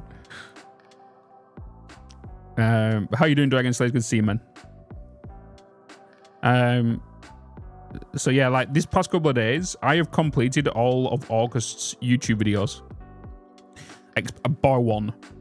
I believe it is the 30th, which is what I'm going to do after today's video. So after today's live stream, I'm going to work on the video for the 30th of August. And then I can start working on September 2nd video. And then Wednesday the 4th, Friday the 6th, Monday the 9th. And then, of course, it's chaos and all steam ahead on Satisfactory 1.0 playthrough from there. Like, it's gonna be chaotic. How you doing? I'm doing all right, Viker. Welcome in, man. But yeah, we got a lot of... because the thing is as well, I'm trying to get like far ahead in regarding content, because obviously I don't want to be... I want to be spending more time in the marathon, focusing on the content that I need to do. And I can back up the content on the second channel before the marathon starts. What's up, Abid? Nefanor, hello. Hey, Bitz. Hello, hello. Hey, hey, hey. How you doing, brother?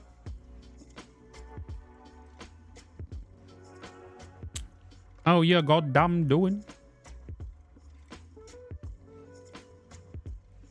Right, chat. I'm going to quickly go to...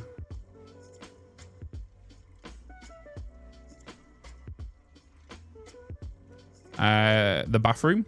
Let's go and do some bio breaks real quick, chat. I'll be back in about 5-10 minutes because I'm going to quickly nip downstairs and sort something out, okay?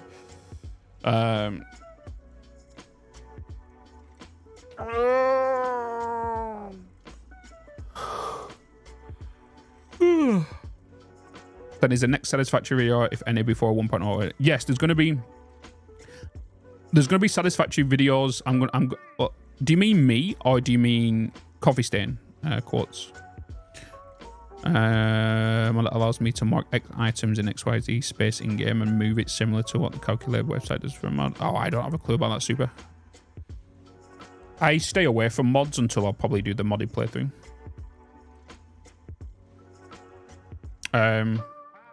But chat, I'll be RB, okay? I'm just going to quickly be about 5-10 minutes. Should not be long. And I will see you all then, okay? BRB, chat.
How you doing?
Yo, yo, yo, yo, yo, yo, yo. I'm back, chat. I'm back. Hello. Did I miss anything?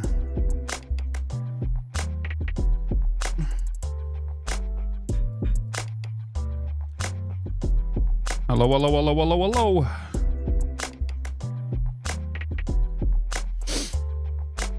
Hey, G Furry. Hi. Hey, Bitz. Hey, G Furry. How you doing, Hey, man? Bitz. Hello, Torjam. Good to see you as well.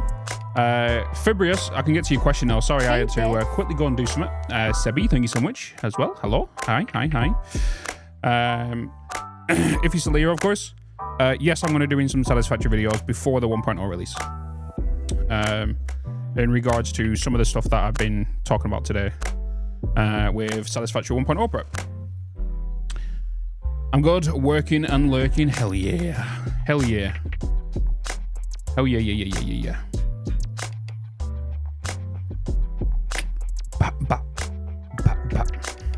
One more month until 1.0. I know, dude. It's getting closer and closer each day. I'm just glad we've got Shapes 2. We have Shapes 2 coming out next week. Which we should be good with.